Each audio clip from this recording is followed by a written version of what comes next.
Please welcome to the stage Stats Senior Writer for Medicine and Editorial Director of Events, Matthew Herper. Hello, everyone. So this is not the official welcome. That's after this session, but any of you who have come to this meeting before know that we've done this, or may know we've done this in the past. Sometimes news happens and we look at our agenda and we think, we could use a little extra something at breakfast. In the past, that's been Dan Skowronski from Lilly. It's been Rob Califf. Today, we are very, very lucky to have this next speaker. So for our pre-welcome opening session, our cold open, as it were, please welcome to the stage Dr. David Kessler, former Commissioner of the Food and Drug Administration and Professor of Pediatrics and Epidemiology and Biostatistics at UCSF.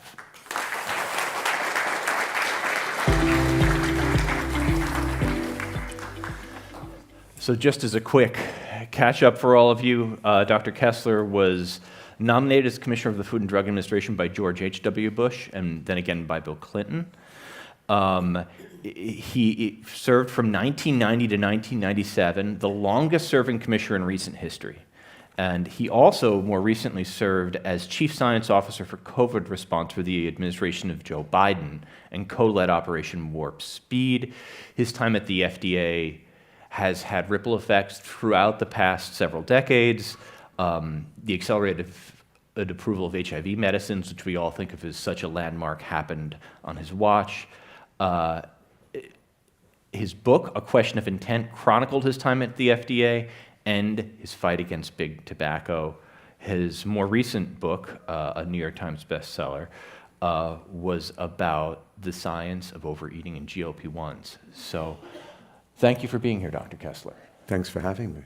So it's been an eventful moment for the FDA and really a level of disruption within the agency over the past 13 months that I, as someone who's covered it for 20-something years, don't ever remember seeing before in terms of internal staff, in terms of people in important positions coming and going, sometimes returning.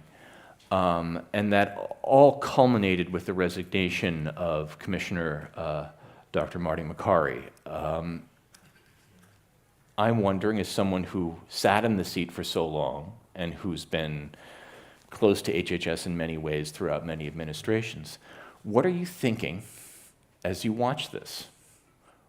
What's your take on what just happened at the FDA? A profound loss of talent that is still, there's still attrition going on. I've seen this before. Right? I don't know if you remember, predates your time, right?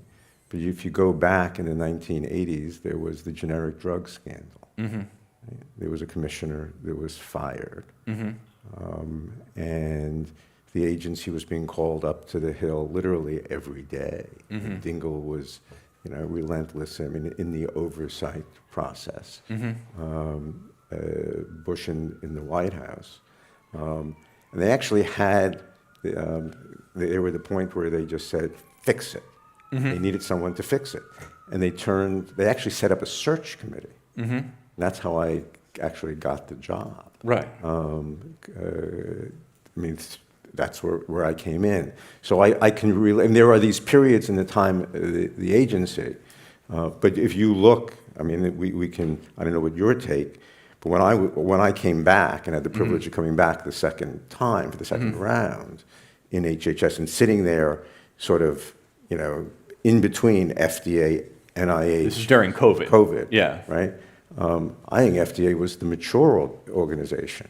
FDA, so we go from this mature organization right. that's functioning. What's the... Not just mature, but basically staff-run. You probably could have gone without a commissioner with that FDA. And in some ways, with some commissioners, you almost did. People would say Janet Woodcock was in charge, right? Enormous talent, yeah. Right? Let's see if you and I can agree. You've been writing a little less, right? About this. What's the right word, right?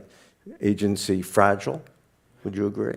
Fragile, In crisis? absolutely. Chaos, we've used chaos a lot. Is it repairable? I was going to ask you that. What is it going to take? And, Let's let's talk about that. Let's leave the past. Right. This is past is past, right? Whatever happened, people can write about that. What is it going to take? Right? Right. Well, obviously you need to replace some of that talent. Can you do that? Right. You've done that, I haven't. How can you bring people in quickly enough, or are the people rising into these roles going to be able to do them? So the next commissioner, right? The next commissioner needs to do the hard work of the agency. You have to work with everybody. Right? You need to know how the agency functions.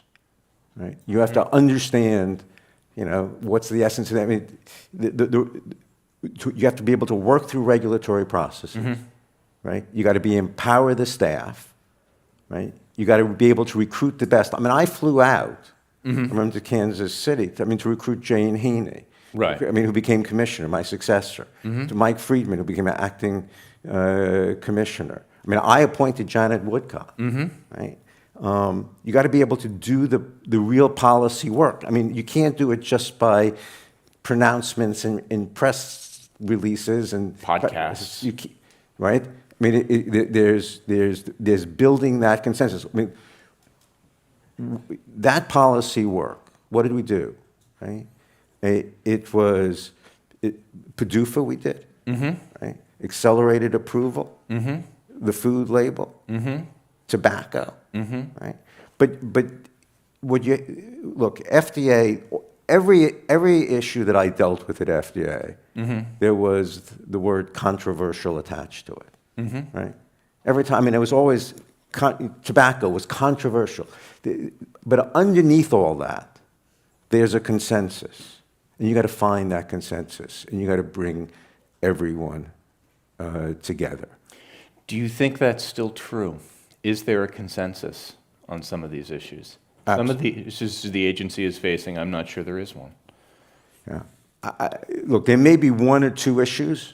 Mifeprestone. Right? That remain, very hard to reach a consensus. But I think that's always, I was appointed by a Republican president, reappointed by a Democratic president, right?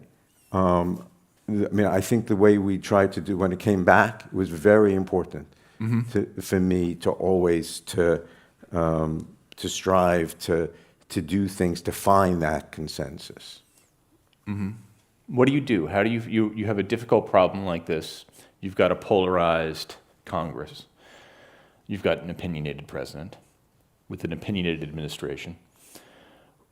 How do you find that consensus? What would your advice be to someone going into the role? So there are regulatory processes, right?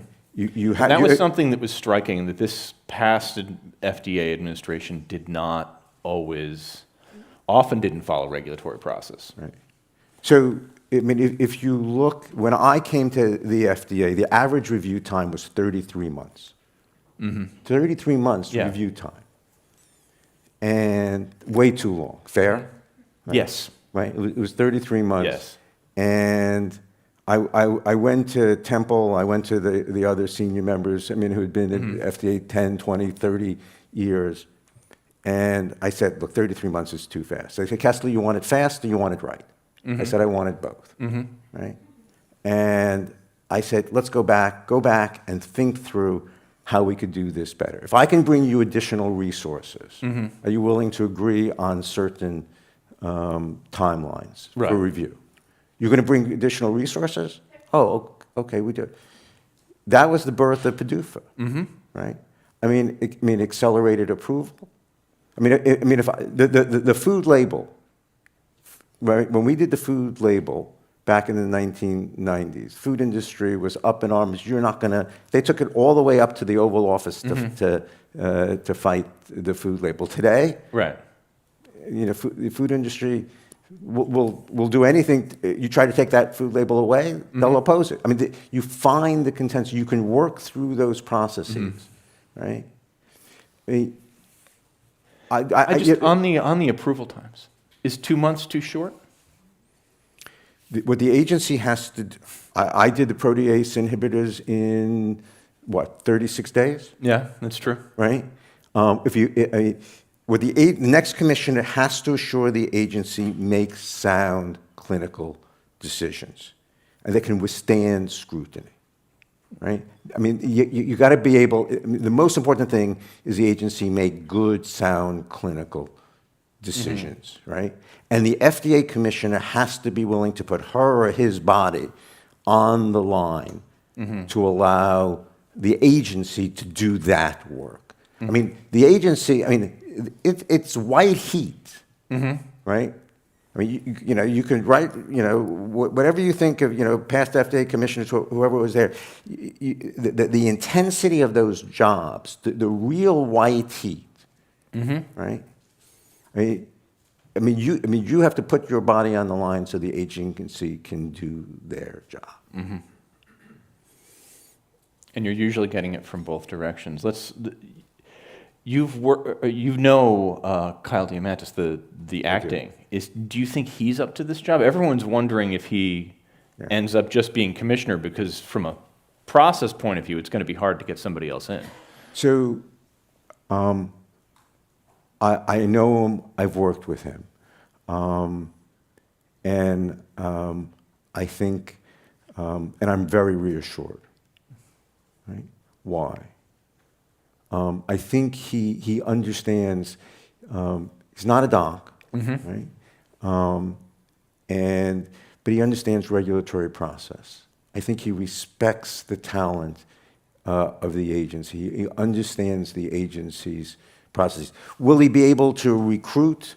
Would you be willing to come in now to the agency, give up your career? For what you're doing, and can I recruit you? He's not going to be able to do that in an acting role. Right. Acting's not going to do that. I don't know if you know that in Washington there's a diner called the American City Diner. It was on Connecticut Avenue. Yeah. And I would go there. I have a little booth, and I spent days at that diner just recruiting people, recruiting the best. But you got people are willing to come. People are willing to come back. Right. Right. I think. But they got to believe in the agency. They got to believe that they can do their job, and they're going to have to believe in that stability. I think Kyle is.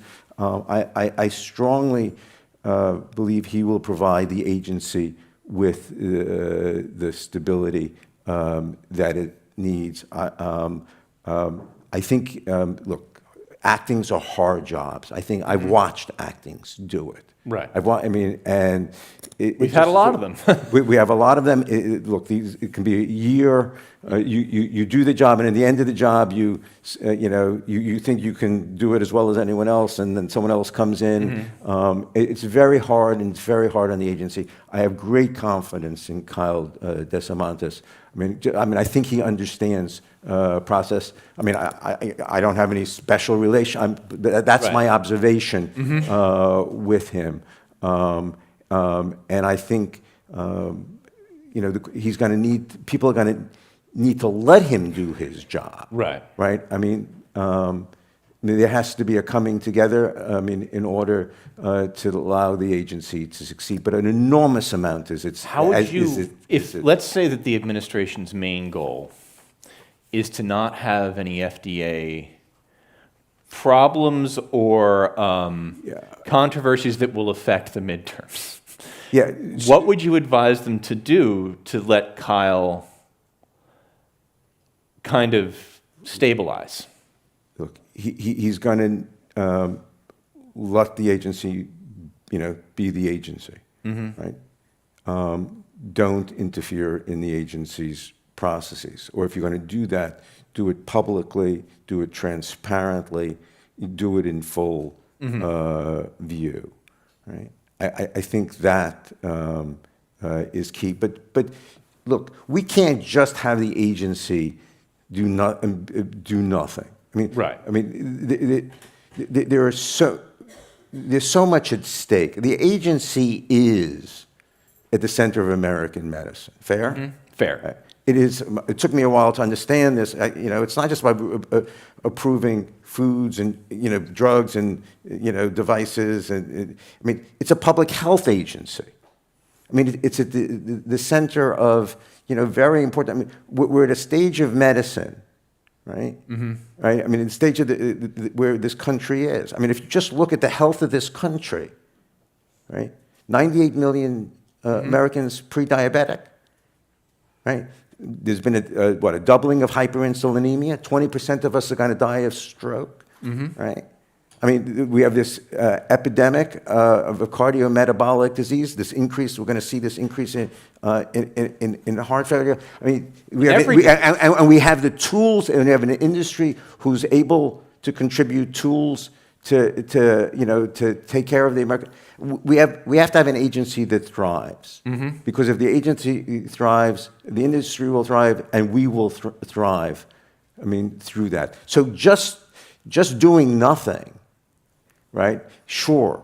I mean, that's what you want if you're sitting, maybe at the White House, but the agency has to thrive. We have to have a strong FDA. Let's talk about COVID. Right. Because you were at the center of that, and a lot of the decisions that have been made have seemed to be trying to refight that battle, or relitigate decisions that were made. I mean, an example of not following process is changing vaccine approval standards in the New England Journal of Medicine instead of in an opinion piece, instead of through the normal regulatory process. Why are we so divided on so many of these calls? What do you think is happening? I have seen this country at its greatness. Leave aside for the moment the lockdowns, the mandates, and the mask. This country developed and distributed 676 million vaccines, free, right? Literally on every main street of this country. That was an historic achievement. Both administrations deserve credit. I mean, I was there, behind the scenes, right?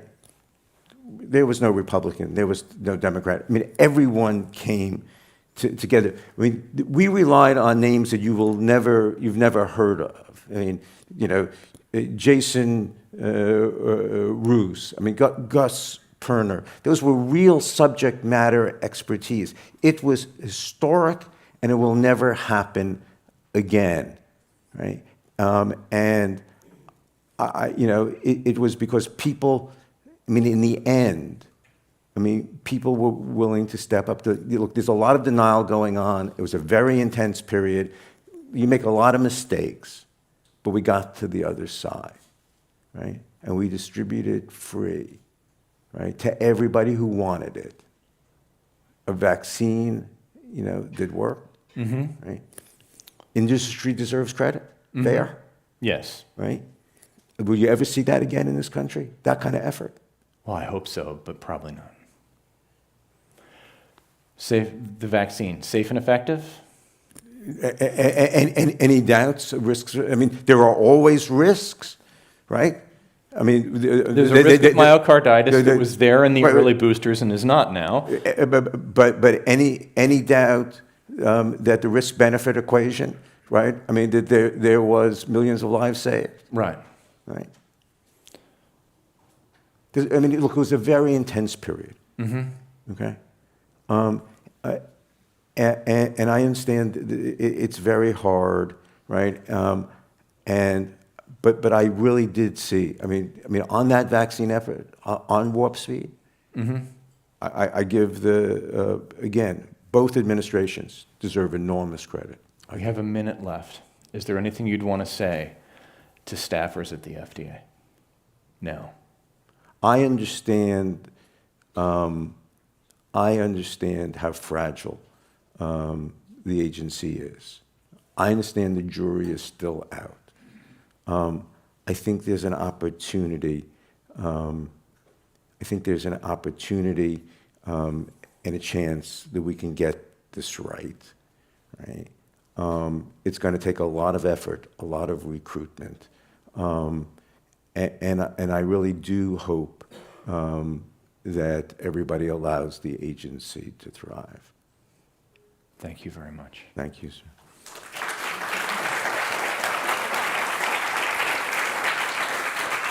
Thank you.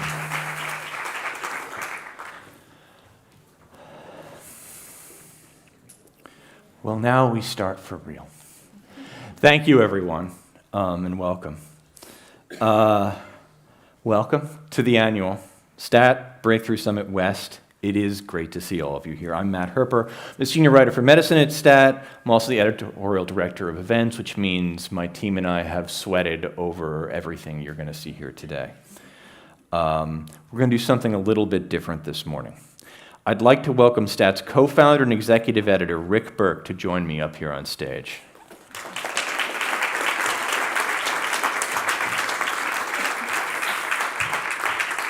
So, Rick, I am talking about my boss, but Rick has done something amazing. I would never have guessed when I joined this industry, journalism, 25 years ago, that it would go through the paroxysms that it has, that we would see so many good journalists, era after era, not being able to stay in the game, so many publications struggling, so many magazines getting skinny, so many websites getting filled with whatever we want to call that weird traffic stuff that people have to do. Rick has built one of the great publications in this country, and he's made it one of the nicest places in journalism. And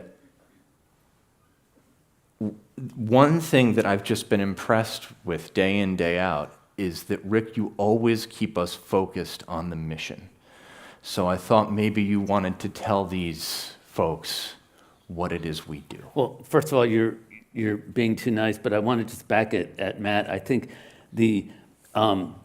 Matt is the architect of STAT events. This is like the fifth time we've been in this space. We have events around the country, as many of you know, and they're a big success because Matt sweats over every panel and every person who goes on stage. And his philosophy is that everyone in the audience could be on stage. That's the caliber of the crowd. And the Kessler is a great example where he wasn't on the agenda, and Matt came to me last week and said, you know, with all that's going on in the FDA, we really need, do you think we really should add Kessler? I've been talking to him for months.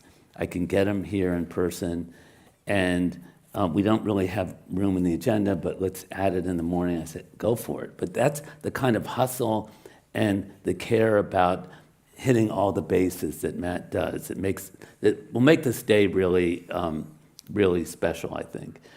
You asked me about mission. We're in our 11th year at STAT, and I think we're in a very kind of fortunate position because the world, in many ways, as you heard from Kessler, is like the world of health and medicine, and everything is falling apart in many ways. When we cover these things, unlike other publications, we don't have to worry about we can personally worry about the war and the this and the that and the Justice Department, but we can focus on our mission, which is a really big mission, is to have the most ambitious coverage of health and medicine of anyone in the country, and the most trustworthy, authoritative, meticulous coverage. And so that's what our mission is. That's what we've been doing. And if you just look in the last few days at STAT, I mean, it's kind of mind-boggling. Look at the alcohol series. But we just had the deadliest drug alcohol series that started last week that launched last week. It's a multi-part series about this sort of hidden story right in front of us that alcohol is killing, 2 200, it's a huge number of people a year. And today there's a new... Well, I want to stop on that Yeah. for a second, just to give a shout out to two of the colleagues that wrote it. So, Isa Koito, who is one of the co-authors of that series, just won the As Me Next Award. It's one of the And best she's young... being honored in New York for it today. As we speak. Lev Thatcher, the other co-author, won the Loeb, one of the biggest awards in journalism. I mean, this is... Where else can you have that kind of a team pulling together a story like that? Right. They're up against, in terms of quality and winning these things, the New York Times, the Wall Street Journal, all the much bigger places, but we have a really high level of quality and expectations from our team. So we have this, the piece today that Isa has is 1 in 8 women drink during pregnancy, drink alcohol, and it's causing all kinds of, it's bad for their health and the health of their infants. You also saw this weekend, who would have thought Ebola would rear its head again? Helen Branswell, we had all these outlets going nuts over the hantavirus, and Helen Branswell said, listen, I'll write about it, but it's not something that's going to endanger America. It's not something to worry about unless you're right there. It's not going to spread. So she had the authority and the knowledge not to go crazy like a lot of other places did, where you said big network things. But with Ebola, this is serious. This is concerning. This could spread. And so this weekend, she broke story on how Americans were exposed to Ebola. And today, she's been all over the case every day. And now it's like the 3rd largest on record outbreak of Ebola. And so she's been on top of it. We had Damien Gardet had a great big piece published yesterday on this schism in biotech, across biotech over China. And he talked to people and got information that no one has written before. So I could go on and on about our... Damien, who is my second in command in events, is not here because he's on paternity leave. Which means that story was published during his paternity leave. He got it done because the baby was coming, and we got it done. The baby arrived early, and he got the story done. Yeah, we got the story done. We have a lot of stat reporters here. Some of them are in the room. If you're a stat reporter, stand up or raise your hand.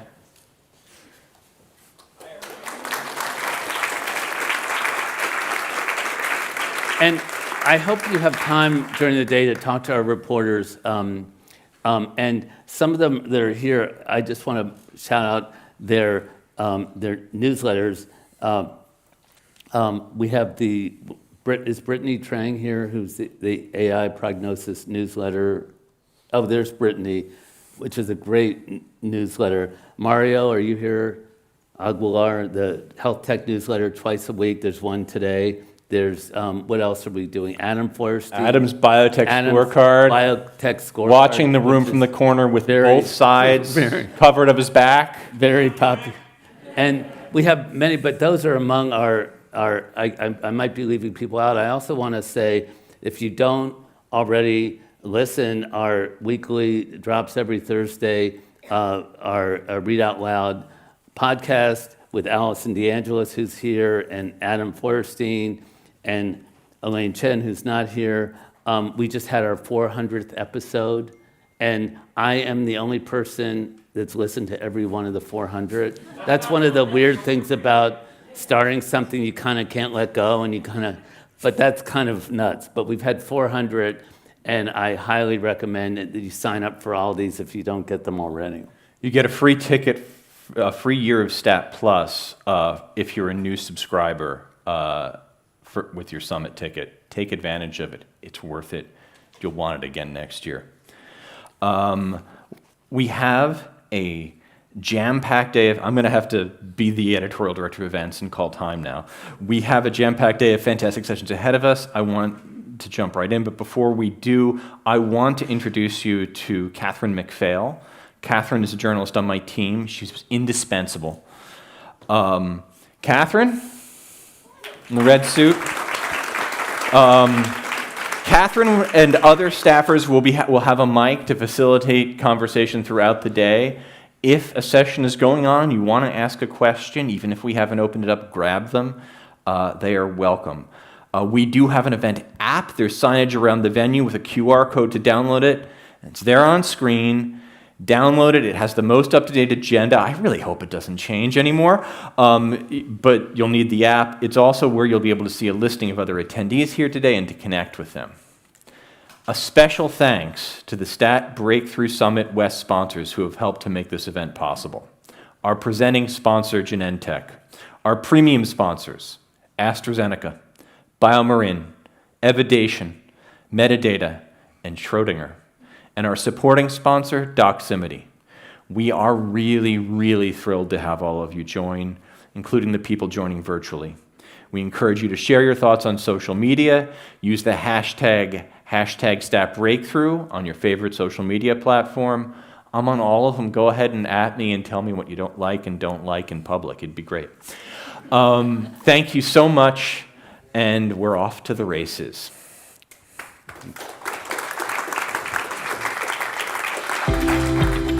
From our presenting sponsor, please welcome to the stage Genentech Chief Marketing Officer, Zoe Lazar.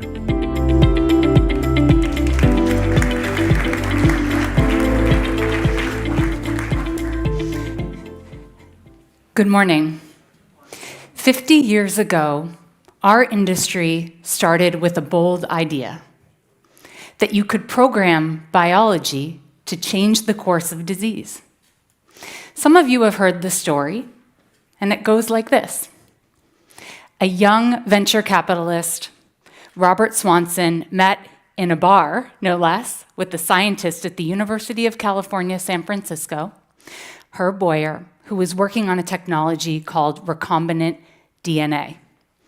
And together they took a very bold risk and started a company called Genentech, Genetic Engineering Technology.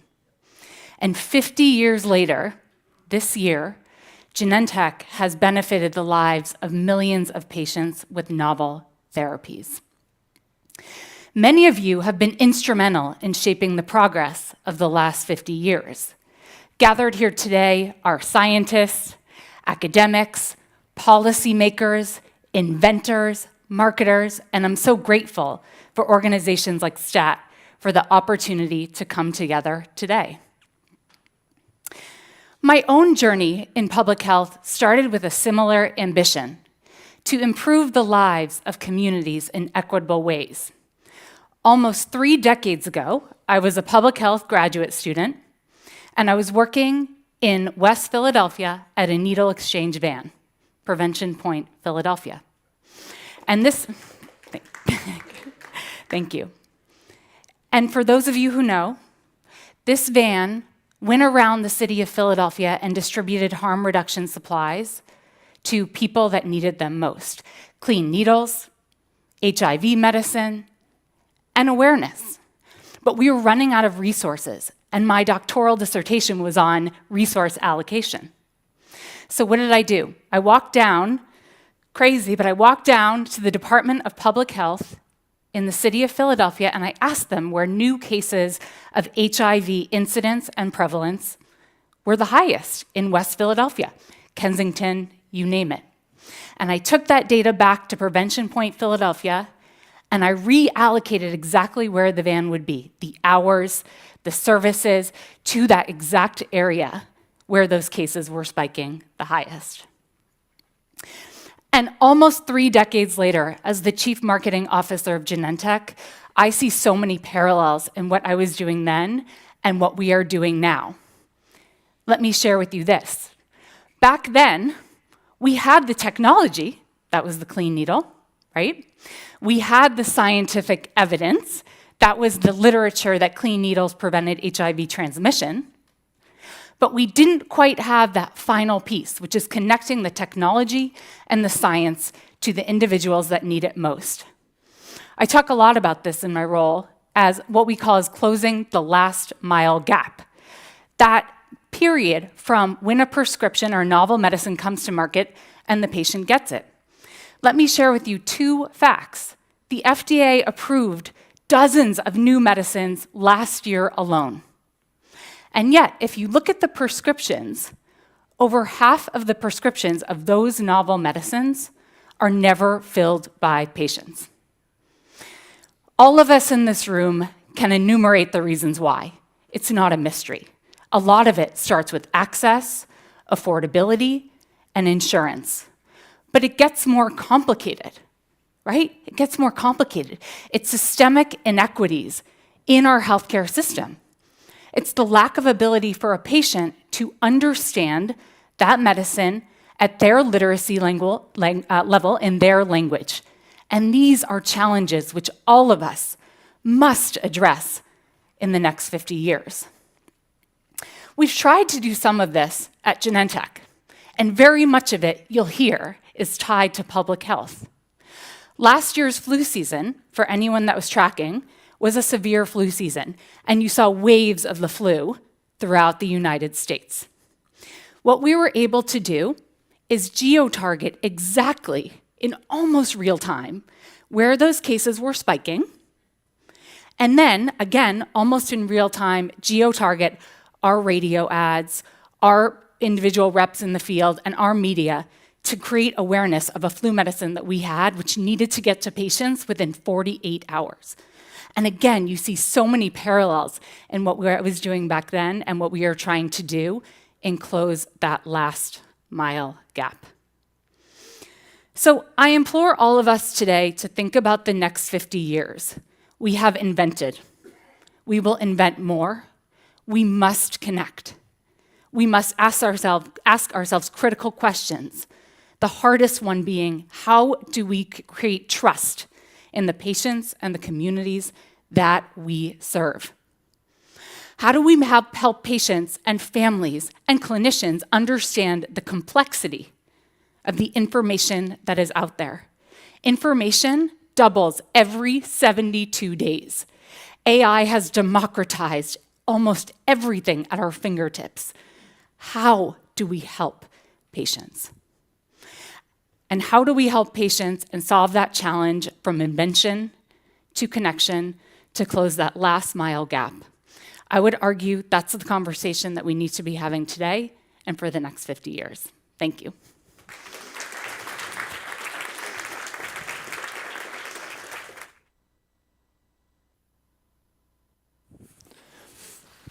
All right. I am incredibly excited for this next session. I think we're going to have our star here. Thanks so much so.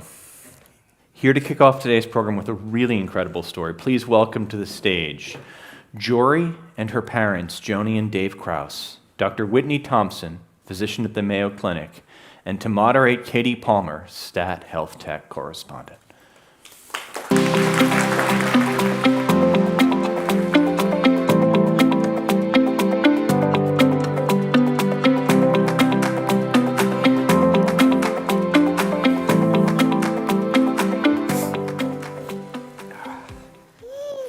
Everybody, thank you so much for being here. Thank you all for being here. Special thanks to Jory, who took her very first plane trip to be here with us today. We're so super grateful. I'm really excited to talk about Jory's experience and yours all alongside her. So Jory was born with a deletion on chromosome 10 that gives her a diagnosis of DeSanto-Shinawi syndrome. And with her team at Mayo Clinic and Dr. Thompson, they were able to identify, with the use of an AI tool, a drug that could be repurposed to treat her DESH, and really all at a remarkably fast pace. So we're going to talk about that today. And I'd love to start, not at the very, very beginning, but at the point of Jory's diagnosis. So most rare disease patients go through this years-long diagnostic odyssey, but Jory was different. Can you tell me about how she came to her diagnosis? Yeah, we were just so incredibly lucky, and I don't know if it felt like that in the moment, but Jory was conceived via IVF, so she was tested both pre-implantation and also did non-invasive blood testing, all came back normal, but she had an heart issue, and so our stakes were our highest, and we knew we needed to take her to the best, so it brought us to Mayo Clinic, where she was delivered, and then she surprised us all when she was delivered at 33 weeks. She had some other anomalies, and they were able to do full genome testing, which we didn't quite understand the why because she was tested twice before, so we thought we were in the clear, but we're like, okay, why not? Let's take advantage. And that's when the results came back that the why was because of this microdeletion in chromosome 10, desanto-Shinawi, otherwise known as DESH. And how old was she when that result came back? She was technically about 34 and a half weeks preterm. So 10 days in the NICU, still a little preemie. Yeah, and that's incredibly early for this kind of sequencing to be run, right, Dr. Sompton? Can you tell me about that program? Sure. So it certainly is not standard of care now that, every baby who has a potential genetic disease gets rapid whole genome sequencing. But, we were very fortunate at Mayo. We started this rapid genome sequencing program in our NICU a little over 6 years ago now. And so for us, it very much is standard of care that if we suspect a possible genetic disease, and that is for the majority of patients in our NICU, we send this rapid whole genome sequencing, and we can get a result typically within the first week of life. And so what did the doctors tell you, Dave, about what to expect with that diagnosis? And was there a treatment? No treatment. And as far as what to expect, I think it was, nobody really knew. I mean, it was 27 cases at the time that had been diagnosed with the condition. And within 5 minutes of Google searching, that's about all there was on the internet for even understanding what was there. Mm-hmm. So it was everything else that she had as far as her heart condition, different things going on, even just being able to breathe, to be able to get out of the NICU, everything had a solution. And when they tell you that, Joni looked at me and said, well, what does that mean? And I said, this one we can't fix. Mm-hmm. And so, that was, it was a rough day. Oh, and a long 73 days in the NICU. 73 days in the NICU. Yeah. So you did get to go home together. And then when you did, Dr. Thompson, you were working on a program at Mayo to start to think about what those treatments could be. What were you working on? So, as we had implemented our rapid genome sequencing program, it's been phenomenal that we can get diagnoses so quickly for patients, but the hardest part of my job, both as a neonatologist and clinical geneticist, is that more often than not, the majority of the time, I'm telling a family, yes, we found the diagnosis, but unfortunately, there is no treatment, just like for Jory's condition. And so because of that, I started a program with my partner, Dr. Lambert, called Baby Force. Force stands for Functional Omics Resource. Really trying to solve that problem, taking ultra-rare diagnoses and turning those into treatments for patients. And what were the elements of that program that you were building? So the first part, of course, is that we need to get the molecular diagnosis from our rapid genome sequencing program. Once we have that, we use an AI tool called the NCATS Biomedical Data Translator through the NIH. And that tool helps us identify through AI potentially repurposable drugs specific to our patient's condition. So we input the specific gene and then what we need to do. So in Jory's case, her condition is due to haploinsufficiency. She's missing a copy of the gene WAC, and so we input that into the AI tool and get a whole list of potentially repurposable drugs. And from there, we vet all of those drugs and determine which one or ones we might feel comfortable bringing back to a child. And we take the next step where we then take a sample from our patient. In Jory's case, that was a skin biopsy, and we actually tested those drugs in her own cells in the lab to see if our hypothesis was correct. And then we brought that treatment back to Jory. And so that's start to finish what our Baby Force pipeline looks like. So this process started when you were bringing Jory back to the NICU clinic follow-up at Mayo. What was your reaction when you heard about this work and this, all of these different tests that they could run to try to find a repurposed drug? It didn't seem real. It seemed very like sci-fi, far-fetched. How can that possibly be? I think the way I've described it is you may as well have told me that a Flintstone vitamin was going to wind up curing my daughter, right? And so I was cautiously optimistic, and then when it worked, it was, life-changing. Yeah, I think, for Dave and I both, so Jory has a neurodevelopmental diagnosis. She was going to need lifelong care. Mild to moderate intellectual disability. It's super scary. And when you hear that someone is going above and beyond, and especially with any of this stuff, as you guys probably well know, it's with donor funds that they're going to invest in your child, and just try. Just try.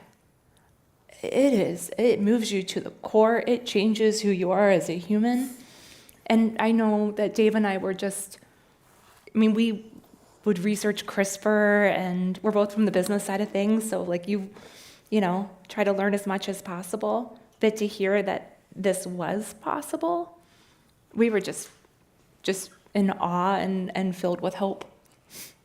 Can you tell me a little bit about what the process was for you? So there were skin cultures of different medications. Let's start from the science side about how you came up with the original list of potential candidates. Yeah, so like I mentioned, we use the NCATS biomedical data translator.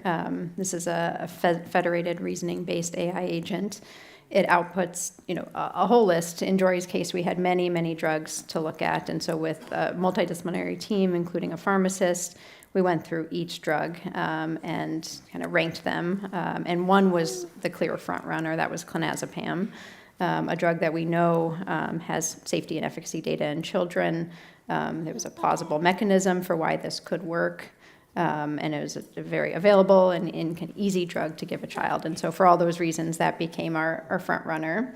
We then had to look at, where specifically is this gene highly expressed? And is there a tissue that we can easily get that is non-invasive that we can then test these drugs? And so fortunately, the gene WAC is highly expressed in the skin. And so we were able to get a skin biopsy, which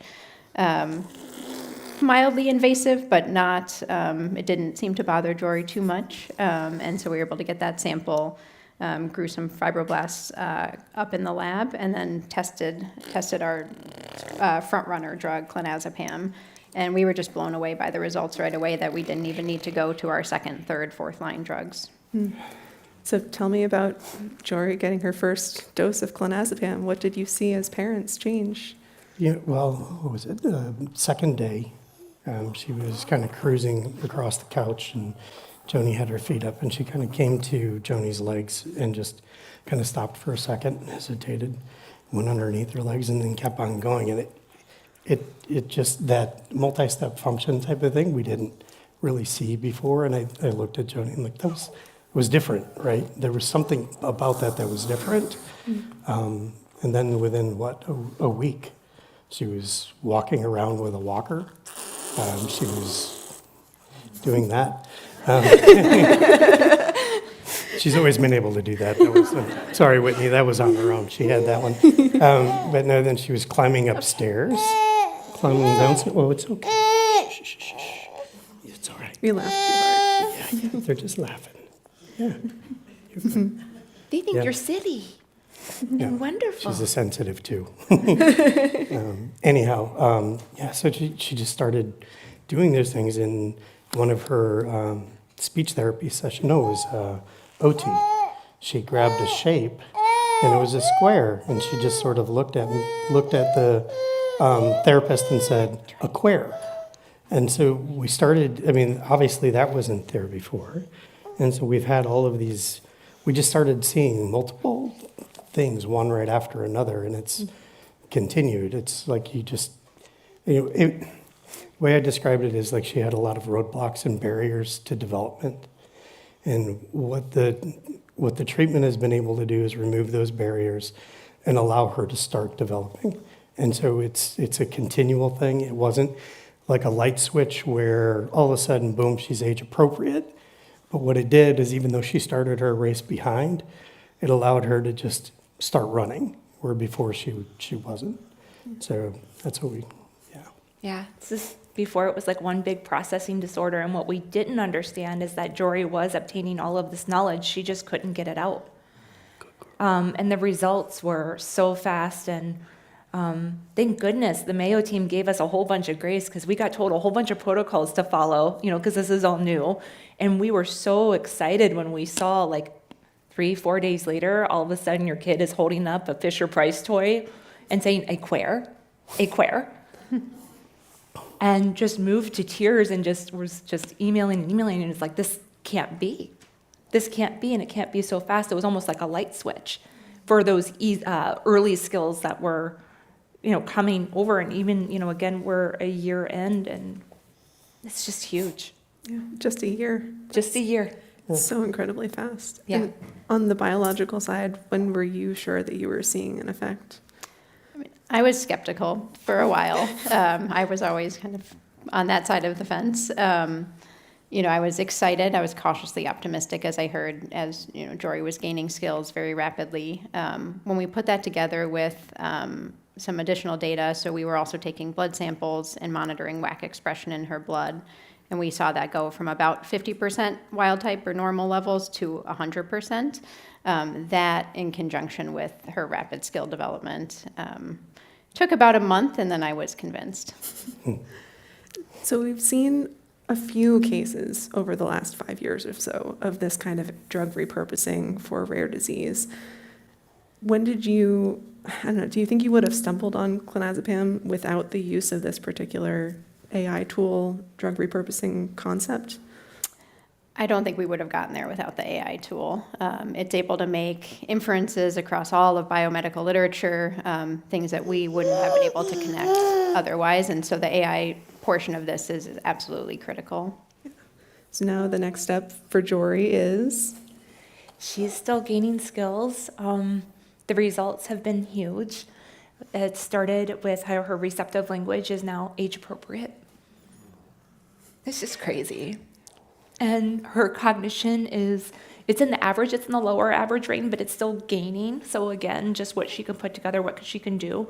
She had hypotonia pretty bad, so the gross motor is gaining. She's walking now independently, which is amazing.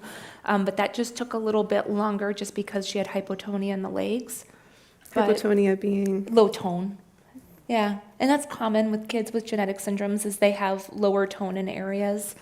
But, we don't know the ceiling for this, and as parents, it's just filled with, I don't know, maybe some anxiety, but also on the other half, just, you guys, our kid got a second chance at life.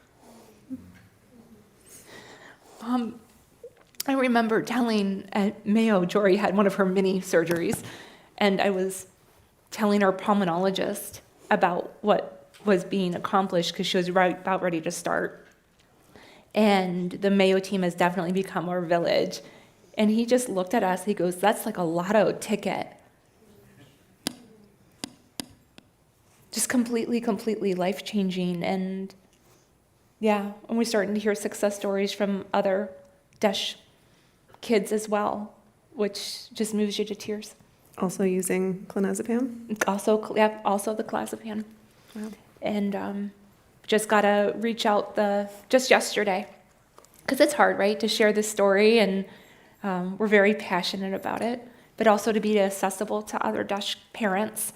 And one reached out and said their neurologist prescribed it, followed the same case study as Jory, and the child's 5 years old, has a different type of mutation, but the same diagnosis, and went from not talking to speaking sentences.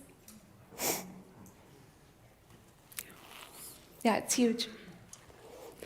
So the hope is for more kids with DESH to get clonazepam, but not just that, to expand this type of approach so lots of kids with rare and ultra-rare disorders can benefit from this type of approach. So how do we get there? So our goal is absolutely anytime we give an ultra-rare diagnosis in our NICU, and then eventually even outside of the NICU, that we can then say, and these are our next steps towards finding a treatment. And so we are really working on how do we scale this up. There are some challenging parts. Certainly the AI portion now is very, very scalable. The part that takes a lot of human power is going through that list of drugs. And so we've actually been in touch with the NCATS biomedical data translator team of how can we incorporate that into the AI tool as well, so that we can take some of that human power out of it. That would really cut down the time needed and help us scale. The biggest bottleneck is the lab portion. Taking a sample from a child, in Jory's case, growing up a fibroblast culture took about a month. And then the experiments are extensive and take, months to years. In Jory's case, fortunately, we were able to get there fairly quickly, but that is certainly a bottleneck in the process. And so thinking about automating that as much as possible, and also starting to think through, does every case need to go to the lab, or can we really use the AI tool, vet the drugs, looking at the safety profile of the drug versus the severity of the patient's condition, make a determination about potentially bringing a treatment back sooner, and cutting out that lab portion as well. And so we're really thinking through all of the steps and how we do this. But the biggest thing is that we are fortunate at Mayo to have access to rapid whole genome sequencing for any patient who needs it, but that is absolutely not the case in NICUs across the country, and we know that the NICU is enriched for genetic disease, and so we really need to think, going even before the baby force process, how do we get this testing and how do we get these diagnoses everywhere? And probably the thing I'm most excited about right now is a company called Inflection Medicine that is really working to break down those barriers so that any baby, anywhere, can have access to this testing, and that really is the first step. I'd like to remind everybody that you can ask questions. We have plenty of time to take them, so happy to hear your questions. Can you tell us what the AI application is that you use, and how can we get access to it? Yeah, so the AI program is the NCATS biomedical data translator through the NIH, and it is available. So just going through the NIH to get access to that, but anybody can have access to that. Yeah, and for multi-stat summit attendees, this is the same program that underlies the work that Matt Might does at UAB. He was at our last summit in October. A number of examples of these repurposed drugs have come through that program. It's about a decade old now, and it's making the jump now into new sites of care, which is really exciting. What's next for you, Joni? We have a special foundation that you're heading up. Yeah, again, like we said, with Mayo gave us our child and our family the biggest gift one could ask for, and we just want to give back. We want more families to get that gift, so we started the Jory Effect, because we looked at it from a miracle of what happened to Jory to a movement, because now, soon, all kids and all patients with her syndrome will get that treatment, and we want to help fund Dr. Thompson, Dr. Lambert, and the team at Baby Force team at Mayo Clinic, their wonderful work. So that has been our passion project behind the scenes, and it's in its early stages, but we're very excited that it is launched now. And being a mom and letting Jory be Jory. She's in a neurotypical school. She has a best friend. We're having a birthday party. She gets to do all the things, and the sky's the limit for her. And she's turning 3 in June. Yeah.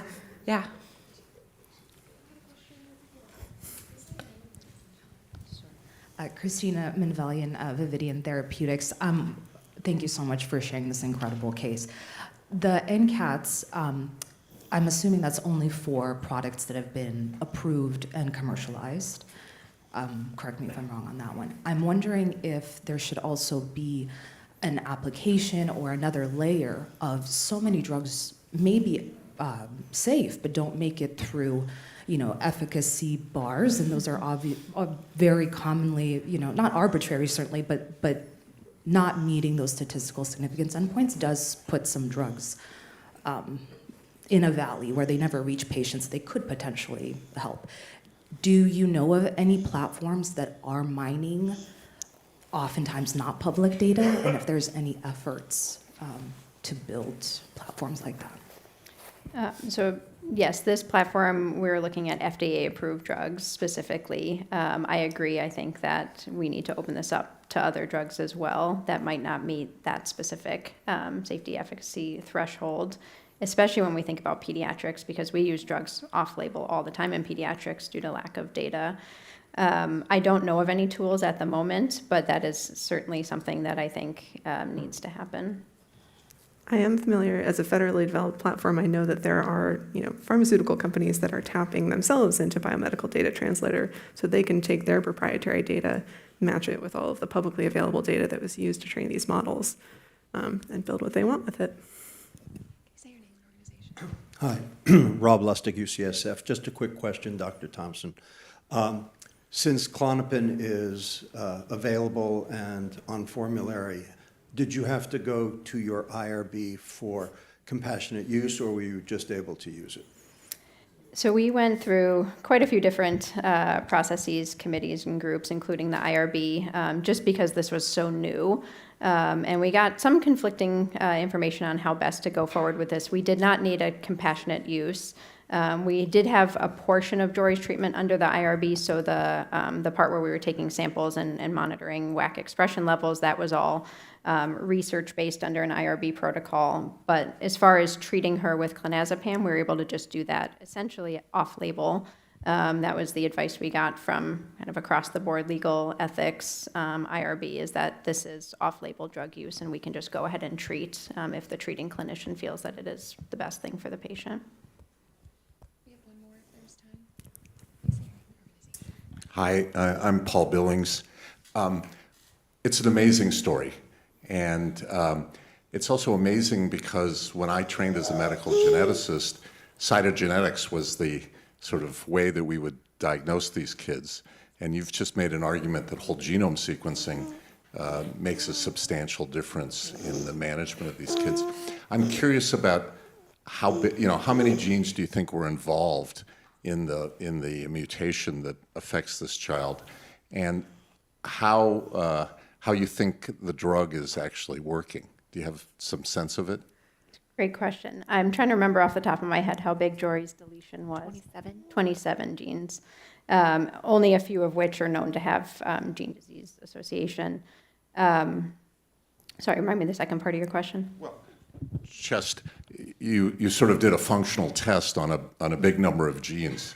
How you decided what the outcome you were going to look for was, and then what the measures obviously that occurred. Sure. So in Jory's case, yes, it did have, this was a multi-gene deletion, and it did give us some pause initially to go through this process. She was our first patient with a multi-gene deletion, but her phenotype overlapped perfectly with DeSanto-Shinawi syndromes with haploinsufficiency of WAC, and there were no other genes within her deletion that really matched her phenotype, and so we felt comfortable targeting that specifically. The tough question here for me is, we've talked about a number of these wonderful cases, and the question that always occurs to me is how much of this might be luck? How likely is it that there are lots of rare diseases out there that could have easy, already FDA-approved repurposing candidates? I'm just curious what you think those odds are looking like going forward. I think there is a component of luck, that we found a drug that we know is safe and we were comfortable moving forward with. But I think this is very possible for a large number of conditions. I think as these tools get better, we'll be able to do this more and more. And I think the biggest thing is figuring out how we can do this without always needing to go to the lab. And so I think getting more and more of these success stories, we will learn from them. These tools will get better, and we'll be able to treat more conditions. Yeah.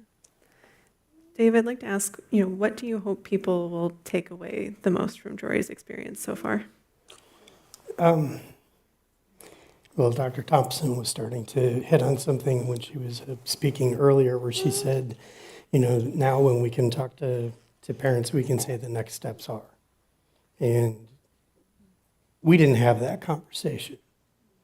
And so you can think of some of the worst moments of your life, and to hear those words come back to you, I think it's not easy for us to get up and talk about this, me in particular. Worst moment of your life, that every time you talk about it, you kind of put yourself, you're back into that ER, you hear those chimes going when different things are going off with her, receiving diagnoses, and just the whole reason why we continue to talk about it is hope. And then the next steps that Dr. Thompson said, now we can say next steps. That means everything. I'll continue to keep going through this, even though it drives me nuts. But I'll continue to keep talking about it as long as somebody wants to listen, because parents need hope. We are so, so grateful that you made the trip and that you're taking the time to share all of this with us. Thank you all so much.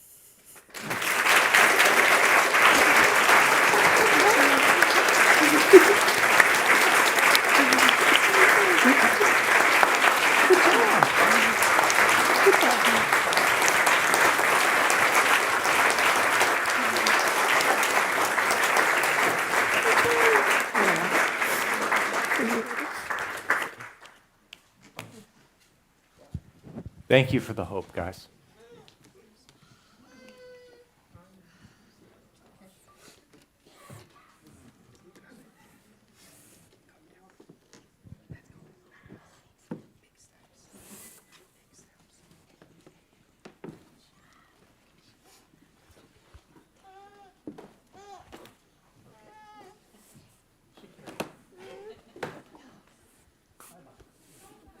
Bye, Jory.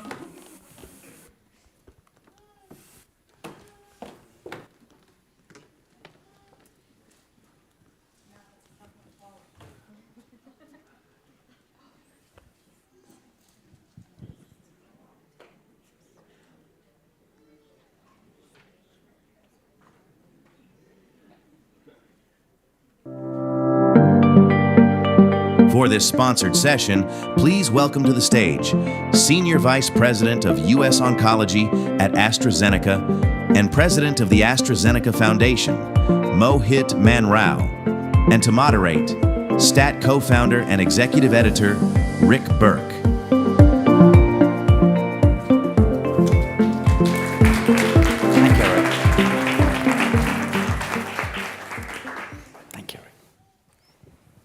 Well, let's get right into it. Like, you do not have what one might expect the normal background for someone who's in charge of oncology. You're an engineer, you have a business background, you worked in a lot of health systems, you were a caregiver. How did you end up in this job, and why does your past experience suit it well for you? Yeah, no, thanks, Rick. Firstly, I am in my dream job, I would say. We are living in this golden era of oncology where there's so much happening. And yes, I'm not with a typical background or physician, etc., but I've always wanted to be a doctor. And my love for technology, gadgets, engineering family took me to that direction. And I worked across the world before I decided to go back and get a degree in business. And from there, joined AstraZeneca 15 years ago. Had an opportunity to work in different health systems, Japan, UK, worked across the spectrum from R&D pipeline to commercialization, and last 4 years in the US, and with my foundation role. What I saw was commonalities across. What I also saw was opportunities to leapfrog with technology. And then as a caregiver on the other side, what I saw was patient experience and the challenges that an average individual passing through that journey faces, and how we have an opportunity. And I feel like in the world we are today, where science is moving so fast, technology is enabling opportunities to bridge gaps or leapfrog, like we just heard from Jory's story. It's really the right place to be in driving that. So I feel fortunate to be a part of it. How is AI changing cancer care right now? Yeah, AI, just as we heard in the previous session, is actually really opening up opportunities in many ways. And we can talk for hours, but I'll for our audience, highlight 3 key areas where AI is really helping us, or helping us unlock doors we haven't thought about earlier. So first and foremost, I think from a perspective of what we call invisible data or hidden patterns, what human eye couldn't comprehend earlier, or we didn't have an opportunity to go dig deeper and look at some of the data sets to emerge patterns that could help us look at cancer differently. whether it is for developing medicines or whether it is for delivering medicines to patients in the clinic today. And I think the opportunity there is immense. I'll give 2 examples. So we've got an AI tool that World Economic Forum has said as a game changer for the future, which we call Milton. That tool is able to predict 1,000 diseases much more earlier than they would happen in a human being, just based on routine tests that happen in day-to-day life that you and I and others go through in their physical checkups and routine checkups. That's immense. That is showing us the power of invisible data and patterns that AI is able to read, and potentially for each one of us to know our risk factors and what potential diseases may come up and what lifestyle changes or other changes we may need today. Take another example on early detection.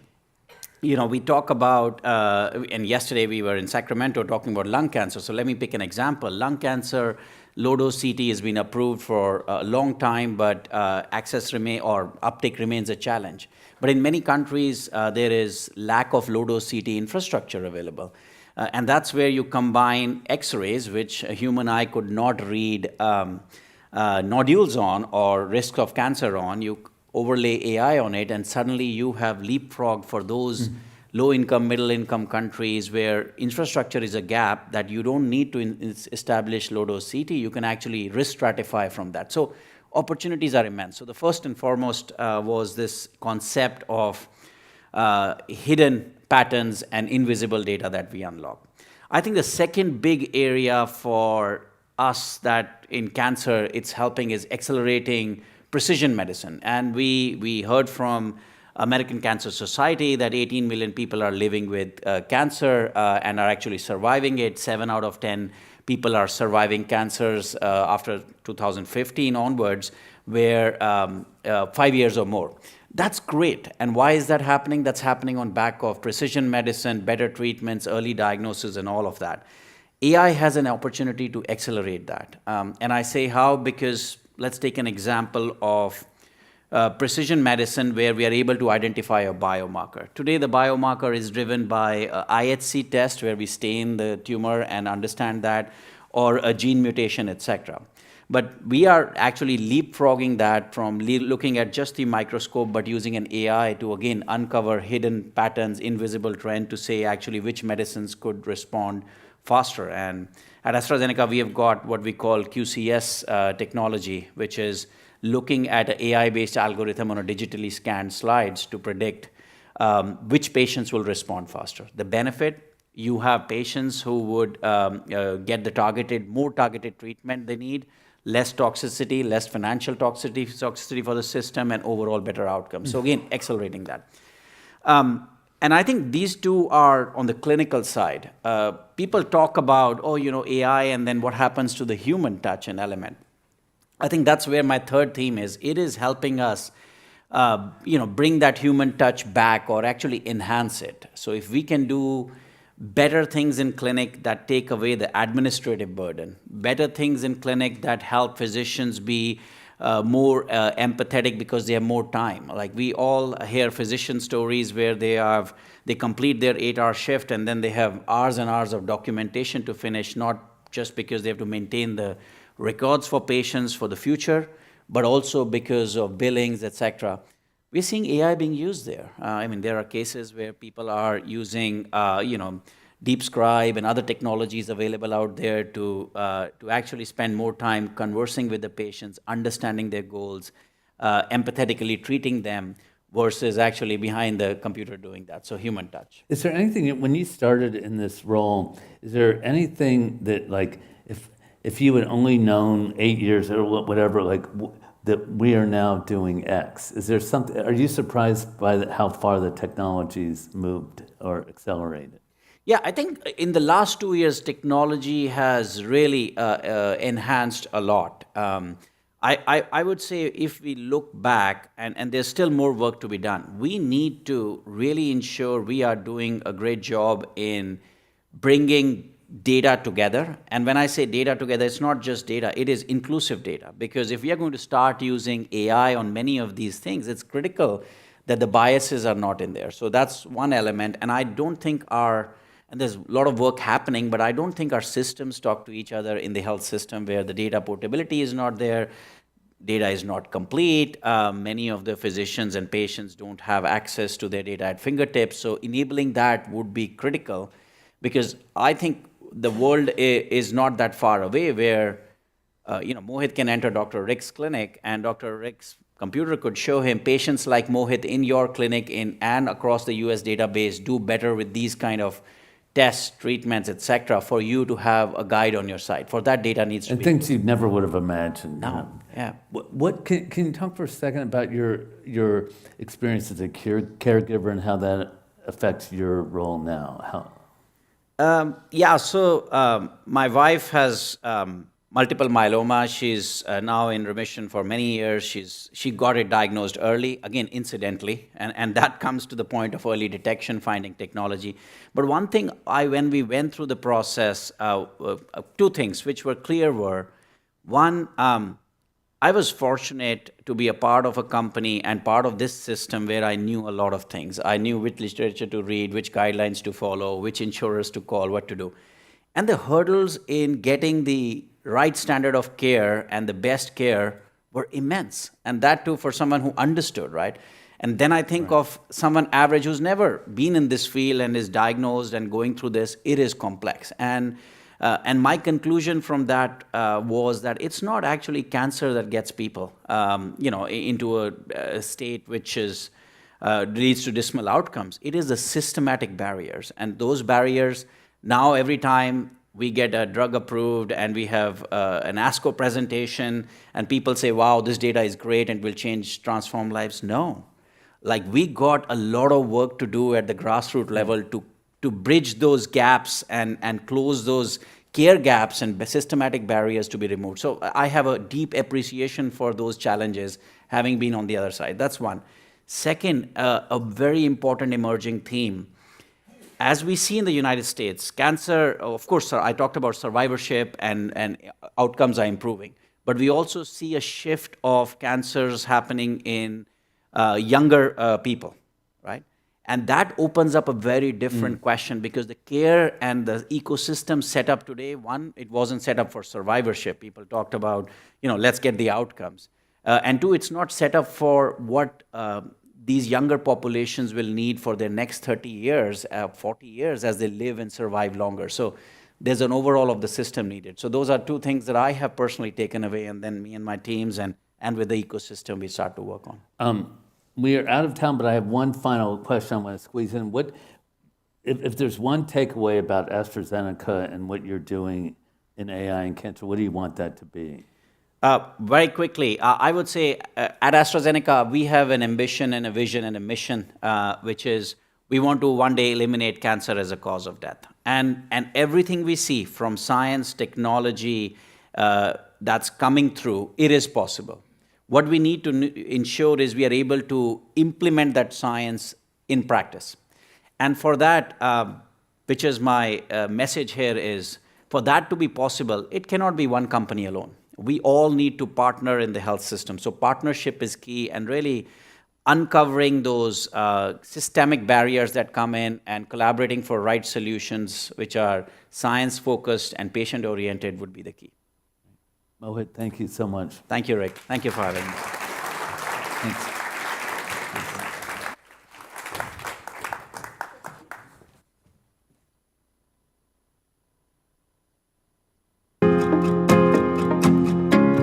Please welcome to the stage Open Evidence co-founder and CTO Zachary Ziegler, and to moderate, Stat Health Tech correspondent Mario Aguilar.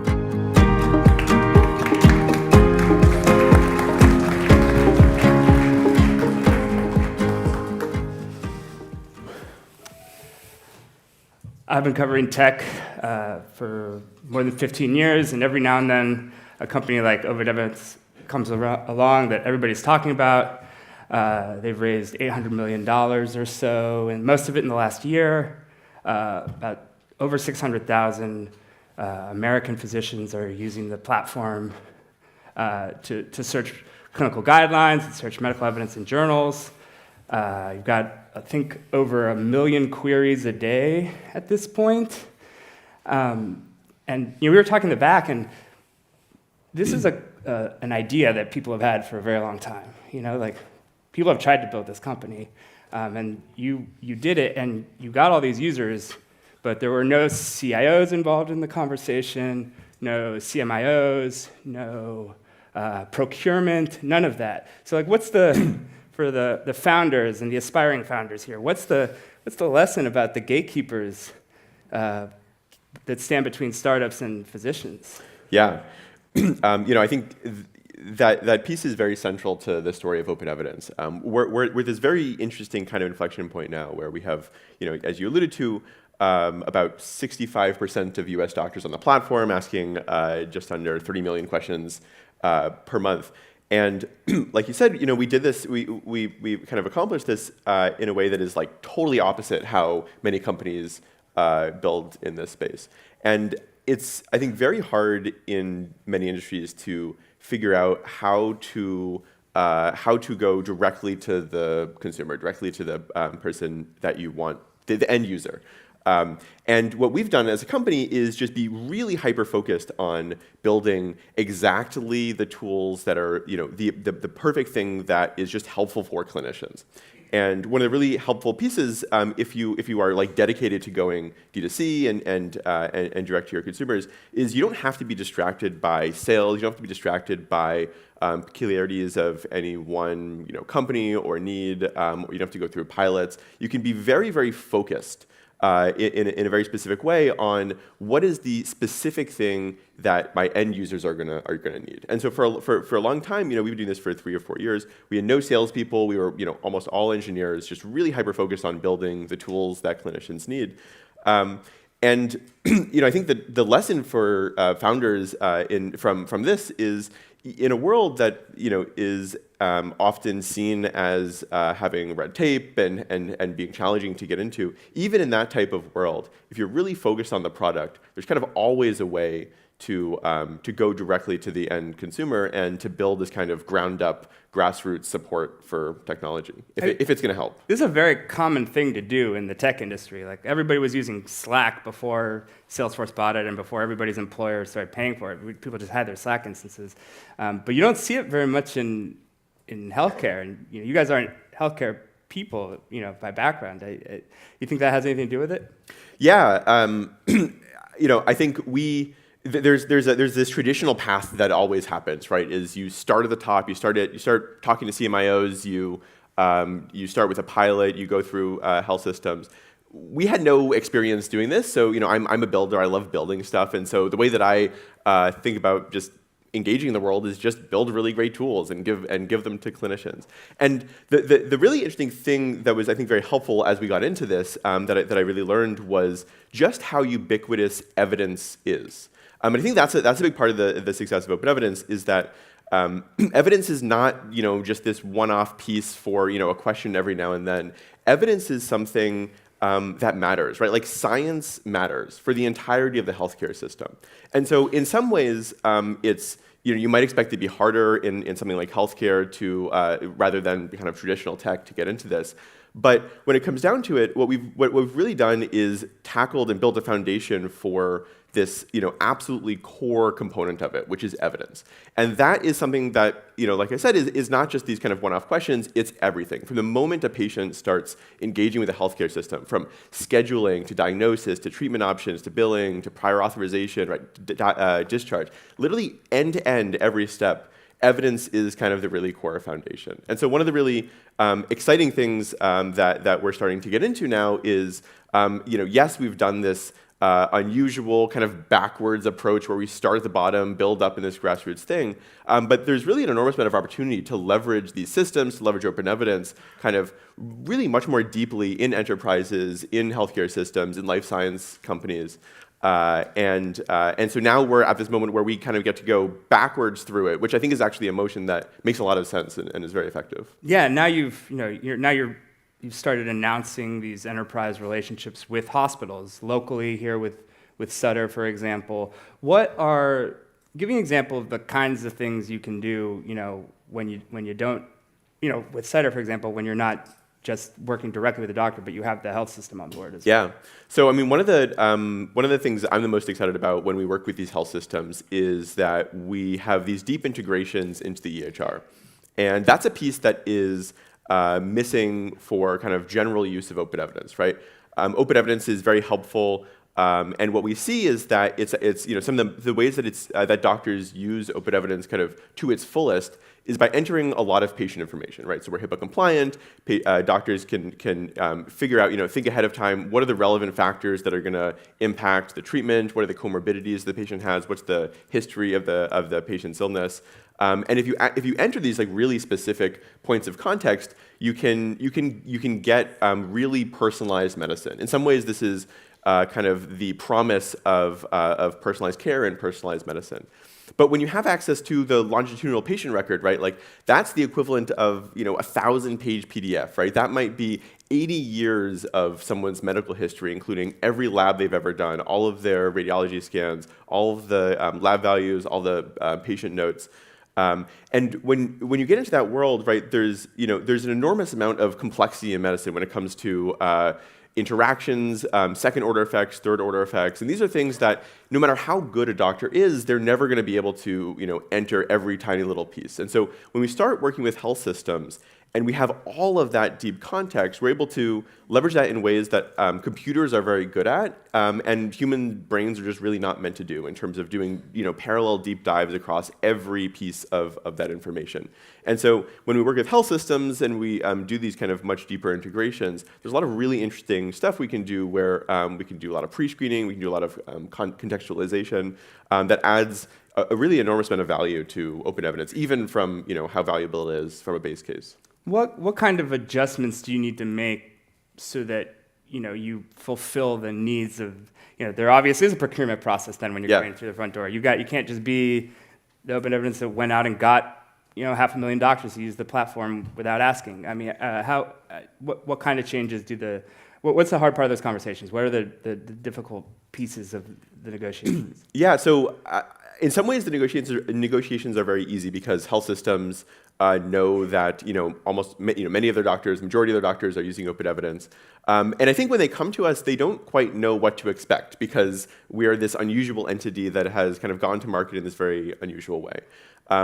And what I see when we talk to almost all of them is we'll start having conversations and they'll see actually like we are totally reasonable, normal human beings in some ways, that we're not kind of crazy monsters, and that we're very excited and willing to work closely with health systems. I mean, leadership at health systems, in my experience, are extremely excited about how all of these technologies can help improve care, can help improve the kind of operation of the health system. And I think what I'm really excited about and what I've experienced is that when we start having these conversations, they come in with a lot of, many ideas of their own in terms of where they see these technologies adding value. And so for me, it really comes back to, open evidence being this kind of foundation and this building block. It's the core piece. It underlies everything because evidence and science is so central to healthcare. But from that foundation, there's opportunities to do, a really wide range of things. And so, the conversations that we have are not like, they're not like business price negotiations. Really, they're about brainstorming. Like, okay, like if we're going to do this and kind of inflect as a company in terms of giving APIs, in terms of having kind of enterprise-wide access with customization, with specific kind of data processing frameworks, with specific, hospitals have their own formularies, adding all this sort of information. It's really much more a conversation about like the opportunities that what we can build together, and it's really exciting. Yeah. You're an ad-supported You're an ad-supported business. Would you turn off those ad features for hospitals? I've heard that that's a sticking point in some situations. Yeah, so the way that I see this is that open evidence is this foundational piece. So openevidence.com, doctors go into openevidence.com, that's always going to be free. That's always going to be just a resource that we are committed to making available to all clinicians in the United States just simply for free. And that is something that's supported by ads. But in these different contexts, we may work with health systems to build different products, and that inevitably that's going to be kind of open evidence is going to be kind of a jumping off point for that, openevidence.com, and kind of like a capability demonstration. But in different cases, those models might look very different. Catherine. Hi, I'm Connor with Stanford Hospital. I'm curious whether or not you talked about how using open evidence is very intuitive, which I totally agree with. And then you talked about how a lot of these systems in hospitals are built to be unintuitive, which I also totally agree with. Are you ever considering trying to kind of morph open evidence into an EHR-like function to supplant something like Epic, which is one of the worst things that's ever been created? I won't publicly discuss the Epic's role, but the truth is that EHRs provide an enormous amount of kind of operational functionality that is very kind of orthogonal to what open evidence does. I don't know if we'll get into that world or not. I don't want to make any promises, but the truth is, we're very focused on kind of where we can add the most value, which is around intelligence, which is around taking the record of truth and applying modern intelligence systems and applying open evidence to add value on top of that record of truth. It's not obvious to me that we ourselves need to be the record of truth. That seems like a pain. Yeah, at the same time, you've got, Epic is launching some competitor products to what you're doing. OpenAI is doing this as well. Abridge, Doximity. Lots of competitors. More people can do this. The models are very powerful now. What's the plan for kind of hanging on to all these users and to being competitive in these enterprise arguments when there's a lot of options? Yeah. The way that I see it is we have spent the last 4 years basically 100% of our focus on how do we find and display the right evidence for doctors at the right moment. And that's been a process of really fantastic minds. We have a really fantastic team, many largely PhDs from Harvard and MIT and Stanford. And so that's a process that we have spent an enormous amount of energy making 100, 1,000 really small choices that in aggregate make a system that is something that doctors just find really helpful. And so that's something that I think is actually, there's this idea that it's like, oh, it's just a model and you can just like make a new model and then it's just a better thing. But it's really not that. It's a system. It's an end-to-end system. It's a UI. It's the entire thing. That's something that's actually very hard to replicate. And so that's what we see, the way I always think about it is kind of the proof is in the pudding, right? Our numbers continue to go way up. We had our largest growth week ever was last week, right? And the week before that was the week before. So I think like that foundational piece, that evidence is really, really hard. And even for someone like Epic, like Epic's superpower, right? It's always important to know like what your power is as a company, right? Epic's superpower is that they're a fantastic record of truth for the healthcare system in large hospital systems. That it's not obvious to me that the database company should be the company making the AI systems that are improving care. Catherine. Hi, I'm Lucia Savage. I'm just here myself. When we were working on interoperability, we always thought the EHR would be like the base layer on which analytics would sit. And I know you don't want to talk about Epic, so we can just generalize it. Can you talk about your experience in integrating with the EHR? Because that seems like the really secret sauce to getting the evidence personalized. So there's things to essentially policy. There's requirements that the EHRs have to provide information, to make information available. And the truth is, at some level, everyone's on the same team. Everyone wants the best care for patients, and it's relatively clear what that involves. It works. There are some technical details that are relevant, right? Like there are cloud-based EHRs that hold data in different ways than some of the on-prem EHRs where there are their own instances. But in our experience, hospitals have wide latitude to make their own choices about where their data goes, who's able to access it, how they're able to access it. And then there are obligations on the EHRs to make that data or much of that data available in different ways. So in my experience, it's really some of our strongest partnerships are with health systems, entities that are extremely motivated to improve the care their physicians are able to give. And then there are some technical details, but those haven't been blockers largely to making the systems that we know are the way to improve care the best and to allow physicians to give the best care possible. I think there's one more over here. Hi, I'm Heidi Bjornson-Pinnell. I'm with BioHub and lead the Work with the Rare is One project, which is a network of over 100 patient-led rare disease organizations. And my question is about what you think about the availability of this tool to patients themselves or to patient communities that are representing these disease areas. And I say that because, through our work, we really see how these organizations are doing incredible work to support their communities and identifying opportunities and avenues that could be pursued in addition to all the work they're doing driving forward research. And as we know from a patient experience, I think, patients are off, these diseases are often multisystemic. Patients are seen across many specialty clinics, and being able to empower them to be able to find more answers seems very powerful. Yeah, thanks for the question. The rare disease space is something that I'm actually personally really passionate about. I think it's an area where it has such an enormous opportunity, even an outsized opportunity to impact patient care because, there's about 10,000 rare diseases, and we don't train general practitioners in almost any of them because that would be enormously impractical. So it's an area that AI, with the ability to go through the entirety of the medical literature to find every single niche, is kind of really uniquely poised to be able to improve care. One of the ways that we often talk about open evidence is it's kind of the equivalent of having a specialist, the kind of the world's leading specialist in every specialty available to any one doctor in their pocket.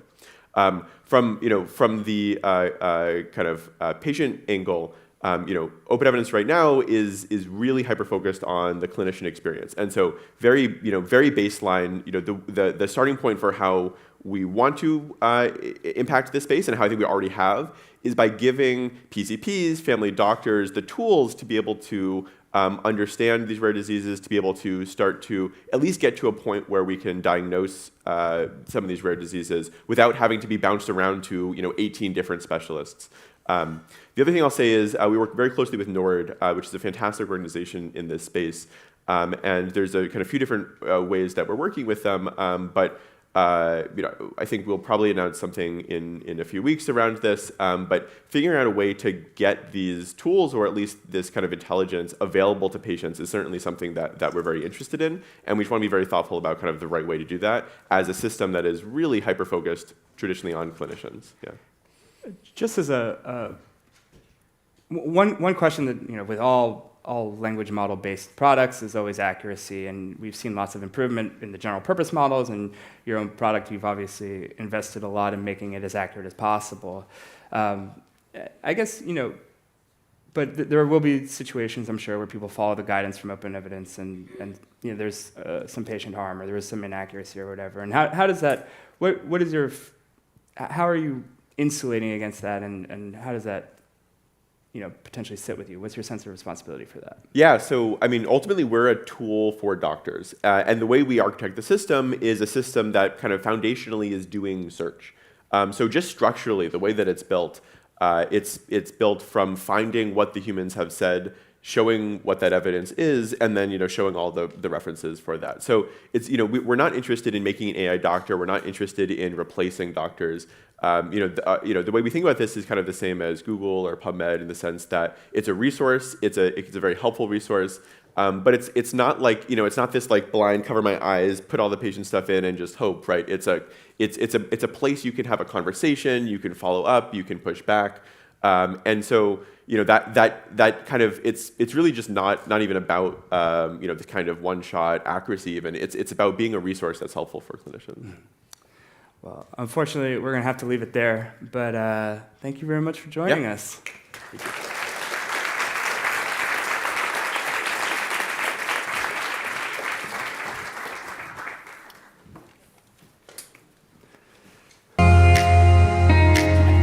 For this sponsored session, please welcome to the stage Metadata CEO Anthony Costello, and to moderate, Stats Senior Writer for Medicine and Editorial Director of Events, Matthew Herper.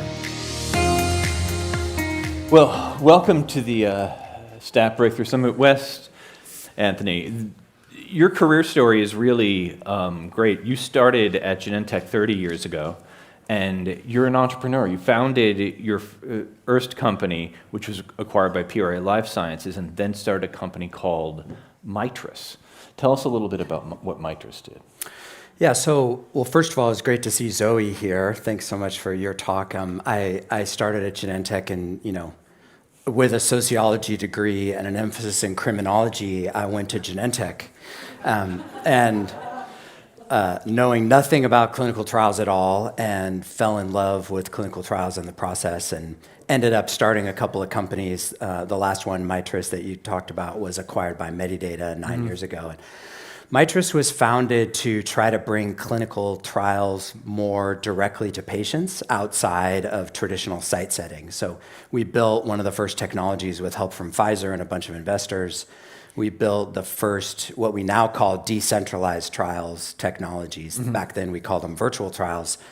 Meaning that you don't need to bring everybody into a big medical center in order to run the study. Meaning that that you can support patients outside of traditional site visits, and not all the time. Many of the decentralized trials we do today still have some site visits, but there's more and more of the process that moves out of the site, making it less burdensome for patients, and also bringing data closer to the source, which I think is what a lot of us are focused on trying to do in this industry now, is just get closer to the source of data so that we can find answers for the research trials faster.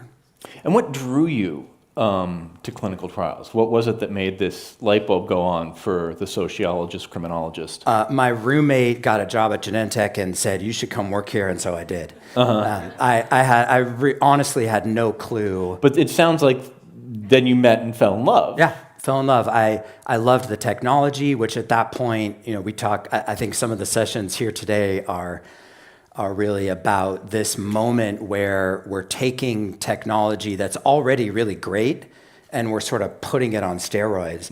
Back then, all of this stuff was done on paper.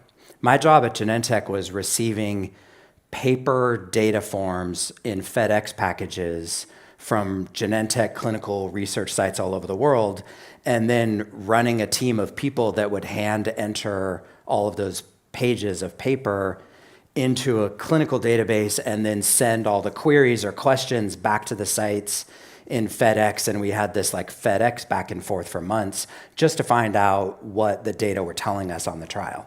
And my biggest frustration at Genentech, because I was lucky enough to work on the Herceptin, what became Herceptin phase 3 trials, which were large international trials in breast cancer. And we knew that drug worked probably about 18 months before we got it through FDA, because just all the steps of the process at that point were so slow that we had these patients, waiting for a positive drug, and it was the process that was getting in our way. And that became the genesis of my first startup, to kind of try to fix that. Now, if you were able to talk to your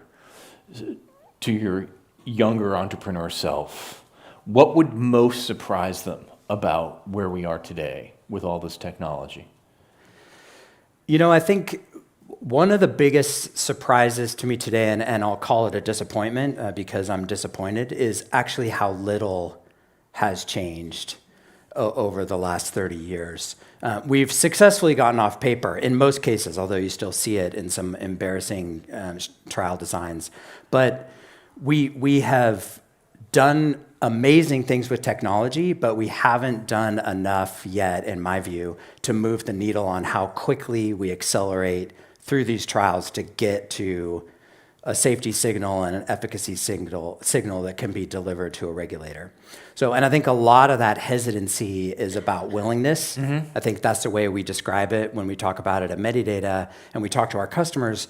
The technology's there. I think you've seen a lot of sessions already today about just how fast things are moving. We're talking about last miles. We're talking about skipping processes, like the jury parents talked about skipping the lab process, for example, to just accelerate treatment.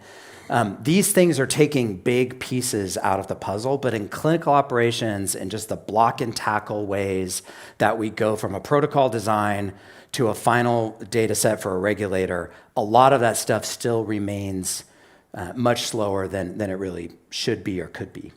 So when you're going to a sponsor and you're saying, look, we could really put your timeline on steroids, what kind of resistance do you hear? I mean, I would think I would want to say yes.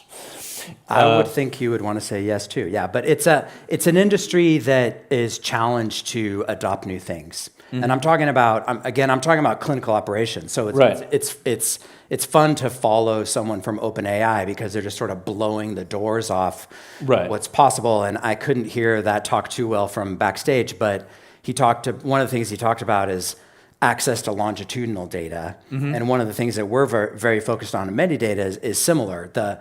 If you look at the world today, mm-hmm. things like this Oura ring on my finger, I'll be here later. We're hyper accelerating not just longitudinal data, access to longitudinal data, but the things that we can do, the technology can layer on top of that to see a signal.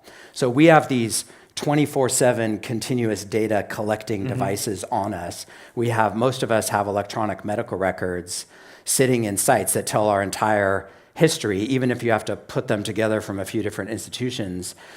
These are the seeds of hyper-accelerating clinical trials. When we get to the point that we're actually able to leverage what this thing knows about my 24/7 monitoring, what my medical record knows, we can completely change the way we do this today, where an institution running a trial that I go to participate in takes some sort of 18-month snapshot of me because that's how long the trial ran, and they collect specific data points because that's what the on certain days, my blood pressure when I'm in the doctor's office, when my BP is elevated because he scares me. Yeah, or I come to my protocol-mandated site visit 6 weeks after I had that headache that's going to get captured now as a 6-week-old adverse event, and what do I remember about it, and what medications did I take, and how did it resolve? Like, these are the things that complicate the signal detection that we want to see in these trials to sort of start them faster, kill them faster if they don't work, mm-hmm. and get them finished faster if they are working. And how far do you think we are from a world like that where we want to test a medical hypothesis? Patients are walking in not knowing whether they should get the current drug or an experimental one, or even two current drugs, right? And a lot of the time when we pick a drug, it's just which one the doctor kind of has a favorite. And we can start randomizing people without all of these barriers, so we can collect a lot more data a lot more quickly. That seems like the obvious path. We're so close. I mean, we're just right there. And again, that's why I use the word willingness, because the technology is there to do it. But when you bring this much new technology into a process that's been doing things the same way mm-hmm. for a very long time, and look, I'm not trying to push the easy button on this. It's a heavily regulated industry. Our industry is always looking for regulatory signals that it's mm-hmm. okay to do these new things. Then you've got crazy complicated international challenges around mm-hmm. the management of personal health information and so on and so on. It's a complex environment, but we're this close to being able to say, yes, we're going to use continuous monitoring. We're going to use healthcare records. We're going to take some chances on new AI tools that can do this stuff much faster, and we're going to just sort of cross the chasm very, very quickly into a whole new way of thinking about what is becoming the long pole in the tent. And I think, this is one of the things I took from many of these sessions this morning is, on the one hand, if we hyper-accelerate molecular discovery and put many, many, many more new possible therapies into the pipeline, and then we're accelerating, no one's talked about it yet today, I'm surprised, but the new FDA initiative around real-time mm-hmm. clinical trials is game-changing for our industry. If you're putting more stuff in the pipeline here, you're looking at it real-time on the other end and approving things much faster. What becomes the blocker, mm-hmm. What we call the long pole in the tent, is this process in the middle, from protocol, starting sites, recruiting patients, mm-hmm. collecting the data, measuring the data, analyzing the data, getting it to a regulator. That stuff will become the blocker. And what we're doing at Medidata is trying to speed up that whole piece. And there's a real opportunity to do it as far as the technology goes, mm-hmm. but we need an industry that sort of wraps their minds around doing this stuff, reinventing themselves, transforming their own organizations to do all of that middle piece very differently after 30, 40 years of doing it the same way. Amazing. Well, I look forward to seeing it happen finally. Thank you so much. That's all the time we have. Yep, thank you very much.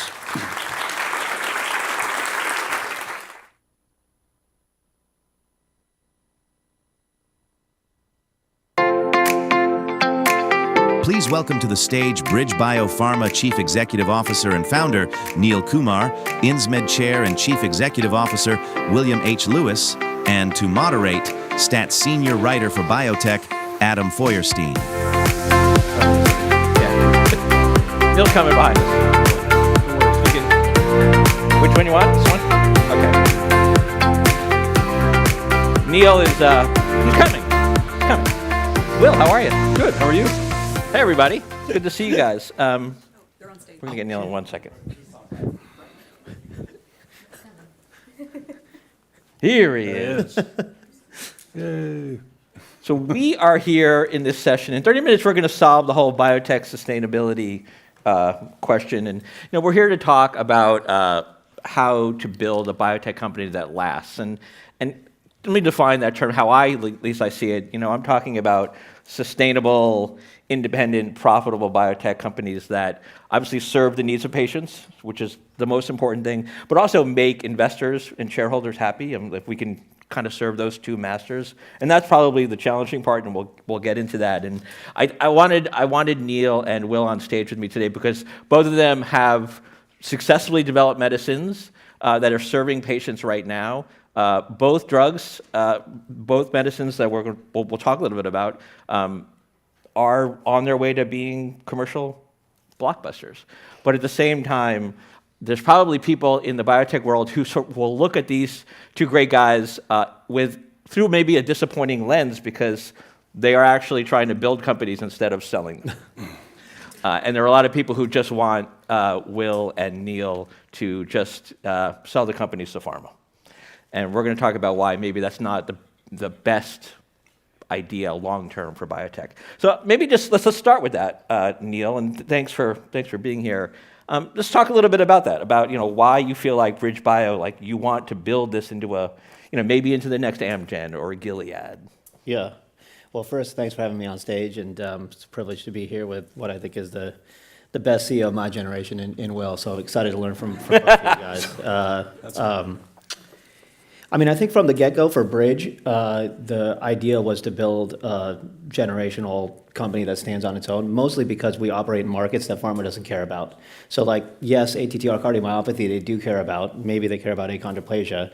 They sure don't care about LGMD2I, ADH1. Even ATTR wasn't our first approved product. It was our Rare first diseases. approved product. Rare diseases. And the problem with wanting to sell to pharma, which everyone wants to do, as we've talked about, the press wants you to do it, bankers want you to do it, investors want you, hedge funds want you to do it, everyone, is that you can't take a contrarian bet. And that's why we have the pipeline we have. Writ large, we have 150 PD-1, PD-L1s, 300 GLP-1s. Everyone's doing the same stuff because they're just aligning to what pharma wants to buy. And I think that's a tough thing for the patients that we're trying to serve, certainly in the rare disease space. So that was always the idea from the get-go, is build something sustaining. And Will, your view on this topic and how you kind of see Insmed fitting into this? My ambition when I came to Insmed, my last company was single product, managed to go public, and barely, sort of by the skin of its teeth, but was successful. And so I had learned a lot from that, and I thought, okay, was I lucky or can I actually do this? So I wanted to do it again and do it at scale and multiplex, and that was the ambition. And so we're on our way to accomplishing that. But it was never about thinking about sale. We've talked about this before. People that spend their time or their calories, they watch too many episodes of Billions or whatever the thing is, and then they think, oh, the deal's coming and here's how it's going to unfold. It's all nonsense. I worked in investment banking for 10 years. Companies are bought, they're not sold. And the way that happens is the CEO of a big pharma company or their BD person calls up the CEO of the biotech company and says, we're going to buy you. And that ends about 2 weeks later after you say no 3 times, and that's really it. It's not like in the movies. There are exceptions to that, but it's not very often. So you don't really need to spend any time on it. What you really need to spend time on is, can we make a drug that's going to make a difference in the life of patients that is intuitively obviously so?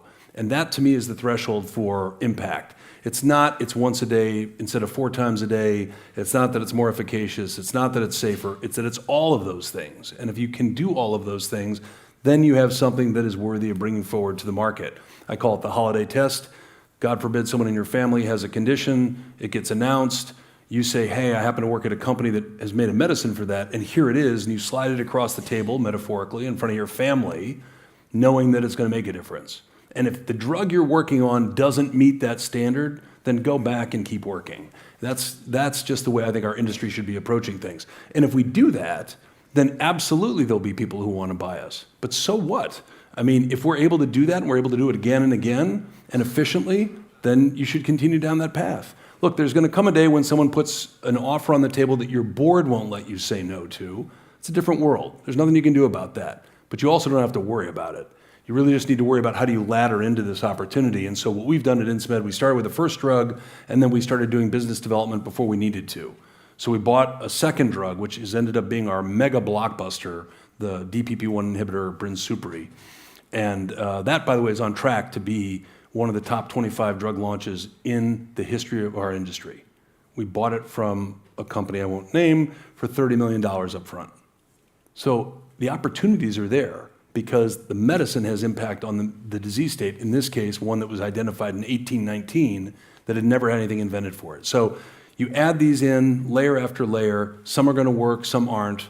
But as long as they're underway and building momentum before anyone starts to look, then you have a chance of accelerating. And that's what happened at Insmed. We got to about $1 billion in market cap, then we got to $3 billion, and then everyone blinked and we were at 40. Now we're a little bit below that right now, but that is a different issue, byproduct of the vagaries of Wall Street. But the point is you want to layer in those opportunities. Neil set out to do that, from my perspective, from day one. He was very vocal about it. It scares the hell out of the industry and the investors because it means dilution.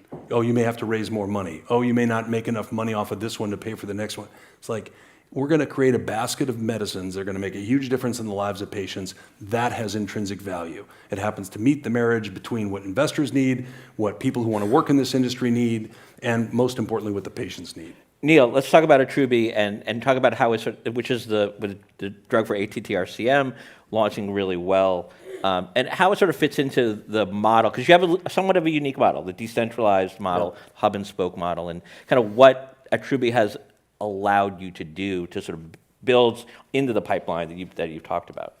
Yeah, I mean, generally when you think about Mendelian or rare diseases, there's only 20 or 30 marketplaces that are of that size. I mean, ATTR cardiomyopathy is probably a $20 billion market. The drug's annualizing well over $1 billion for this year now, and we're just, 4 quarters in. So when you look at it, that allows you to, number one, think about profitability and cash flow so that you can continue to take contrarian bets.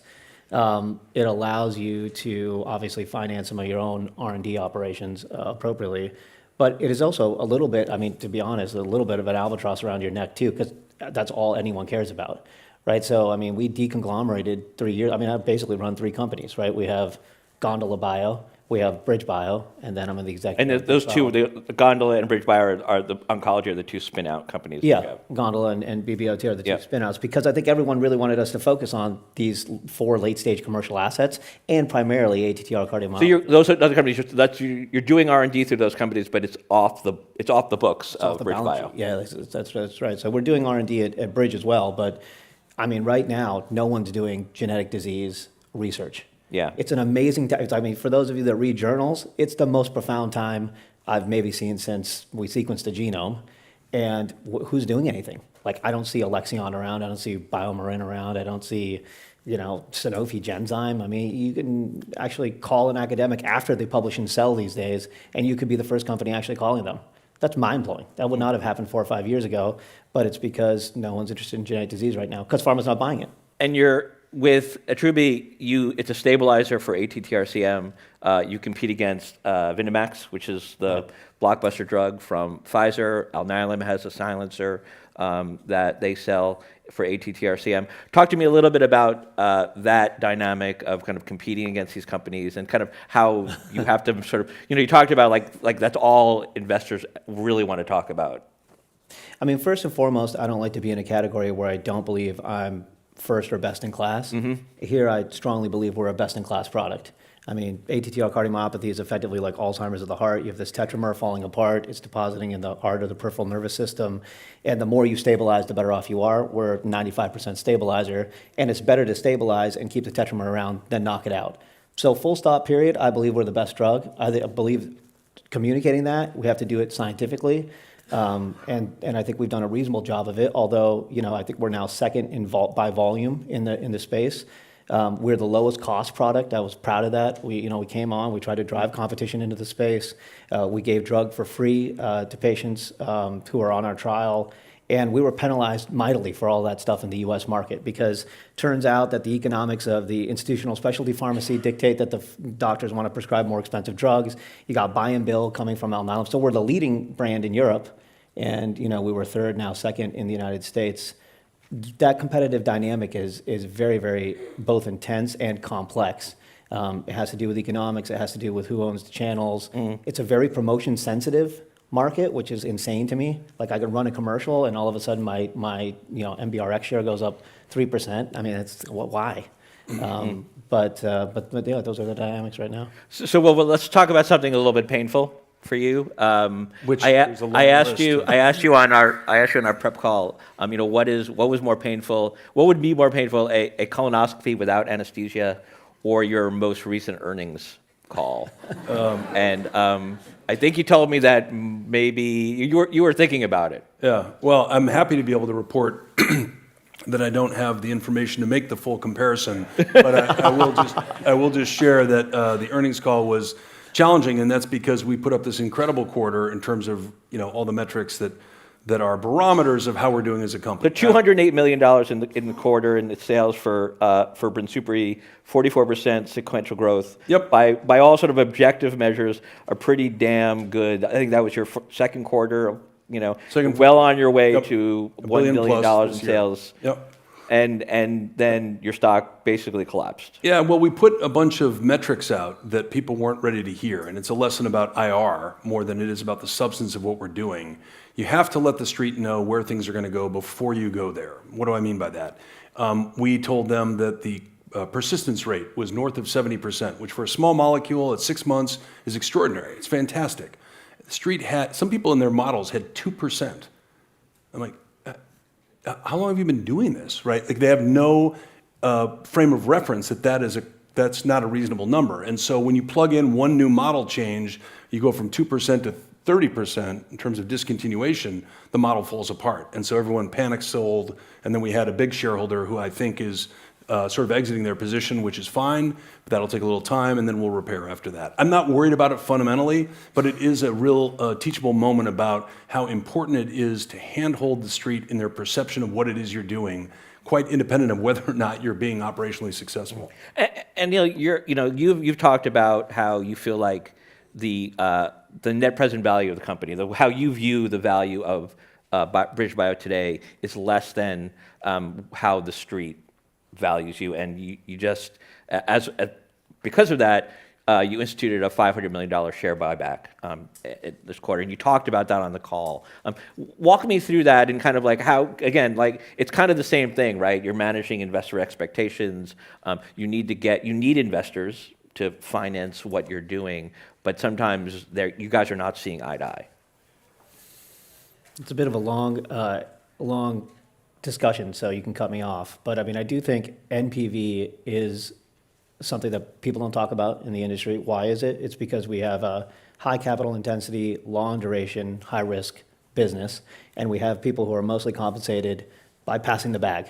Short term. So it's like short term. Yeah. I mean, even the longest term people are like 5 to 6 years, right? So, and most of the people that trade my stock these days, they get comped on a yearly basis. So no one's really thinking about the DCFs or the NPVs, et cetera. But if you want to build a sustainable company, I truly believe, one, you have to have really great science, and two, you have to have NPV positive projects. Like Stelios and I don't agree on this. Stelios' view is biotech is writ large NPV negative. People will always put money in it, and someone's always going to make some money if they invest at the right time. And like you've talked about this, like you could go the normal route, which would be just dilute. Dilute. Just keep selling stock, exactly. Raise money that way. Dilute. Like And I'm a founder, so I choose not to do that. But it's not just my compensation. It's really also the fact that I think if we get the model right, if we can make this whole situation NPV positive, we can attract way more dollars. I mean, think about it. There's $70 trillion of M1, M2 money supply or something like that in the world. There's like, I don't know what Bruce wrote, like 60 billion in biotech. That's paltry, given the importance of the problems that we're working on. But I think a lot of it is because there's so much information asymmetry. The way this market works is just like people telling each other stories.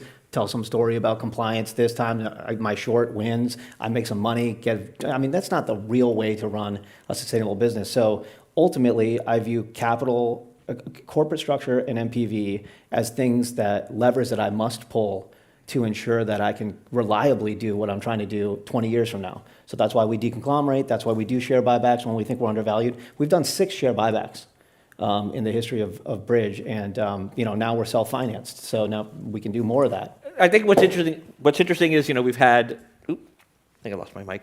I think what's interesting is we've had the science, you guys are obviously successful figuring out the science part, and there was always a question about for mid and size biotechs, can they do the commercial? Can they sell it? Can they sell a drug? Can they turn it into a blockbuster? And we've seen now examples of that, and both of you are examples of that. So what's getting back to this original question of what is the trying to build a biotech company to last and be sustainable? Like, what is the obstacle? Is it kind of the financing side? I mean, what do you think is the kind of the headwind to that? Cost and access to capital. I mean, that's all it is. I mean, unfortunately, if your cost of capital is, 20% or above, there's a lot of projects that you just can't take on. And if you have no access to capital, then you can't continue to do R&D. And there just aren't a lot of people, as you said at the outset, that want to see you continue to do what it is we've demonstrated we're good at. We are good at R&D. We have, I think, industry-leading probabilities of technical success. I don't think there's many other biotechs that have the opportunity to get 6 approved products in the first decade. And so in any other industry, I'll give you an example. Sequoia is an investor in us. They're mostly tech guys. If I went to them and said, I want to sell my company tomorrow, they'd be like, what are you talking about? You have the opportunity to build something that's of substance. If I went to a biotech investor and said the same thing, they would be like, yeah, sell it. Just let's do the next thing. It's just, Is that, just finding that investor base that believes in the vision? Is that it's impossible thing to do? We've not had challenges accessing capital, ever. And that isn't because we're better storytellers or whatever. I think it's timing, I think it's luck, I think it's a whole bunch of things. To me, the more difficult challenge, and that's why I wish I had his prodigious brain, is finding the right asset. Because the one thing you learn about this industry is if you have the right asset, there's no limit to the upside of what you can generate.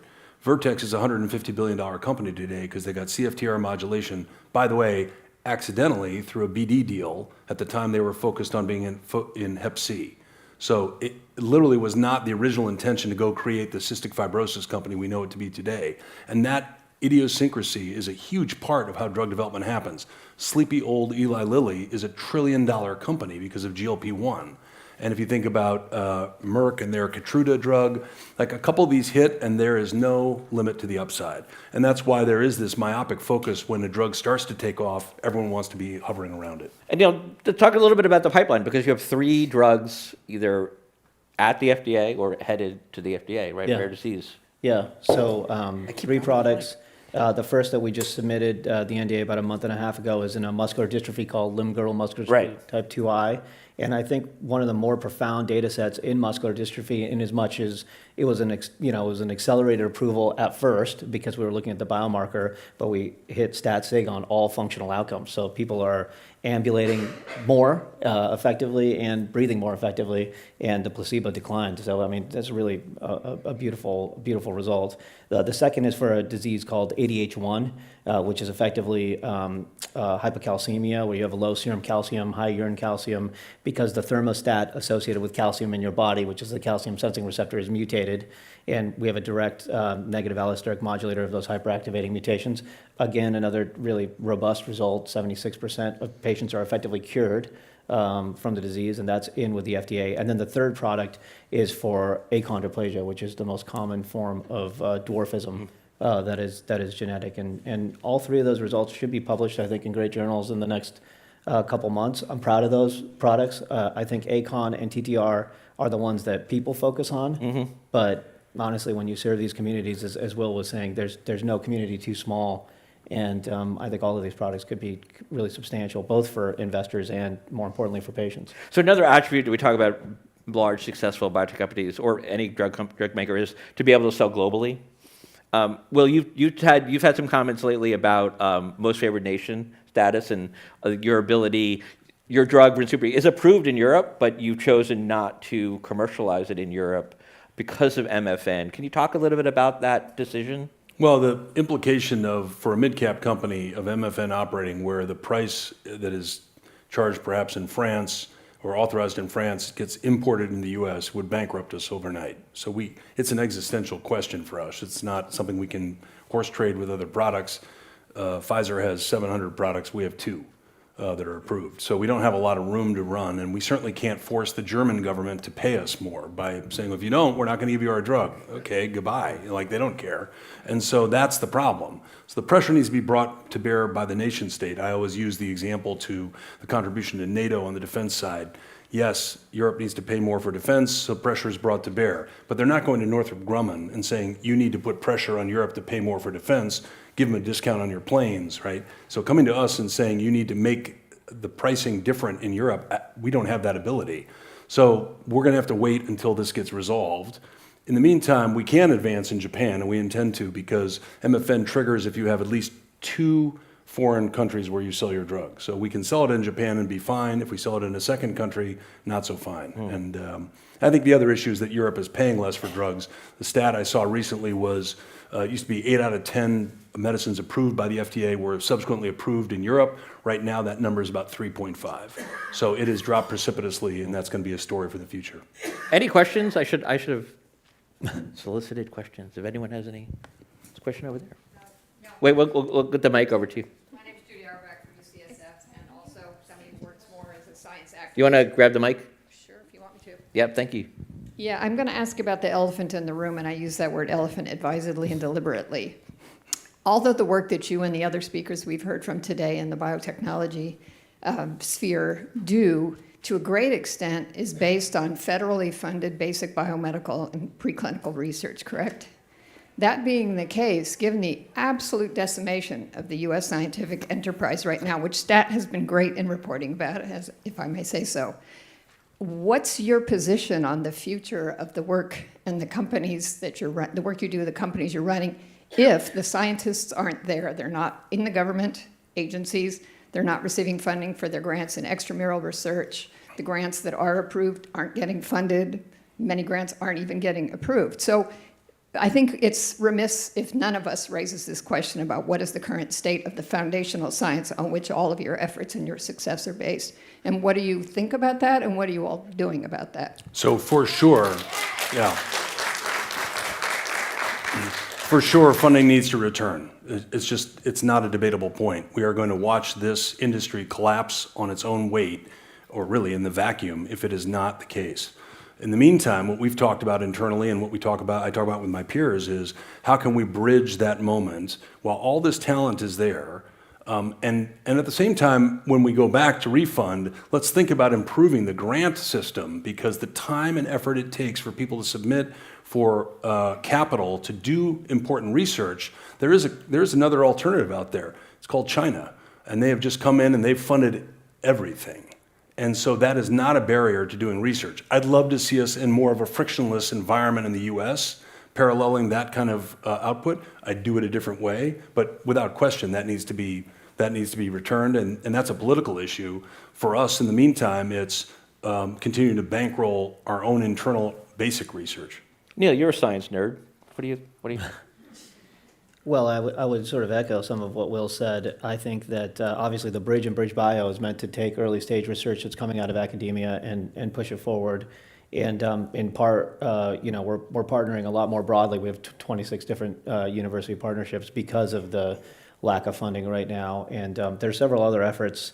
Andrew Lowe just started something called Tech Transferase, which is going to work directly with TTOs to try to unlock some of the things that are not being funded anymore by the NIH. But no question, we've been vocal supporters of funding the NIH. And but I think honestly, the problem's bigger for our industry right now than even just that. There's going to be that. There's China, which is like, I don't know as American taxpayer why I'm paying for the NIH if all of a sudden any new insight just gets taken by a Chinese company and then marketed back to a big pharma company. Like, that makes no sense. But the same people who are pro NIH budget are like pro China and anti the industry. So it's a wild time. I honestly see there being just a lot of pressure right now on biotech. And for the work that we do, for instance, in the rare disease space, which is already razor thin in terms of MPVs and things like that, it's going to be pretty challenging. It doesn't matter. It could be an elephant or it could be a donkey. It really, I mean, is China, do you view China as a threat? Is it an opportunity? It's both. I mean, it's like amazing pan-genome work coming out of there, and like all of the science. It's like, I think Tsinghua University is one of our partners, amazing, and we're finding some assets there. Obviously, they're mostly focused on the bigger markets, but it is also true that, like, let's say, Dr. Tessé Levine comes up with the next amazing target. We start a biotech here in the U.S. and a Chinese company basically patent vests us in now 8 to 10 weeks is how quickly they can do it, and they turn around and pharma buys it. I just don't see how that could just be a sustainable business model for the United States. So are there ways that you're actively trying to protect the work that you're doing to keep it away? I mean, there's things like, you'll never see a structure come out of BridgeBio anymore. We submarine it. We put posters up that like have, not the right structures. Like the ASOs, we IP protected tile the whole gene. It's expensive though, it takes time, and it's not great for the academic. Like, we should be sharing.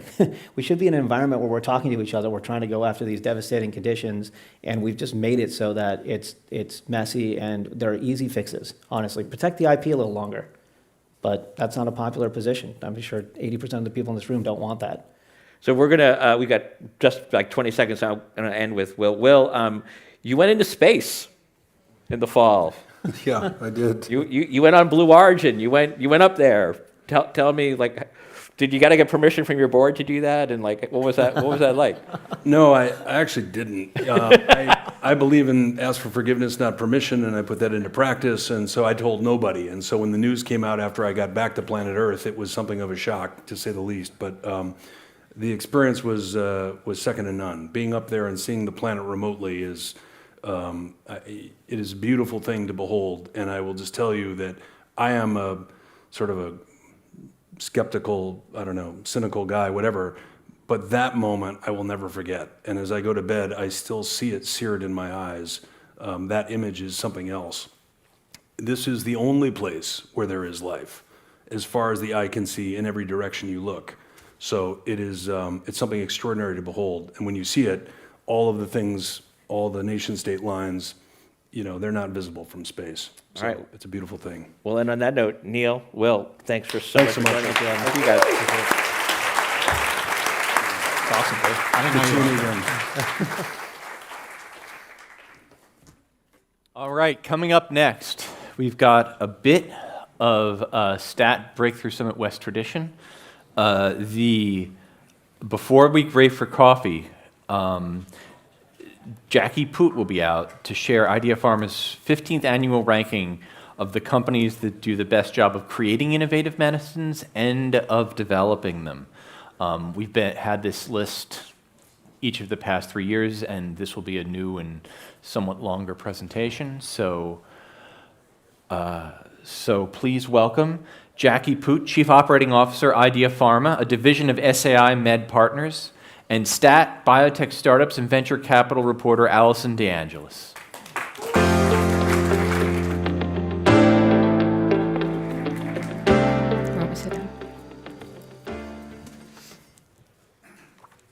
So we're starting off with a recap. Ooh, and some music. Indeed.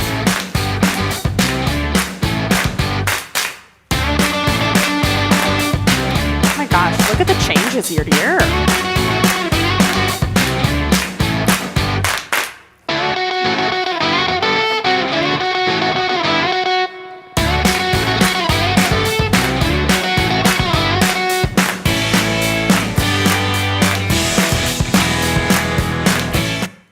So landing on 2026, but what you just saw was a summary of the longest-running benchmark study on pharmaceutical innovation in our industry.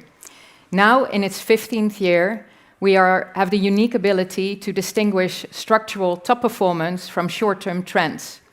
And every year, we try to answer the question, what if you gave the same molecule to 2 different companies in early phase? Would they be equally successful, and why? If we look at the Innovation and Invention Index, the Invention Index measures a company's potential value. The Innovation Index measures a company's ability to convert that potential value into realized value. And as you can see here on the graph, it's quite a big spread in our industry. Alison and I will be deep diving in some of the key insights that drive the performance of these top 30 global companies. Starting with Eli Lilly, it's actually the first time a company is winning in both innovation and invention. And looking back when we started back in 2014, Lilly was a mid-tier player, ranked number 17th, but it has climbed all the way to being a top-tier innovator. It's made remarkable progress in terms of R&D productivity.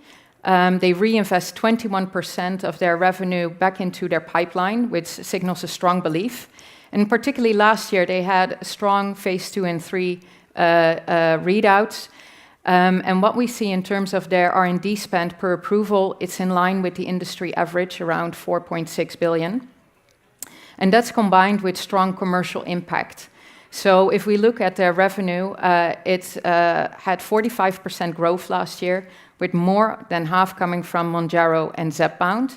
And they continue to deliver there with superior data versus Novo's Wegovy, but also additional cardiovascular and pediatric type 2 outcomes.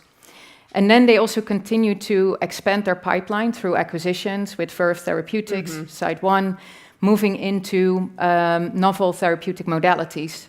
So what we see with Lilly and their sustained performance and improvements is that they have commercial strength with pipeline depth.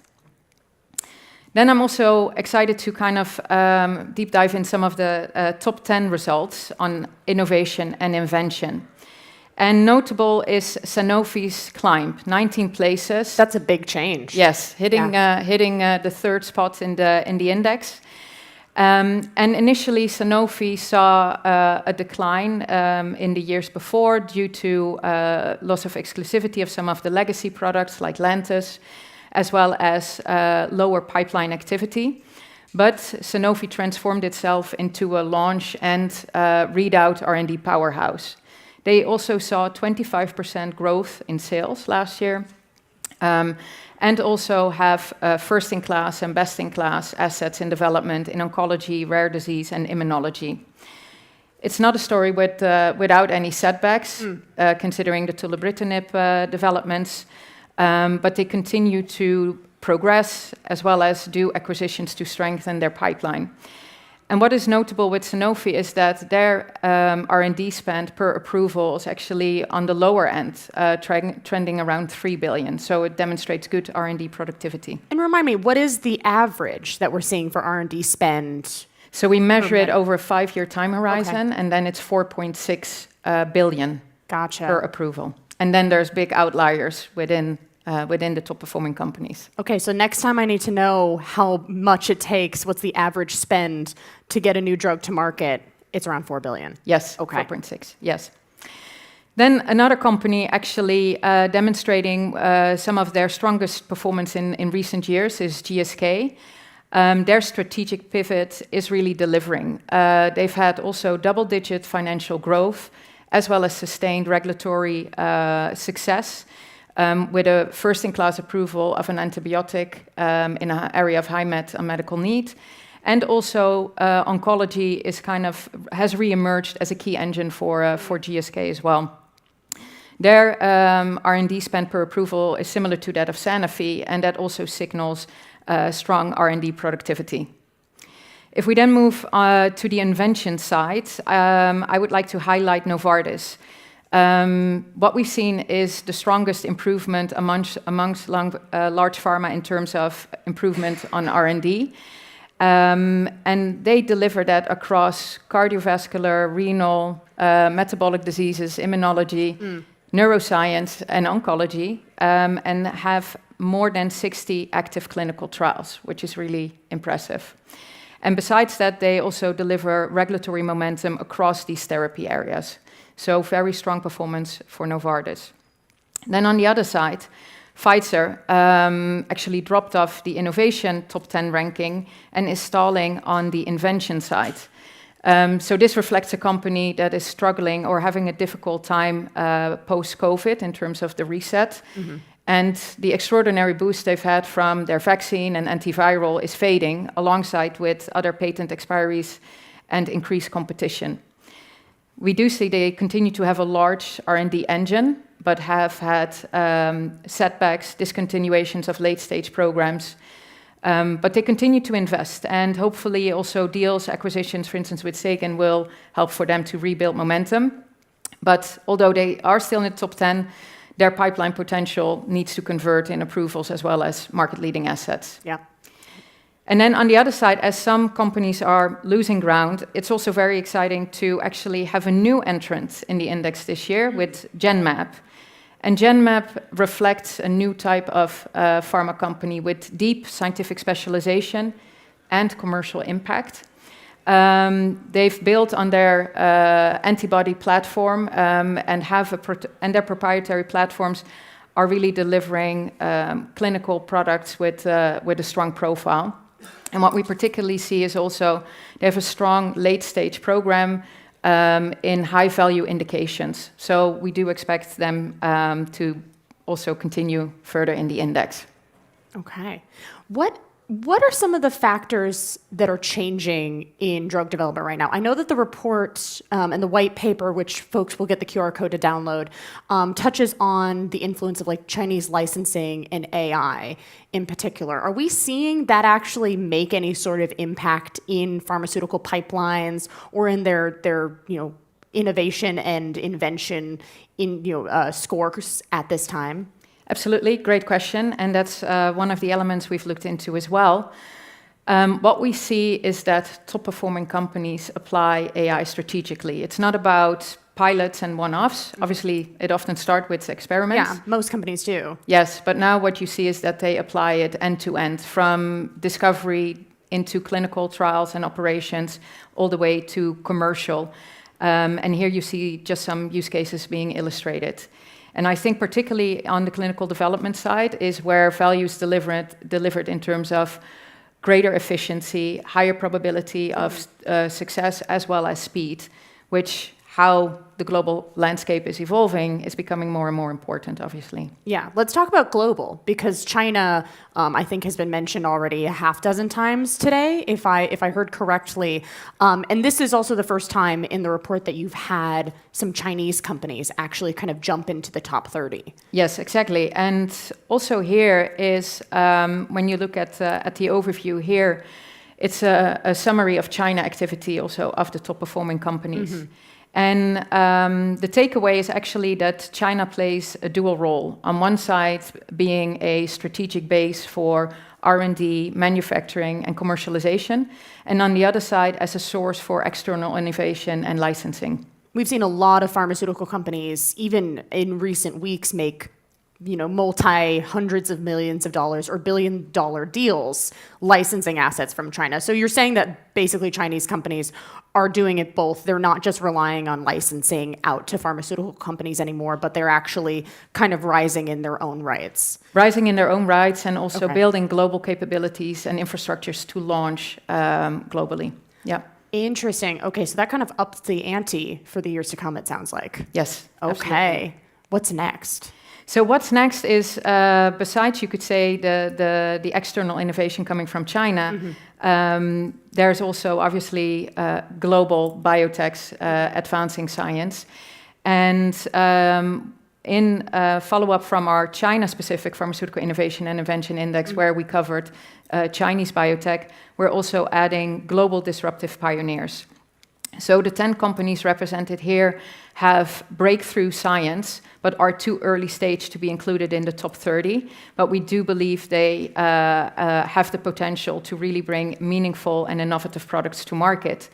And what's interesting here, and I know also Stat has reported on this as well, but for instance, Parabellus has a deal now with Regeneron, and that's one of our top 10 companies on the global level.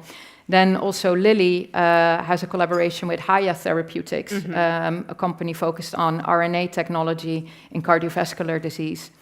But it's not that these companies will just deliver, you could say, innovation to big pharma pipelines. Revolution Medicines will be presenting groundbreaking data at ASCO on the pancreatic cancer trial and could very much well become a global player as well. I did want to touch on that because one other point that's in the white paper, you guys actually look at the spread of regulatory approvals for the top 30 pharma companies versus the rest of the industry. And I think that you said there, you guys report that actually, you know, there's a little bit of a changing dynamic, which is that you're seeing more companies like these global disruptive pioneers, these kind of rising biotechs, be a part of get drugs to market. Market, yes. Okay. You could say what's changing there? You could even say it's kind of the same example Genmab has followed, where initially they outlicensed their products and Darzalex being kind of their anchor, but then starting to develop more in-house assets and building that end-to-end commercial organization as well. Okay. So you guys have been doing this for 15 years. Yes. How do you think the industry looks today versus 15 years ago? Great question. So what we've seen is that coming from, you could say, the single asset blockbuster model 15 years ago, it now has really been replaced with companies that launch platform or kind of franchise products. Obviously, we've seen a lot more complex therapeutic modalities entering the market. 15 years ago, it was heavily focused on small molecules. And that's obviously also exciting when this morning we've been talking about AI and novel technologies, is that will continue putting all these different pieces together to further advance more novel medicines. Okay, how can people get the white paper? Great question. So people it's like I knew. You knew this was coming, yes. So either approach me after the session, or you can download the white paper also using the QR code, or go to our website. Jackie, thank you so much for joining us again. We appreciate it. Thank you. Thanks. Thank you.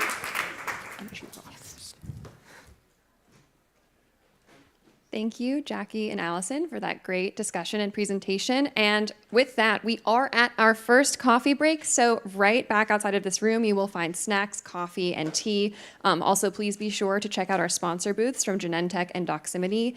Enjoy, and we will resume programming here at 11:20 a.m. Thank you.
morning of continued programming. If folks can make their way back into the room, make your way to the front, don't be shy. We are going to begin very shortly. I don't know about y'all, but at this point, I switched to decaf coffee, and I just drink coffee all day long.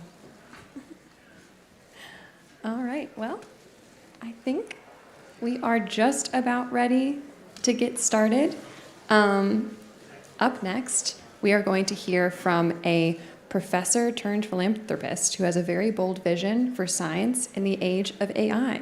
So please join me in welcoming to the stage Si-Mei Chu, CEO of Arcadia Science and president of the Astera Institute, and to moderate, Stat Health Tech reporter Brittany Trank.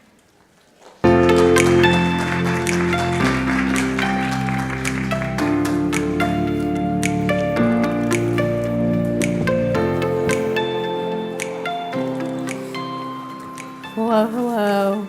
As you may tell, I'm a little bit sick, so we may do some ASMR, very quietly speaking into the mic today. And I have my placebo vitamin C, if anybody can tell me if this is actually going to cure my cold or not. Yeah, so how are you? I'm good, thanks. Earlier yesterday, as I was taking the BART in, I was reminded that it was 10 years ago that I interned at Lawrence Berkeley National Lab, and this is just, the Bay Area is just such a great place for research. It is, yeah. You did your PhD at Berkeley, and you were a professor at UCSF for several years. Yep. Tell us a little bit about your journey since your time at UCSF to what you do now and how that has affected what types of things you're interested in funding and putting your support behind. Yeah, okay. I'll do the short version. I cut my teeth in academia. I was a faculty member in biochemistry at UCSF. I was there and had my own research program for a couple years, and then basically left right before tenure because I saw an opportunity to really think about how science happens outside of traditional institutes, a lot of the work that I was interested in doing, and I was becoming more entrepreneurial myself. I started a startup. And I was really more of like a tool builder kind of person, and it just felt like there wasn't really like a me-shaped thing in academia that made sense. And at the same time, my husband and I's philanthropy, we were really running with that to fund more science. So I decided to leave and start this experimental research institute called Arcadia to play around with different ways of doing basic science with the idea of like trying to figure out a for-profit home for the kind of research that is intended to be very translational. And then we also have been funding a bunch of stuff at Astera on the nonprofit side to help people also think about how science happens outside of traditional bounds. Yeah, I hear that your first attempt at starting a startup was very instructive in kind of the way that you're thinking about projects and things to fund now. Do you want to talk a little bit about that? Yeah, I guess it was just really eye-opening, like, and I don't know what the experience is like for every academic, but I would say for myself, the first time I had an idea for a biotech company I wanted to start, it was like the worst idea ever. And I basically got my ass handed to me like immediately when I started shopping this idea around, and every VC just like laughed at me. They thought, oh, this is like the worst idea ever. In my mind, it was like a brilliant idea based on the science. And I think what I really quickly realized is that like I knew nothing about what it actually takes to go from science to a real product that helps people in the real world. And that my science was not shaped by that understanding because it was missing. And that maybe there's like very different outcomes, in fact, if you like have any sense of what the downstream steps look like to do like science that is more intentionally translational. And it felt like a gap, and people always love to talk about that valley of death that happens. And I think this is one dimension of that, is that the science that we do in academia is just not necessarily tailored to bridge across that valley to translation. So yeah, that was like very eye-opening. I was also just overwhelmed by the generosity of people's time to help me craft the idea into something that would actually be more useful. And so that was like my very first experience. Yeah. A lot of your efforts today are focused on rewriting how we do science for the age of AI. And I'm interested what you think we're doing wrong. What's bad about the way that we do science right now? I mean, it's so easy to be a critic. Well, one thing I would say, just to reframe that a bit, like certainly Everything everyone does right now, I think, in the world has to take AI into account to some degree. I think that the problems that I am interested in solving in how we go about science far predate AI. There are problems in structurally how we do teams, how we think about infrastructure for data, how we think about moving beyond intuition to prediction, how we train. These are actually like big problems that haven't gotten a refresh for many, many decades, like sometimes a century. And AI just makes that like way more visible, right? It's like unforgiving when you look at it through the lens of AI now in many cases. And so I think that some of the things we're interested in are like, you know, how do scientists actually put out their work? Like, what are the artifacts of science?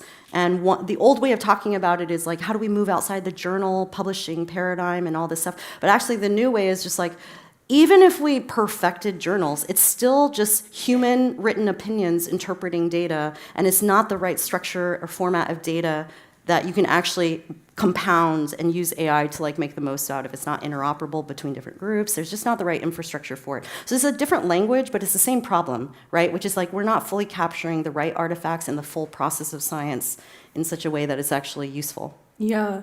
Maybe talk a little bit more about that and about publishing. Tell us about how people have reacted, because I know that at Astera, you have told people you need to share your research, but you can't publish it in a scientific journal. How have people reacted to that? Because that's kind of like the kiss of death in like academia, right? Is like not publishing your stuff in journals. It's actually like a purposeful kiss of death. I'm doing it on purpose because I actually am like trying to draw this line. And when we say they can't publish anything we fund there and at Arcadia, we don't publish in journals. It's not to say they don't publish. It's actually a forcing function to make them find a new way to publish. Because so long as you dangle the journals, what people do is they like publish one way, but it basically looks like what they would put in a journal. And you know, I think like it's basically preprints, right? Which this is not even a diss on preprints, but it makes it hard to step outside of that mental framework of what a typical journal article or the pace of that might look like what's a publishable unit. So the reaction has been all across the board, and in a like what I would expect. Some people like hate me and hate this and will never do it, and then that's good because I don't work with them. And then some people are like, hell yes, like I want to do it this way, and they will sit there and experiment with me. Like I don't want hedgers. Right, and that's like a line that's like, there's no hedging. And so the people that do want to join are usually not academics usually, and that's great actually. We love to see scientists coming from other sectors and willing to do it in this different way. And they're willing to experiment with like publishing more rapidly. And now we're even doing stuff with people where we just take humans out of the loop with the automation that can happen in the lab. If you can program your experiments in an automated system, then you can also automate the outputs using AI for like immediate publication. So I feel like that's really exciting to actually both make that job easier. Like most people don't like to sit around and generate drafts all the time. And it also takes human bias and error out of some of it. And this is not necessarily the case that it's like we don't ever want to express our human opinion. It's just like it can help automate some of this stuff, and then human opinion can just be one slice of that pie rather than the whole pie, which is, I think, more what it's been like in the past. Tell us a little bit about what that looks like in practice. Like the way that you disseminate information in science is to say, this is what I did. Here are all the experiments that I did, and this is what it means. And we do that in a paper. Like, help us reimagine, what does it look like if we're not doing that? So that's actually not what you do in a paper, in an academic paper. What you do is you bang your head against the wall doing a bunch of things and testing a bunch of hypotheses, and probably your questions change like 10 times along the way. And then 3 years later, sometimes faster if you're lucky, you have a set of results that explains maybe some model or some hypothesis you have. And then you tell that story as cleanly as you can because that's more legible. And what you don't do is actually track that narrative history of like all the twists and turns and the things that went wrong. You definitely don't usually publish your negative data, right? That would be kind of like a mess for someone to read. Historically, that makes sense because you're curating for the human gaze through this manual process. Now, I actually think we are, if not now, moving very quickly to a future where the frontline audience of your work is an agent. And so you don't have to curate it perfectly for someone who only has like a 5-minute attention span to get hooked on something. And so what we're doing basically at Arcadia, for example, where we started this was you want to make your publishing process as similar to your documentation process as possible. Ideally, they're the same process, and I actually feel like that can be more possible in the future. And so what we try and do is just, the goal of like what you put out is like, is this useful to anyone? And you have to tell the whole narrative. You start with like, this is what I intended to do in the beginning, this is what happened. And there's always twists and turns, and that is actually helpful to know. And like, another way to look at it through the lens of AI is that a lot of these like AI efforts that are happening that we hear about, they like to train on Arcadia's pubs because Arcadia's pubs tell the full rationale behind it, and you can't actually get intelligence out of it if there's not that full rationale. And so we also published like a whole set of things in something we called the Icebox, which is all the projects that didn't pan out and that we're not moving forward on to kind of like normalize people doing it. And actually in the beginning, sorry, this is a really long answer, but I'll just tell one final anecdote on it, which is like in the beginning we started doing this because at Arcadia, one of the things that we were trying to get the scientists to do more is kill projects. This is a thing that you're not really taught in academia very much, and is actually critical if you're trying to do something entrepreneurial. You have to like kill with like no mercy. And we couldn't get them to kill it as easily if they didn't have something they could put out that was like, I did a thing, And so basically what I started doing is say, okay, we're gonna do Icebox, and you can put out the thing you're no longer doing, and every time someone does that, I'll like drink a Smirnoff. This probably shows my age. I got iced in the company, basically. And so now this has become like part of our culture is to really put that stuff out. So those are some examples of things that we've been doing to try and just capture the full process. Yeah. Catherine has the mic if anybody has questions.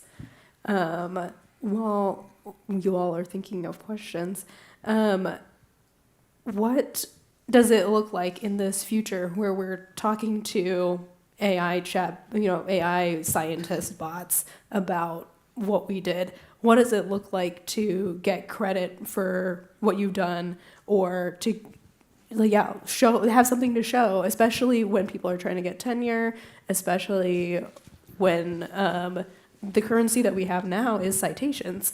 What kind of credit are people getting in this AI-ified universe where you're just kind of putting it all out there? Yeah, so I mean, I can certainly like put guesses out. I don't think anyone actually knows the answer to this yet, but there are a lot of people that are working on this problem. But I think that some directions I see it moving in are, instead of the journal article being like the only currency and the authorship hierarchy being attached to that, starting to structure those outputs into more modular pieces. There's like different data sets, different code, other things, and there are like ways to capture credit or authorship or identity for that. And there's a lot of people working on this, and so I don't want to try and say I know the answer though. But I guess like one thing I would say that's maybe a little spicy is like I also don't care. I care in the sense that like this is obviously for like the integrity of the thing and all that matters, and it's a very human desire to want credit. Having said that, I think too often when we rethink scientific systems, we start there. Like, how do we make sure everybody gets credit? How do we make sure to protect prestige, rather than saying, how do we make sure the right things happen, and then figure out how those labels get attached to it. And so it's like a thing I get a little bit allergic to, because when it comes up in conversations with people that are in the system, it tends to immediately just like get shut down, because no one wants like a cold start. It's like, if I don't get credit in the way that I want, I'm not going to do it. Okay, well, we can't actually design it based on that. That's like downstream of what needs to happen, Yeah. We have a question. Yeah, of course. Hi, I'm Roxana Donishchu. Thank you so much for all the cool stuff that you guys are doing. I am a young academic at Stanford. I run an AI in healthcare lab. And last year at the Stat Summit, several academics when we asked for advice, told us to quit. That was the advice. But in the last year, I've realized academia is so broken. Like, the incentives are misaligned. Like, I became an academic to do cool science, build cool things that get out into the world. And that's not what's, rewarded. And so I've been thinking a lot more about like starting companies and ventures while staying as an academic. And so my question for you is, if you could break the academic paradigm completely, just tear the whole thing apart and rebuild it, which is kind of happening with the funding situation anyway, what would it look like for you? I think for me, it's not exactly like breaking academia, it's diversifying the portfolio so that it's not just academia. I feel like what academia, so that's one side. So diversifying meaning like different kinds of teams, different kinds of institutes, different ways of getting funding, different ways of framing problems, so that's just one part of the puzzle, right? And that's definitely something at Astera we're very interested in, is like we're less interested in funding academia per se, but funding new forms of basic science that can happen on the outside.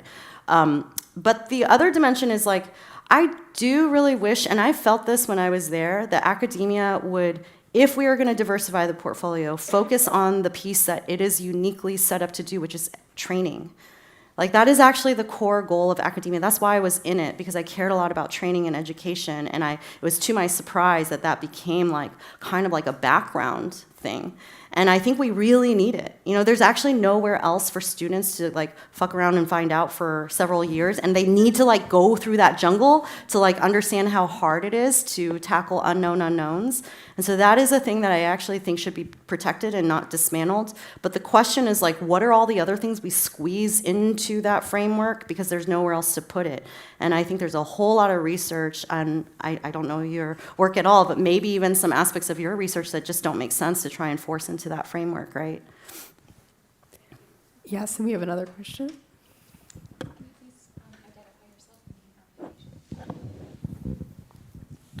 Hello, my name is Sylvie Leota. I'm an independent scholar funded by Genentech. My question is, if I was working with you, if I was in your group, where would I publish? So let's say I'm not publishing in a journal and I'm completely open to doing anything wild. Do you have your own types of publications through Arcadia? Or are you looking at leveraging STAT, other publications that are non-academic, multimedia platforms? There are a lot new things that are coming and developing now. Are you looking at those alternate communication platforms? Or is it strictly that I would be publishing through Arcadia? Can you kind of explain a little more your vision for this? Yeah, so this was like really surprising to me when we first started doing this, is like the dearth of options there are for scholarly researchers. So there's certainly things you can patch together. There's like GitHub, Zenodo, blogged style things, a bioarchive. None of them are quite as flexible and sort of like one place to do a wide range of things. And so we ended up using this open source platform that is now, we're no longer using, because we are ourselves at Astera, the nonprofit, building out the more scalable open source version of it that other researchers can use. So that's actually in progress right now. It's called the Stacks. And we actually used our experience from trying to do it ourselves to make sure we had all the different pieces that we realized researchers want, right? Tons of flexibility on format. You can import from Google Docs, just trying to make people's lives easier. There's a DOI. So it's interoperable with the rest of the scholarly corpus. You can find it on Google Scholar, so that like discovery is really important, right? And then there's like easy ways to upload data in other formats as well. And so we're actually building that right now, and it's so exciting, because like we originally built it just for like the people we were working with, and we've started getting pinged by a lot more folks, including some people in government, trying to explore new platforms like this. One of the problems which I had mentioned to Brittany earlier, there is also with this, as with many things where you're trying to change a system, a cold start problem, where no one really wants to use it until everybody else is using it, and they also don't want to use it unless they're sure that it's going to be around forever. But like, no organization can promise that, and also private foundations shouldn't hold the bag forever. So what we've decided to do is say, okay, we are committed to funding this for at least 10 years, no matter what. We are finding ways, legally and otherwise, to make sure the data lives on, and then we are actively working with government partners right now to try and figure out how they may ever take over. And so with that much longevity, like bioRxiv only has like 2 or 3 years at a time of funding, so that's actually more guarantee for that than most places have. So that's what we're doing right now. It's in beta mode. We just want to make sure we work out all the bugs and the legal issues before we release it to more people. But I mean, even now, you could just grab the code. You know, it's like open source and build it yourself if you want. It's just there's a lot of other features that you might want to get some support on. But having said that, I actually still think that this is like probably just a stepping stone towards what the future looks like. This is like a nice intermediate solution. I don't actually know what the future state of publishing looks like, because I don't know what the future state of our interaction with AI looks like. So that is TBD. Well, thank you so much. We're out of time, but this was great. Thank you. Thank you.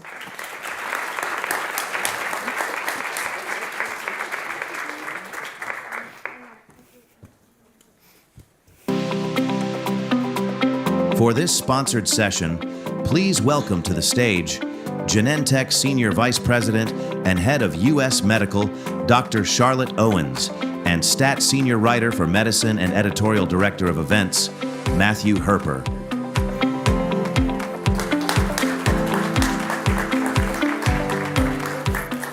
Well, welcome, Charlotte. Thank you. So, you have an amazing personal story. You're the SVP and head of U.S. Medical at Genentech, but you're also a practicing OBGYN at Grady and Morehouse in Atlanta, which means you're both bi-coastal and working in a real safety net hospital. Yes. Can you share how that combination, along with what you see in your own family and community, shapes the way you think about patients getting and staying on treatment? Sure. I think my favorite question is always why, and so I'll start off by saying, why do I still do that? So as you stated, I am the Senior Vice President and Head of U.S. Medical at Genentech. I'm originally from Oakland, and so this is home. And I think, and that tells you a lot about what life experiences have brought me. I've been in the healthcare industry now for about 25 years. And Morehouse School of Medicine and Grady Hospital care for patients regardless of their ability to pay, regardless of where they come from. And what that allows me to do is to really understand what patients truly need, not because I'm remembering from back in the day, but because of real experiences that I still encounter every day. It also allows me to still be present with clinicians and to see their challenges. It also allows me to understand, how do you operate in a safety net hospital setting? And that not only informs me as a clinician about how to be a better physician, but it informs me at Genentech what we should think about as we're innovating, as we're really being very patient-centric. What does patient centricity really mean? And how that should be incorporated as we develop new treatment options for the future. Tell me a little more about that. What does that mean to bring that to your work at Genentech, that patient centricity? So patient centricity means that you're not just thinking about that moment at the point of care, that you actually care about the person before they got to the hospital setting and after. Because one of the things we know is most of what makes you healthy is actually outside of the healthcare system. And so as a responsible, compassionate biotech company, we really take it very seriously that we want to take care of the whole patient. And so we not only want to deliver the best treatment options, we want to really accelerate the right diagnosis, and we want to care about patients in their community. So some of the things that we do, for example, is over the last 30 years, we have provided patient assistance programs for more than 4 million patients. We also have ongoing relationships in communities with more than 500 patient advocacy groups covering more than 50 conditions. And that's important because we not only take our science and the delivery of our science very seriously, but we really want to care for people all the time and all patients. Our population health program is all about removing barriers to access.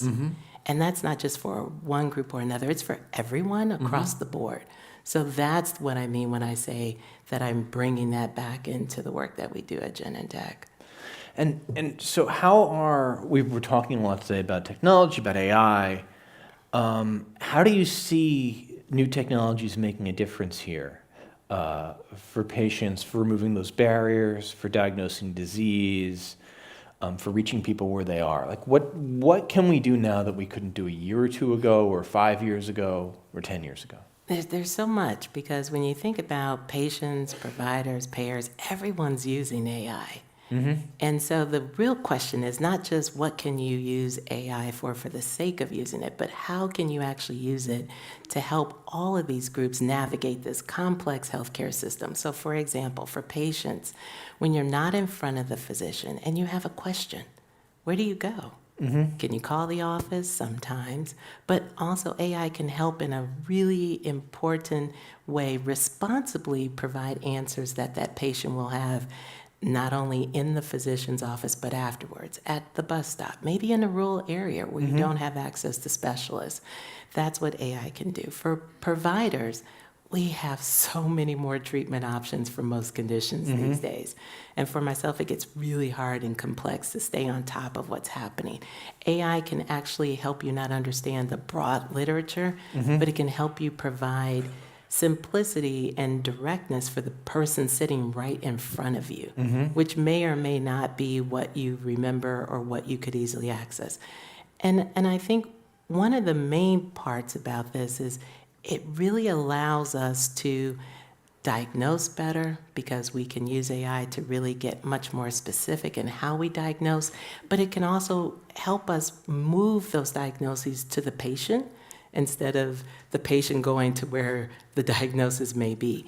And that's important because you're actually removing a barrier that so many people have. For society as a whole, this whole concept of patient centricity and AI should allow us to deliver better treatments, more specific treatments, faster. So, I want to come back to the contrast between Grady and one of the largest biotechnology companies in the world. What do you see that you'd most like to change as you're living that contrast, and I guess taking a lot of cross-country flights? Like, what would you like to fix? Well, I think we're doing that now. I am so proud to be in the biotech industry, working for the company that started the biotech industry 50 years ago. And what that allows us to do is to really unite society, unite all of us around getting people healthier. AI and science is what we do, and we are now converging in an opportunity to really innovate faster, to get the treatments to the patient faster, to remove barriers faster. And this allows us to have better diagnoses, being able to diagnose certain conditions that you normally had to go to a specialist for. Being able to do that with a blood-based biomarker is pretty incredible. Because now, if you don't have access to a specialist, or maybe there's a long wait time, or you live 50 miles away, and you have, for example, early cognitive decline, to be able to get an early initial assessment with a lab test. Well, and to be able to do that at all for something like Alzheimer's, which has been a disease of exclusion, really. Exactly. You just have bad memory. Exactly. And this, one of the things we know is the faster you can get the treatment, the better life that you may have from that point on. And so when I see patients that are struggling with this in real life, and I get to come back here to South San Francisco and work for a company that is shortening that time, improving the diagnosis, making it more precise, and making healthcare ubiquitous for all, well, that's what I get excited about in the morning. Where do you go for hope? Well, I look around the corner. I see patients that we're able to communicate better with. I see what we're doing at Genentech to actually move the needle on many different conditions. For example, in multiple sclerosis, for example, we're listening to patients all the time. I listen to patients in the hospital.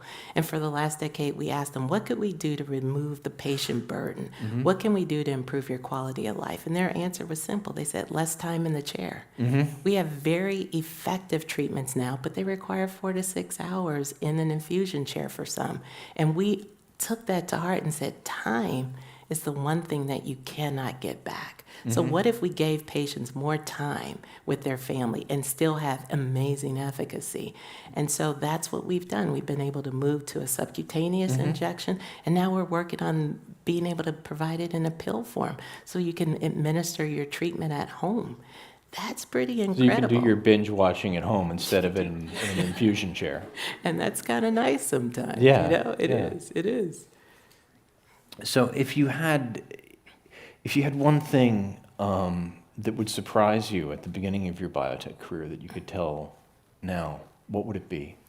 You know, I didn't imagine that we're at the precipice of where science and technology are converging so that maybe there's no condition that is too big for us to tackle. We have the ability to layer data in a method that we call neuropathology maps and neuropathobiology maps. And that layers a couple of different sorts of data. It layers genomics, it layers conditions and specific disease therapy and protein expression. And what we used to take 36 months to be able to conceive the possibility of a treatment for, we can now do in 10 months.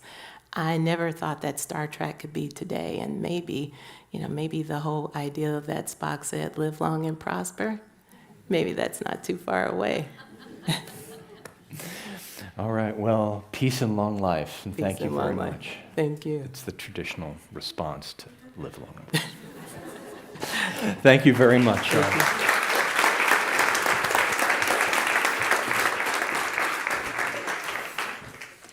Thank you so much, Dr. Owens and Matt. And speaking of live long and prosper, for our next session, we are going to hear from a company whose mission it is to add 10 years to the human lifespan. So please join me in welcoming to the stage Retro Biosciences CEO, Joe Betts-LaCroix, and to moderate, Stat Biotech Startups and Venture Capital reporter, Allison DeAngelis.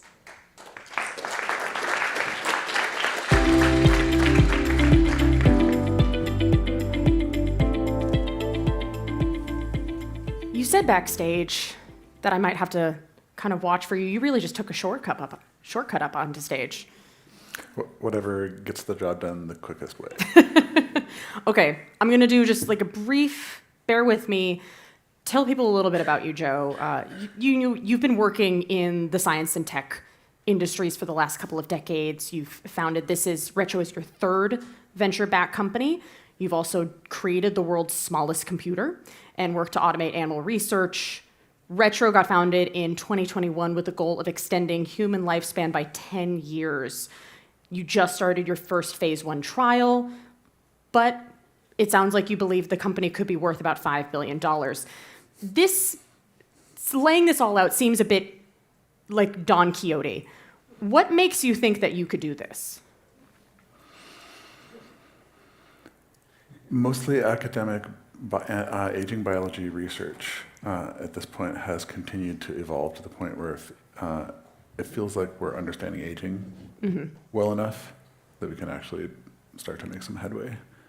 This really kicked off in about 1993 when a researcher, Cynthia Kenyon, who's now at Calico, Google longevity biology company, figured out that you can modify one gene in a small experimental animal and double its lifespan, which was the first time that a lot of people woke up and went, wait, what?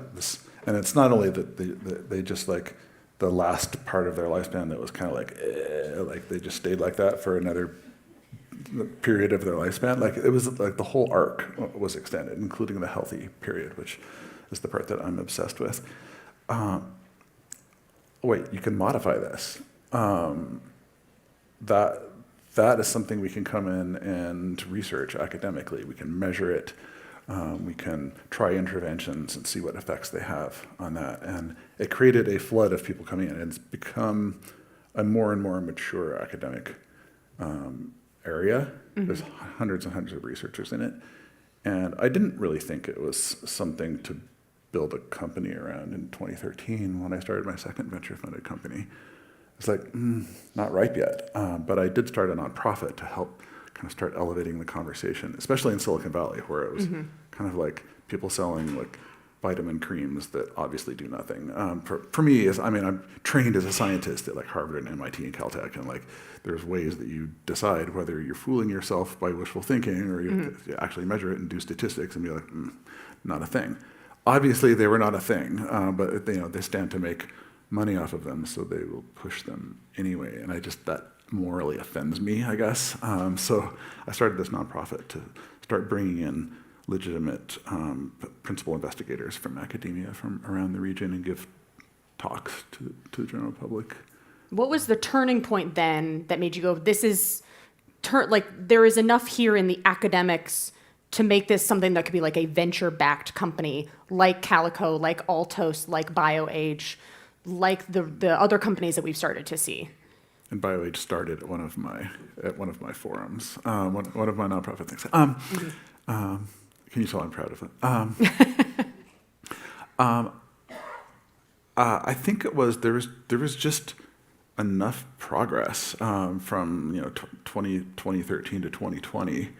There were amazing tools had emerged during that period. For instance, single-cell sequencing was like an amazing new, like quote-unquote, microscope to look at biology through, and tons of other elevated, not only tools, but also additional people and just breakthroughs that people had made. And one of those breakthroughs was a researcher who is now an advisor to the company, Alejandro Ocampo, who first figured out that this kind of miracle of reprogramming that was discovered and got a Nobel Prize in 2006 for being able to reprogram pretty much any cell of the body back to a pluripotent stem cell, which is the cell that gives rise to a new person from which all other cells can differentiate.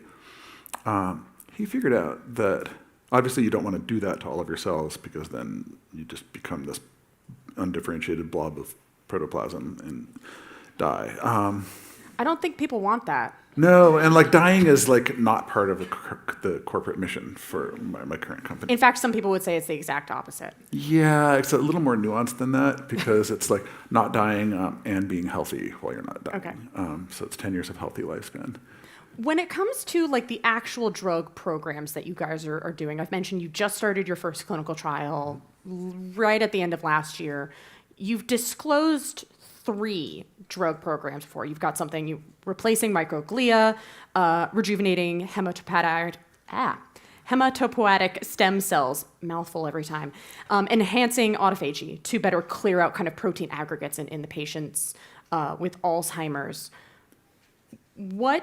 These are, of the examples that I've listed, some of these are things that people have tried, that there have been many mouse models on, and there are some, medicines that are out there that are kind of being repurposed to try to do these things. What makes what Retro is doing any different or makes it stand out?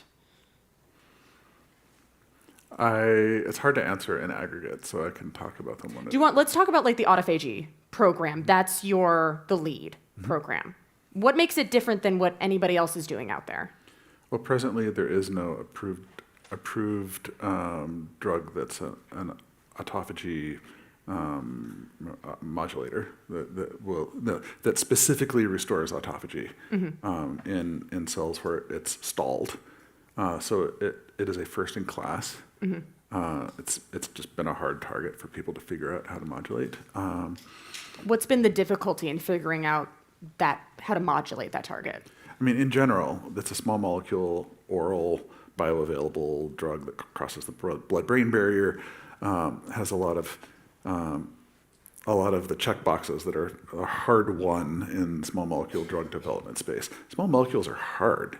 You can find something that modulates a particular pathway that you want to, maybe if you have the isolated protein or maybe in cells, and then it turns out to be toxic. Most things are toxic. So I think we're just very lucky in how we performed this search, that we have found something that's both effective in the animal models that we've put it to, things that can clear out gunk that have built up over decades in neurons, and in mice. and that appears to be incredibly non-toxic. I mean, that's the great caveat of the scientific industry is in mice. How's the phase 1 going? What are you seeing so far? Phase 1's going great, super good. I mean, we don't have like the final top line results to announce yet. You can talk about the initial top line results. I think the audience would like to hear that. I mean, I like to say there are 2 goals for a phase 1 study. One is to not have any adverse effects, and the other is to have adverse effects. You want to have no adverse effects up and through the dose range where you expect you will likely have efficacy in your target population. And then eventually you want to have some kind of toxic effects at some dose, so at least you know how big your box is. So we've got the former, but we haven't got the latter yet. Okay. So we'll be doing an extension to try to add on more higher dose levels, and like just the freaking thing is like too non-toxic. Which is like, it's okay. I mean, if you give me the option of which checkbox not to have checked so far, and I'll take this one for sure. Okay. I want to touch on, the AI component of it, because Retro, has this collaboration with OpenAI. Sam Altman obviously put in the seed funding for Retro, and it is, someone that you've been kind of collaborating with and have known for many years. What actually is AI doing in in the context of Retro? Like, what is it adding to the processes? What is it improving? Oh, it's almost, I almost want to answer the opposite question. What is it not doing? Like, what does it need to know? Actually, like what does it need to improve on? Every employee uses, AI as a phrase is like almost a little nauseating right now, just because it's like, I also do angel investing, and it's just trumpeted as the key feature of basically every company's process of doing every single thing, and it's like many different things, and it has been called many different things throughout the years. So I kind of like to be more specific about it. Okay. For instance, of course, all of our employees use these nice sort of chat interfaces to be able to research the stuff they're working on. Lots of them use things like codecs or more kind of agentic, longer time period project accomplishing versions of from the frontier AI model companies. And then we do all kinds of stuff that would often be called AI, but not necessarily as specifically these days, like building models of, we have particular cell types. We have a beautiful sort of microscopy facility. You get these gorgeous pictures of cells, and some of the cells have things done to them. Anti-aging or health improving, or some sort of biological process modulating chemicals added to them, and then we want to be able to see the difference. So we train a model that is usually some kind of deep neural network, essentially, to be able to differentiate. Is the thing happening in this cell that we want to be able to differentiate? We had talked offline about the potential for AI to kind of speed up things and to make the processes more efficient.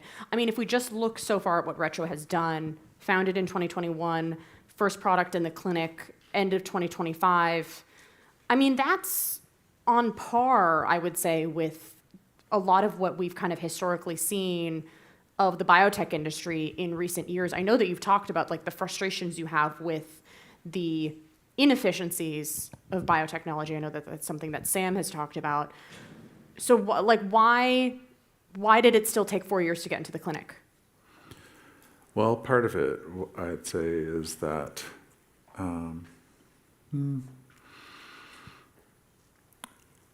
unfortunately, AI doesn't make animals mate faster, and a bunch of it is that'd be great if you could figure out how to do it, like AI fluffers. But no, this is just going the wrong direction. But a lot of things is like we need a new animal model for this, which means that we need to genetically modify the animal, and then they need to do the whole IVF thing and then raise a cohort and then cross it with this other one, and it ends up being a year and a half before you have the animal model you need for the next thing you're doing. And we have some fairly special animal models. We have a very mature mouse house that does a lot of our animal work for us in-house. Okay. I think we have an audience question. Nice. Christy Amenvalian just set up my question perfectly that I've had while you've been talking. Animal models are notoriously limited in their predictability in clinic when it comes to efficacy. You're an innovative company. How are you thinking about getting away from animal models to screen compounds? I would love to have some sort of AI model for the human, so we could just say, here's our therapeutic. Is it going to work? And it would be like, yeah, start giving it to people. In fact, don't even do clinical trials. We understand the human body so well now that you just make the pills and give it out. But unfortunately, we just don't have much of a clue about how biology works still, sadly, in 2026. But backing up, I would love it if there was enough of a model of human that worked in silico that I wouldn't have to do animal models, but there just isn't.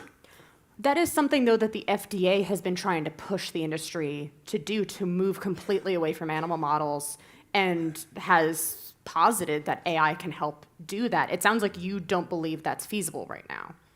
I mean, I think that I don't like being political, but I think it sounds great. I don't want to use animals. They're like little creatures with like little lives, and they care for their young and nurse them, and it's like I wish that there was something better. I think it is quite popular to be able to say, from a political perspective, you know what, we're not going to require this as strictly anymore. But if you look at, we have plenty of interactions with FDA. We've had like interacts and pre-IND meetings, and we'll have another pre-IND meeting soon, and then an IND. And we're like, here's the briefing book for our program. Here's where we're going forward. We also have a GMP manufacturing facility that we've built. So there's plenty of scrutiny on us for how we make our medicines, and which I appreciate, by the way. I think FDA is helpful. What should we do? What could we do more? Is this as fast as we can go? And they definitely ask us for, you need to do 3 times as many animal studies on this particular topic, or whatever. They're not saying, you know what, it's fine. Just do some calculus model for whether this is going to be toxic or cause tumors or et cetera. I think it could someday happen. I think it would be great, but certainly not where FDA is right now. Interesting. So they're, in your interactions with them, they've still been saying, you got to go back and do more animal models. This is... Unfortunately, yeah, to great expense. Okay. I want to touch on, you have talked about, your collaboration with Sam, and part of what has made RetroBio work up to this point is that you've had a really like-minded collaborator with him. Mm-hmm. And, he invested the seed round. You guys have been working on this process of raising an A, which, there's been reporting out there, Stat has also done its own reporting, that you're looking to raise about $1 billion at a $5 billion valuation. That process has been in the works for a while.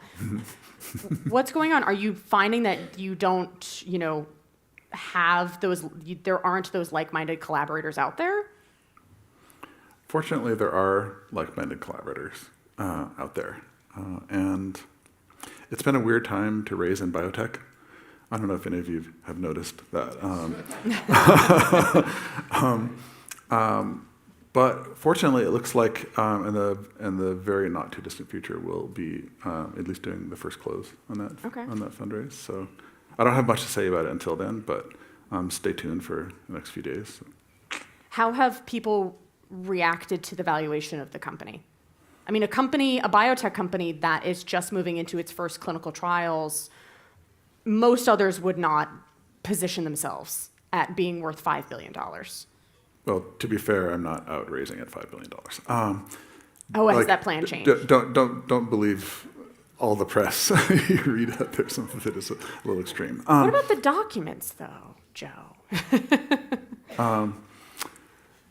So I think that the opportunity for a company like Retro, so like a bunch of things have been moving in the industry for a few years. Mm-hmm. So, and I completely agree with you. Like, random biotech company has a just sort of in progress phase 1 Mm-hmm. on a small molecule drug. They're kind of a dime a dozen, and wouldn't necessarily warrant a multi-billion-dollar valuation. But there are things happening in the industry that people can see kind of ahead. We had a very successful effort to build a different kind of intelligence model that can actually generate new human proteins, which has been enabling a lot of our work. Mm-hmm. And that's unusual for a small, just like run-of-the-mill biotech. We're also like a building full of, we're 90 people now, mostly bio nerds. We have a huge concentration of people in aging biology as a discipline. Mm-hmm. And we've seen the sort of the Overton window kind of shift of people starting from, 15 years ago, they look at aging biology, or like working on aging, as like a kind of a bit of a fringe, like a bunch of weirdos, like to like, no, that's a legitimate science. And so now, if an investor is asking this, I was like, that's going to happen. I'm pretty sure that aging is one of these things that's going to be a new source of targets for disease, because 85% of all disease is age-related disease. And if you can make one therapeutic that can solve 8 downstream age-related diseases, it's probably smart business. Okay, then which one are you going to invest in? And then there's like Calico and Altos and BioAge, and take your pick. Some of them are like extremely expensive. There's New Limit out there raising at a higher valuation than we're raising. There's like supply and demand that also dictates price. Yeah. With everything that we've seen that's out there with Calico, with Altos, from what I gather, New Limit is kind of moving towards the clinic, but we haven't seen a lot of substance yet. And what we have seen, like BioAge, they've struggled in the clinic. I think that there is still a lot of people still look at the longevity field and say the academic science is not translating. It is not translating into humans, and there is a bit of a legacy. And then you've also got, as you kind of acknowledge off stage, you've got this sleaze component of people who are coming in and are like, let's sell you a crazy shot that will do next to nothing. Mm-hmm. Possibly hurt you. Possibly hurt you. What does success look like for Retro, and how do you actually go about convincing people that what you're doing actually, that there's a there? Well, success looks like we are able to help a person who is suffering from or about to suffer from some horrible age-related disease, and then we perform one of our therapies on them, and then they're healthier. That's basically the only success to me. There are a bunch of incremental or ancillary kinds of types of success, I guess, but that's the bottom line for me. Right now we have, and I consider succeeding at a safety trial is it's just like a step, but it's not a success. But next we'll be doing human efficacy trials, and we have 3 of them coming up. And because some of them are pretty kind of heavy metal interventions you don't really want to do on a healthy volunteer. So they'll be phase 1Bs, they'll be starting off in patients, patients in extreme need. And so we'll be 3 of those. And what's the rough stats in the industry for a success at the first human efficacy proof of concept is 1/3. So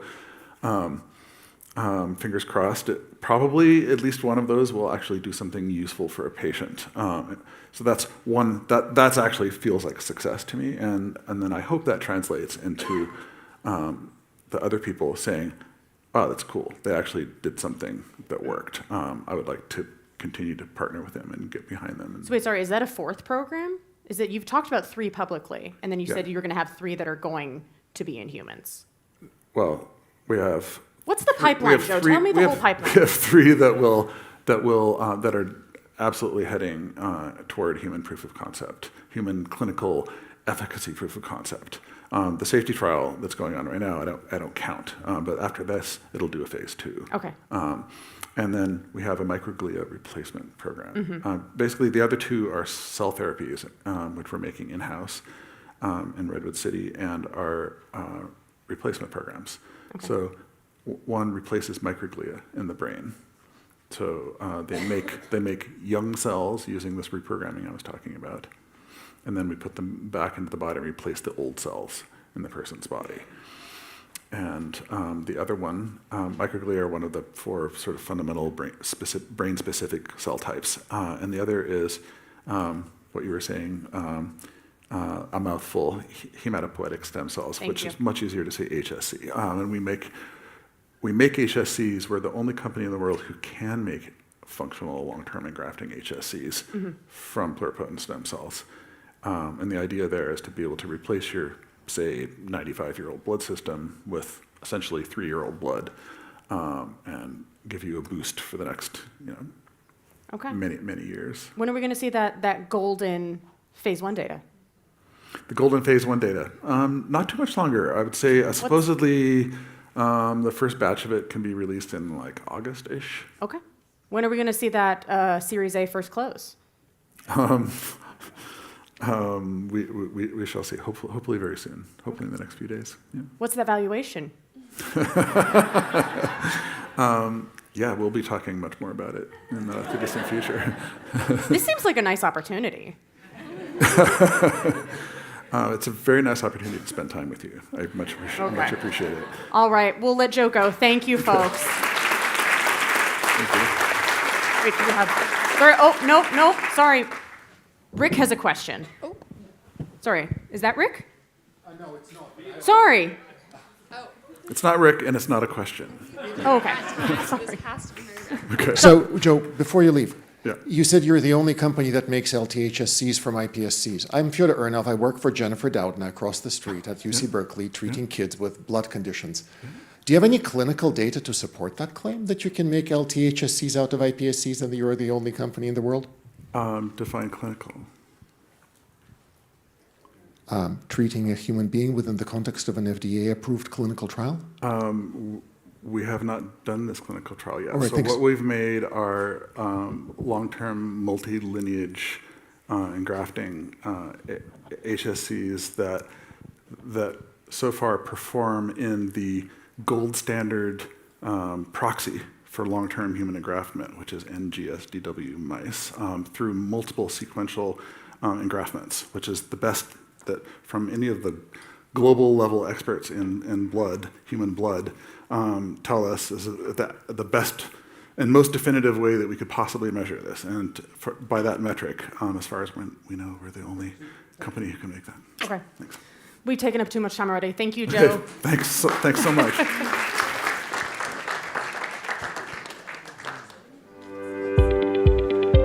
For this sponsored spotlight, please welcome to the stage Doximity Chief Clinical Experience Officer, Dr. Amit Pul.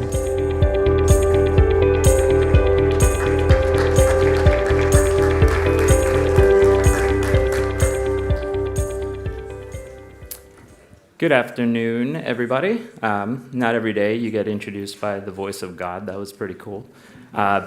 As God just mentioned, my name's Amit. I'm an emergency medicine physician. I serve as Chief Clinical Experience Officer up the street, actually, at Doximity.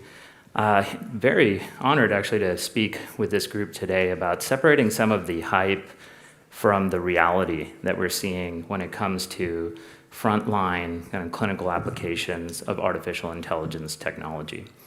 What you see here on the screen is the output of a query to AI itself to tell us about the actual impact of AI on clinical medicine. And we call this the bot pizza party at Doximity. We have it printed out and it's up on the wall in the office. It keeps us simultaneously aspirational, but also humble, right? You see the bot here has solved all of medicine's problems. It's teaching all the humans, mouths agape, how medicine can now be practiced.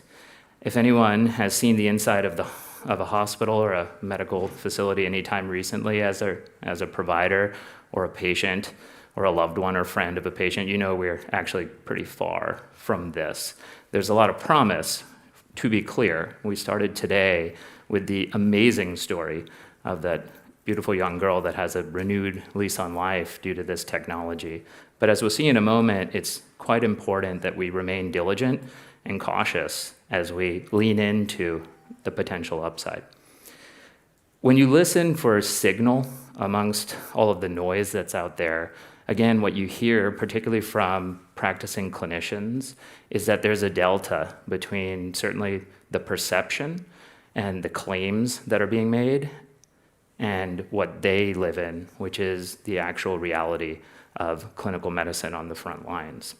For the first time ever, third parties are evaluating and scrutinizing clinical-focused applications of this technology. And again, as you can see, there's a delta, and I think that's important. That doesn't mean that there's not promise. It does mean, though, that we have to be cautious, and diligence is paramount as we actually apply these sorts of technologies to clinical decision-making at scale. Even our friends in the frontier labs that are kind of the bleeding edge of what this technology might be able to accomplish, when studied, actually underperform even mediocre expectations. I'm an emergency medicine physician, as I mentioned. Never before in my career have I received as much sympathetic inbound as when The Pit came out on HBO, up to and including my wife now has a newfound appreciation for what I do on the clinical side of my life. I know that there are several physicians, EM physicians as well, in the audience. We all know that while under triaging 52% of cases might solve today's problem, that person doesn't show up for my care right now, it actually creates a much worse tomorrow problem because that person shows up dying when they could have been adequately taken care of had this technology been leveraged a touch more responsibly. We keep our ears to the ground at Doximity. We have a very broad network of clinicians across basically all major specialties, all geos, all stages of training. And when we ask them about the actual reality on the ground, as you see here, they share my excitement. All of us want to see that extra patient if there's time. We all want to go home and have extra 15 minutes to sleep at night or have dinner with our family. Some of the feedback that I received that's positive is absolutely phenomenal. But we're all genuinely concerned about the accuracy and reliability of this technology, particularly when we apply it at scale. The reason that we're concerned is because at the end of the day, despite pursuits of efficiency and convenience, we're stewards of the public good. We have to do right by our patients. Everyone, myself included, recited what you see here on the screen when we joined the profession, and I would love to be able to not only enjoy the upside of this new and exciting technological explosion, but be able to do so while staying true to this oath. At Doximity, we take a decidedly different approach. We do have the latest, greatest cutting-edge technology. We also agree evidence is at the root of all clinical decision-making. But I would argue, and we would argue as an organization, that on top of that evidence is where the art and the practice of medicine actually lives, and that's in actually building human consensus. So we've had some fairly audacious goals around an initiative called PeerCheck, and in a short order of just a few months here, we've had now almost 11,000 domain experts, human clinicians, actually be invited into the fold, interface with our technology, and actually review the output and vet that it's both accurate and also complete. So this gives all of those folks who report to us that there's a 71% of them, very significant majority of them, that are concerned about accuracy and reliability. It gives them a sense of ease that they not only can rest assured that the output of this technology is vetted, but they can engage with clinicians that have done that vetting. We now, again, in just a short order of a few months here, have had 30,000 plus reviews come into this system, and with each revolution of that process, we get smarter and the accuracy and reliability improves. Human clinicians like myself obviously roll up to institutions. I work clinically at GW in the DC area. I trained at Northwestern in Chicago. When I was here in San Francisco, I worked at the VA. We have never seen partnership velocity like what we're seeing with this tool. In just a matter of months, again, we now have north of 140 health system partnerships where, as was discussed in earlier sessions today, we can deeply embed this technology, leverage patient context, integrate it into clinical workflows, and from a health system perspective, often as importantly, include local protocols and local expertise, which, believe it or not, is often very difficult to access, even within a system when you're practicing medicine. The last bit here I will say, as I mentioned a few moments ago, is that evidence, again, is table stakes. Last week's paper, seminal as it might be, we do have to get that in front of a practicing clinician. But it's actually the expertise that exists within the broader body of practicing clinicians that fill gaps when evidence doesn't answer your specific question. So the ability, again, to bring in that domain expertise, have that primary care practitioner accessing technology, not only get the answer from the technology, but actually from the person who has the expertise that wrote the paper that the technology was providing a summary of. We've gotten tremendous amounts of positive feedback around, and we are genuinely excited about. So at Doximity, we actually consider ourselves to be a pretty humble company. We've been around for 16 years now, and when you take your lumps in broader healthcare, you develop humility over that period of time. But I will admit we have fairly audacious goals, right? We are sitting here in San Francisco. It's the epicenter of this technology in terms of its development, its velocity. We, again, are genuinely excited about what it could promise clinicians like myself at the front lines of clinical medicine. But we've sort of taken the mantra of this area, break fast and move things, and converted it to, or move fast and break things, I apologize, to move fast and don't spill your drink, right? This is healthcare. We have to take it very seriously, and it is important that not only we leverage the latest, greatest technology to accelerate our velocity, but it's equally, if not more important, to actually maintain human expertise as kind of the core of the art and the practice of medicine. So thank you all very much for your time this afternoon.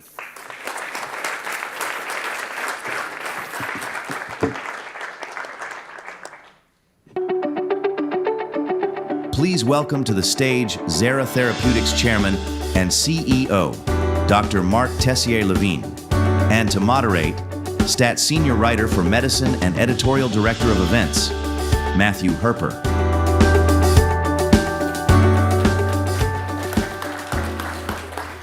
Well, welcome, Mark. Dr. Tessier-Levine is the co-founder and chairman of Zera, as you just heard. He rose to prominence for his work in understanding the chemicals that guide the growth of neurons in the mid-90s and became the executive vice president for research and chief scientific officer at Genentech.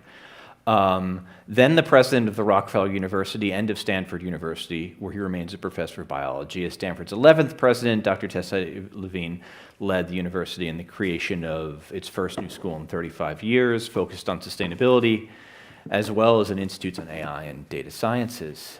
We're here to talk about Zera, and we're going to talk a bit about Stanford too. So Zera, is that you have quite the purpose, which is that you're focused on applying artificial intelligence to transform how we discover and develop drugs. And my question on this always, Mark, is we know that the success rate of a new molecule entering clinical trials is somewhere between 1 in 20 and 1 in 10, which is pretty bad odds, which is pretty much the whole problem with drug development, which you've been doing for a long time. How much can AI improve that, and what are the biggest opportunities for you starting out on this path with $1 billion in venture capital to try and use this technology actionably? Well, first, Matt, thank you very much for the opportunity. It's great to be here, and great to be. This meeting has been really exciting, and since we focus on AI and drug discovery, great to have many others who are speaking today address the issue as well. I feel very fortunate to be at Zara. We're focused on applying AI to drug discovery and development generally. If we look at the field as a whole, and the whole process of drug discovery and development, I like to always divide it into the 3 steps of drug discovery. You choose a molecular target, then you have to make a drug that has an intended effect on the target, either switching it on if it's a good actor, that's what GLP-1s do, or switching it off if it's a bad actor, like an oncogene. And then you have to identify the patients who are most likely to respond. As you point out, a lot of the failure occurs in the clinic. A lot of the failure has to do with that 3rd step. You might have a great drug against a great target, but it's often difficult to know who are the patients that are most likely to respond. Hence the long. Classically, the Herceptin. That's right. problem. So one of the big advances, of course, is there's, especially in oncology and in rare diseases, if you know the key driver, then often the driver is not just the therapeutic target, but also the diagnostic. So Herceptin targets HER2. It works in the 20% of women whose breast cancers are caused by amplified HER2, but not in the 80% of others. For many other indications, so we see that in oncology a lot, the precision medicine approach. In other indications, immunology, inflammation, Alzheimer's disease, and other, we don't yet know how to subset the patients, and often it's difficult to match the target and drug to the patients. 2/3 of drugs, as you point out, 90% of drugs fail in clinical trials. 2/3 of drugs fail in phase 2, when you're really trying to look for efficacy, and often it's because of this mismatch between the drug and the patients. So we're focused on all 3 steps, on identifying targets, on making drugs, and on patient stratification, applying AI in all 3 steps. And we're also not just a platform company, we're a product company. We're making drugs using our platform, using AI. Just briefly, the opportunity, and so we are working on all 3. There are many companies working on various parts of the system. And I should say, before I get to those scientific parts, we heard earlier today, AI is making a big difference already with operations and logistics and knowledge management. The metadata talk that we heard today is about that, improving clinical trials through AI. We're focused on the scientific issues of identifying and prioritizing targets and validating them, making drugs, and then matching patients to drugs. And in each case, the opportunity with AI is that if we can generate enough data or leverage enough data of the right kinds, that with AI we can create models of biology for target ID, generative models for drug design, and patient representation models that help you match the patients to the targets. It's a question of having enough data and the right kinds of models. The part of That's the idea behind your cell atlas. That's right. So our cell atlas is the first part for targets we published a month ago. A cell atlas, what you would want, and again, just to step back again, the promise of AI is that with enough data of the right kinds, we can create models where we can do much more of the work in silico with higher success rates and faster timelines.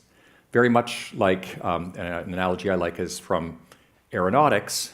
A century ago we had equations, but we couldn't solve them very well. You spent a lot of time empirically in the wind tunnel. Once you could solve the equations, much more of the work is done in silico, and you still have to go to the wind tunnel to check your design, but much less frequently. So you accelerate discovery, higher success rate, shorter timelines. For biology, it's AI is the tool. We don't have equations. AI is the tool that will enable us to do the same. So for that, we need causal models of biology where you can ask the model, if I have a cell in a disease state, how do I bring it back to a healthy state? What changes do I need to make in the cell to get it there? If it's a single gene chain, you might be able to do that with a CRISPR screen in vitro. But if it's a multigenic process, it's very difficult to do empirically.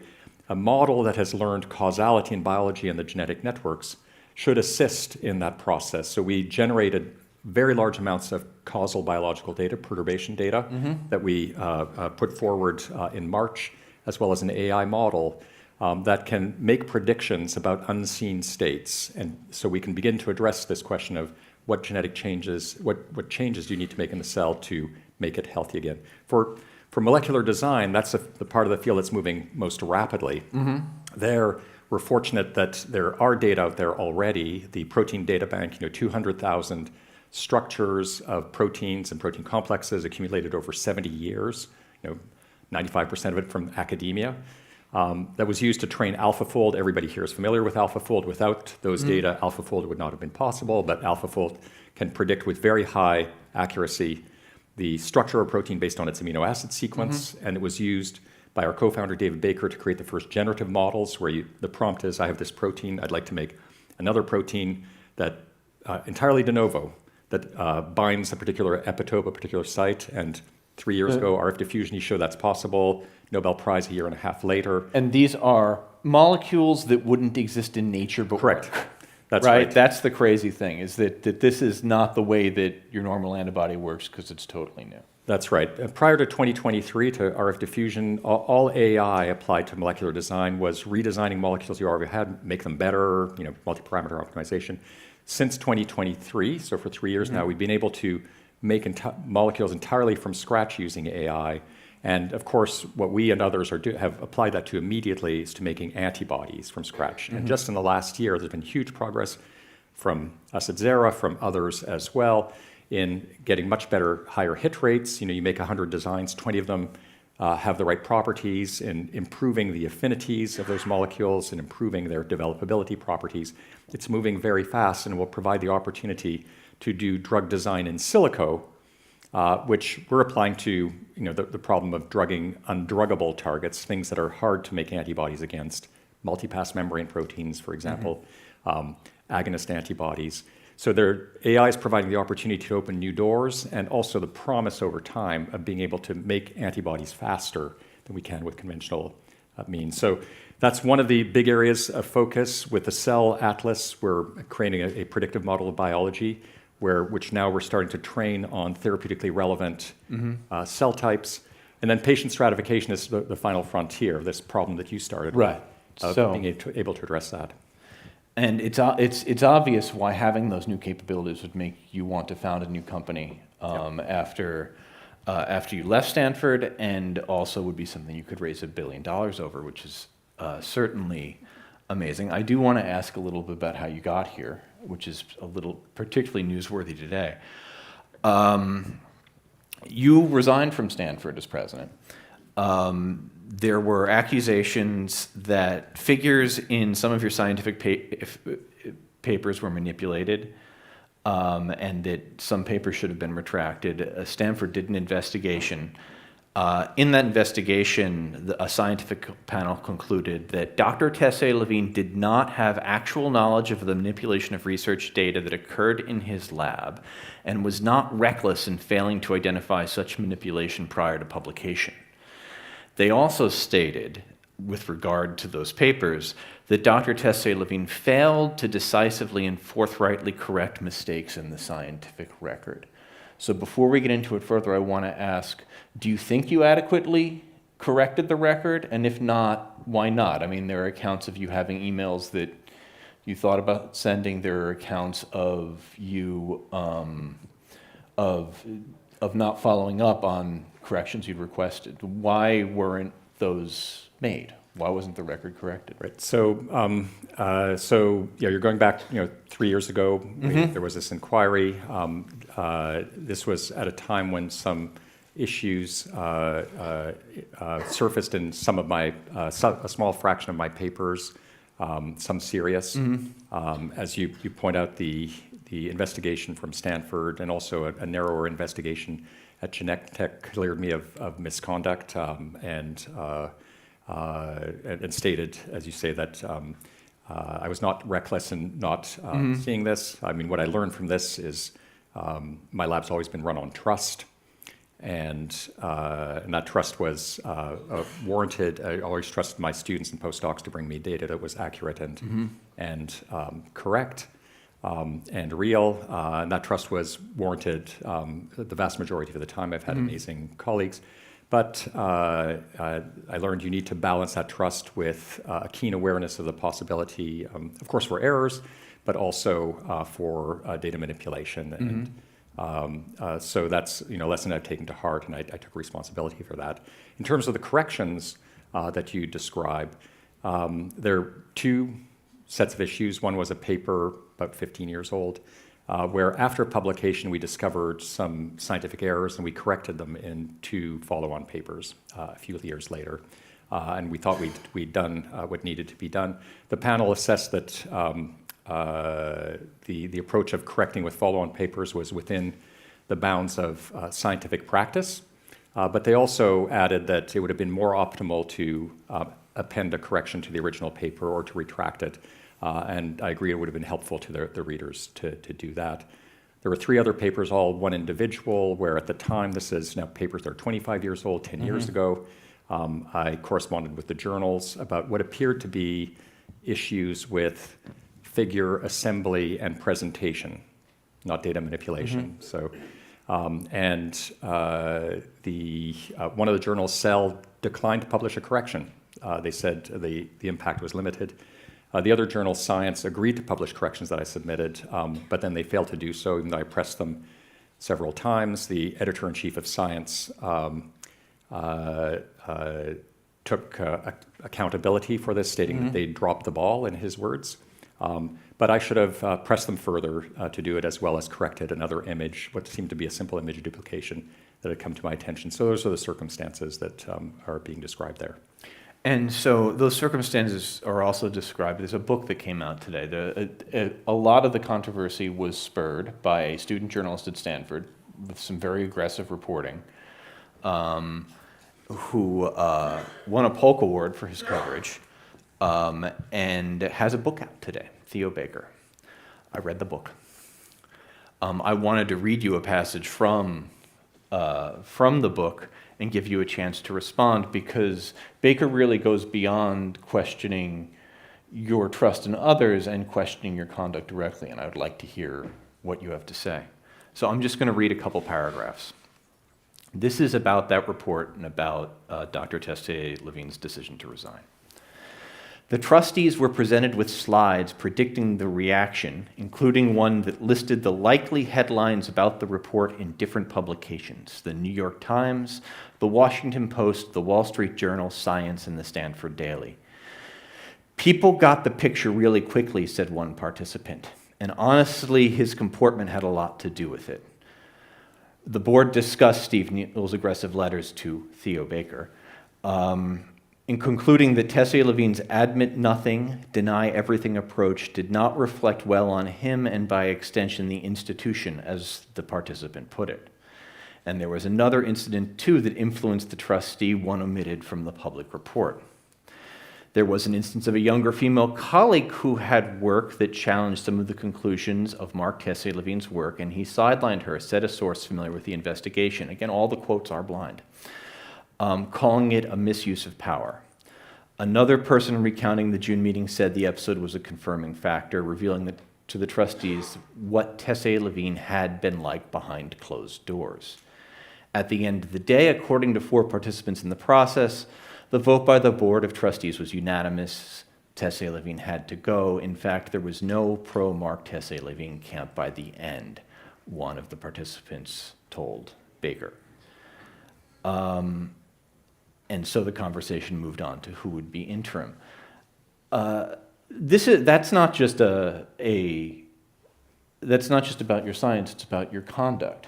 So I want to ask you really directly, is it a fair description of your conduct? What are you like behind closed doors? So Matt, this book is just out. I saw this section. It's based on reporting of statements by anonymous individuals about thoughts and events that, for the most part, I'm not privy to. So that's that's number one. A few comments. First of all, in terms of how I interact with people, I believe I'm a respectful person. I seek to be respectful of my students and postdocs, my employees, my peers, my superiors. I can be firm in my interactions with people, especially in the context of debate. And I think what this shows is that I need to be mindful of the fact that I can come across strongly to individuals in some situations. But the committee also actually reported, they interviewed my lab members, and many of them who responded said that my lab culture was a supportive culture, supporting them in their career aspirations, rigorous, and a culture of scientific excellence. So I think the important thing here is to understand the need to be very mindful of how one comes across with all individuals in various circumstances. You're in two fields, AI and pharmaceuticals, where public trust is a real issue. Mm-hmm. How prepared do you feel to deal with those parts of the job? Not the running a drug discovery operation, but the eventual interaction with the public. Right. So well, first let me tell you a little bit about the company.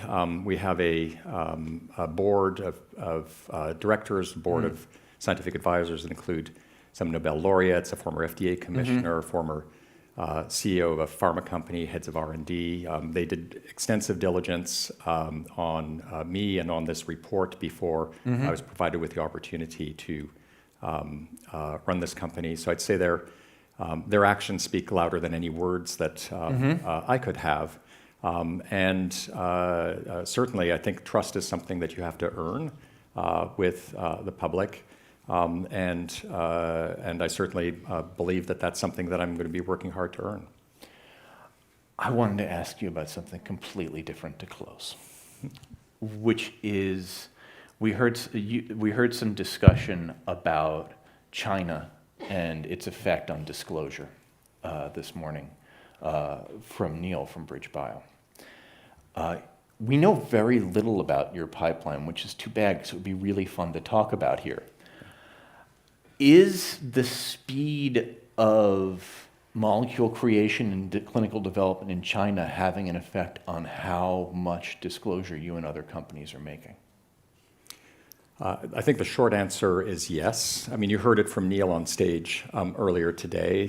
What's happening in China, of course, is extraordinary. I mean, the quality and the speed with which they can tackle the generation of medicines and move them forward, preclinically into the clinic and beyond, I think has been stunning. And in the last few years, this has been one of the major stories. It does have implications for people who are discovering new biologies and putting forward their discoveries. Here I'm just going to, in many ways, say very much in parallel what Neil said, which is I think that people, us included, are becoming more guarded about what we're going to be putting forward, knowing that if you identify a novel target and you announce it, that companies will jump on it just because you're working on it, right? And so it's important. It's going to be, sadly, I think for the community, it's going to make people a little bit more reticent to share unless there's a sense that it won't create a competitive disadvantage.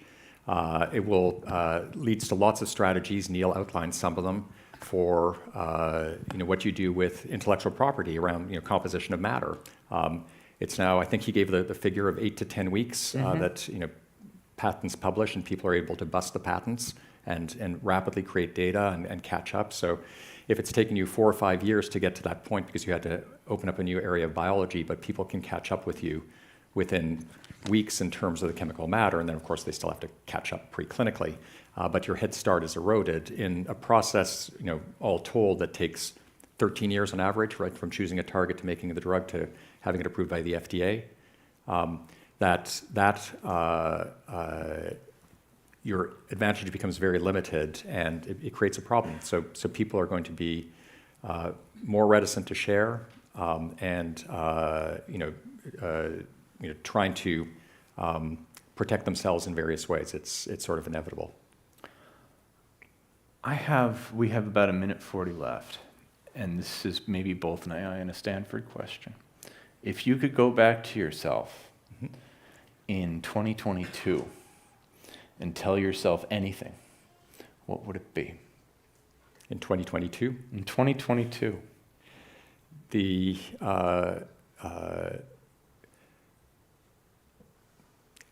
I think that, first of all, I'd like to go back to 2015, Matt, and they're pressing on the journals to publish corrections, which I'd submitted, would have been a very valuable thing to do. And then as things unfolded, I tried to be cooperative with the panel. They actually stated in their report that I was very cooperative and candid with them. And I think hindsight's always 20/20. Are there things that I would have done differently through the process?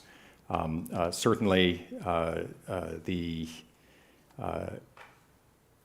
there's a staging of how I dealt with some of the corrections or the events that unfolded that one could debate. But it's just when you enter a process like that, the process takes over, and I try to be as cooperative as possible throughout. If Arch Ventures would have been offering you $500 million to start a company using AI in biotech in 2015 instead of now, would you have rather skipped the whole Stanford thing? Well, first of all, AI wasn't ripe, I don't think, at that time to start a company like that. No, I'm proud of the work that we did at Stanford. It was just an enormous privilege. Over 7 years, we were able to build a number of new programs. You mentioned the Dorr School of Sustainability. You mentioned some of the new institutes. You didn't mention a new curriculum for undergraduates that focused on civics and respectful engagement. Yeah, well, that didn't have a building. Right, that didn't have a building. So we did a lot of amazing work. I'm very fortunate to remain on the Stanford faculty. I'm on leave of absence. It's an amazing place. So no, I wouldn't trade it for anything. But hindsight's always 20/20. If I could rewind the clock to especially those events around those corrections, and especially if I go back 20 years to being more alert to the fact that things could happen in my lab. That is certainly what I wish I could have done. All right. Well, thank you very much, Mark. Yep. Thank you.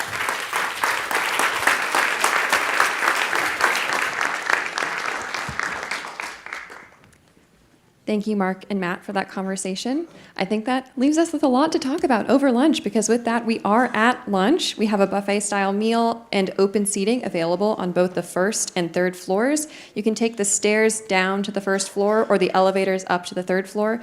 Please enjoy, and we will see you back here at 2 p.m.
I'm Alex Hogan, Stats Senior Multimedia Producer and host of our video series, Status Report.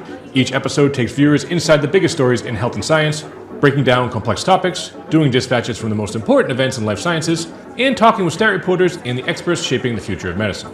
Status Report aims to get to the bottom of pressing health and science questions like, what do Ozempic and rollerblading have in common? Do MAHA-approved foods taste any better? Like a charm. Why do gas stations sell so many weird drugs?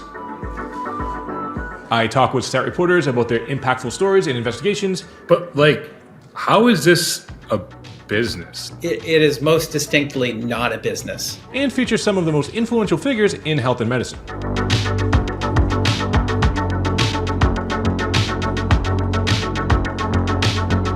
Why did I leave the FDA? I didn't leave the FDA left me. And we bring you all the news from the biggest events on the stat calendar, like the JP Morgan Conference, ASH, and stat events like this one.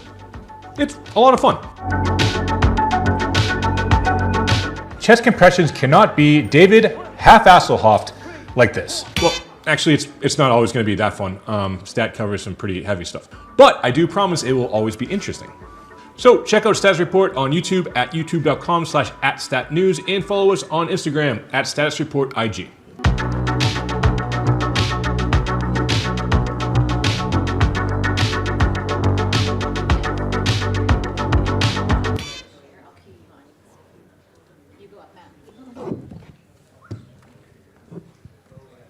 Hey, I'm here to get everybody back in the room. Hey, you guys out there want to come in? No? All right. Well, thank you for coming back. I hope you've enjoyed the morning, and I hope you enjoy the afternoon. I am here to introduce the opening session of the afternoon. Please welcome to the stage. I'm supposed to say something else first. We do hope that you'll stick it out for the rest of the day and join us for reception up on the roof after the program concludes. It's a beautiful day, and I know I can't wait to enjoy the view. There will be a signature stat cocktail and a mocktail. So let's get back on into it. A brief interlude from all things AI. Here to discuss the cutting edge of in utero gene editing, please welcome to the stage Dr. Tippi McKenzie, Director of the Eli and Edith Broad Center of Regeneration Medicine and Stem Cell Research at UCSF, and to moderate, stat science writer Megan Multaney.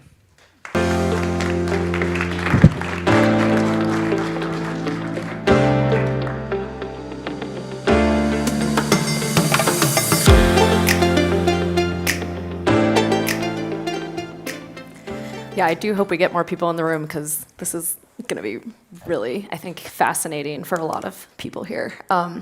Thank you, Tippi, so much for being with us. I'm very excited. Tippi is a true pioneer in pushing forward better ways to diagnose and treat genetic diseases before birth. She's led a number of groundbreaking clinical trials in fetal stem cell transplants and enzyme replacement therapy from the Center for Maternal Fetal Precision Medicine, which she co-founded at UCSF. She's also currently involved in a new effort between UCSF and the Innovative Genomics Institute to launch a genome surgery center based on the idea of making on-demand gene editing a standard of care for kids born with treatable genetic conditions. But you actually started all of this training here at UCSF as a fetal surgeon. So I'm wondering if maybe we could just start. Could you tell us that story? How did you kind of get from there to here? Sure, yeah. Thank you, Megan, first of all, for having me here. So I was a medical student at Stanford, and I heard the words fetal surgery spoken together for the first time, and I thought, wow, that's insane. That actually happens. And so I called the Division of Pediatric Surgery, where Dr. Mike Harrison, who's widely regarded as the father of fetal surgery, was still a practicing surgeon. And this was the days before, email, so people actually, and somebody answered the phone and actually helped me. And within a month, I was doing a sub-internship in Dr. Harrison's service, and I was able to watch him do a fetal teratoma, a big tumor resection.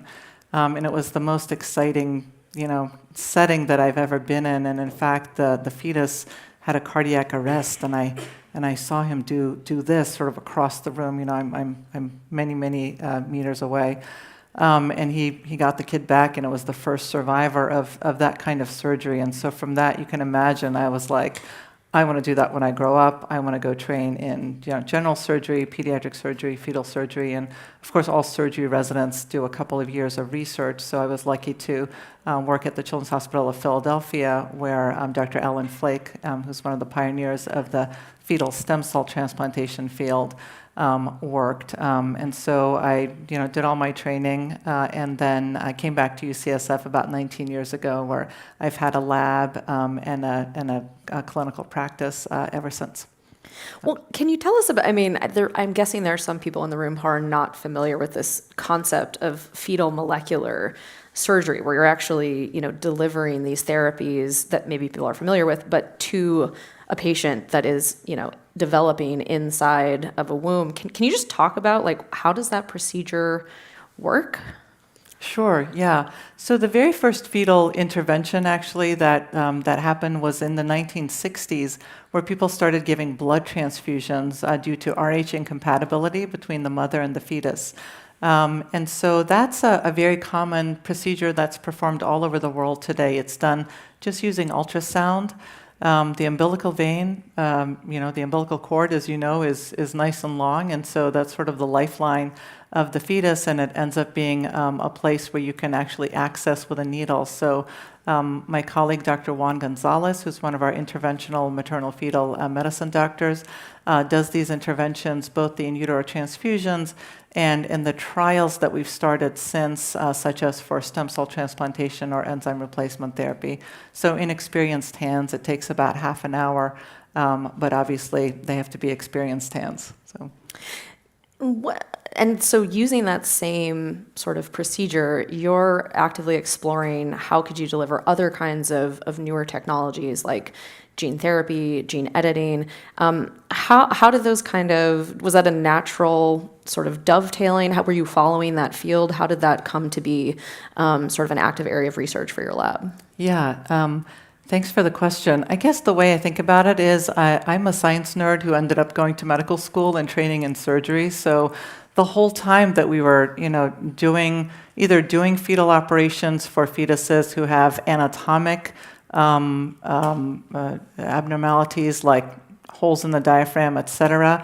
Always in the back of my mind, and obviously there are many people in the field who think like this, is what is the biology? A lot of the diseases that we treat surgically are not actually surgical diseases. It's really the culprit is the inflammation, or it's the pulmonary hypertension, or in some cases they're anatomic things you find on ultrasound because it's a single gene disorder. And so to really not necessarily move the field because the anatomic surgical interventions still need to be performed, but to expand the repertoire to include things like stem cell transplantation for blood diseases or enzyme replacement or gene therapy for some of the genetic lysosomal storage diseases or neurologic diseases, I think is kind of the natural evolution of this field. It's been talked about for a long time, and I think you and others have done work in mice and sheep and non-human primates, but we have yet to sort of unlock this, in the clinical space. Can you talk about what have been, some of the barriers to moving this into a first-in-human clinical trial? Yeah, absolutely. So in terms of gene therapy, the idea of in utero gene therapy has been around for probably 30 years. So I was a postdoctoral fellow 25 years ago. It makes me feel old to say that, but I was. And I worked on in utero gene therapy in mice. We cured mice with hemophilia. My colleague, in the next bay over cured mice with tyrosinemia. And the whole time people kept saying, oh, it's 5 years away, it's 5 years away, it's 5 years away. So I think thinking back on it, of course, you can't really do in utero gene therapy until the field of adult and pediatric gene therapy has been well established. And so we basically had to kind of wait for everything to catch up. And now that we have FDA approved gene therapies for things like spinal muscular atrophy or hemophilia, I feel like we've gotten to the point where we can now seriously consider writing an FDA application for in utero gene therapy. Well, and you've actually already submitted one to the FDA. Can you tell us about that, both what it's sort of building on in terms of the trial that was done with children and sort of what you hope to do with fetal patients? Absolutely.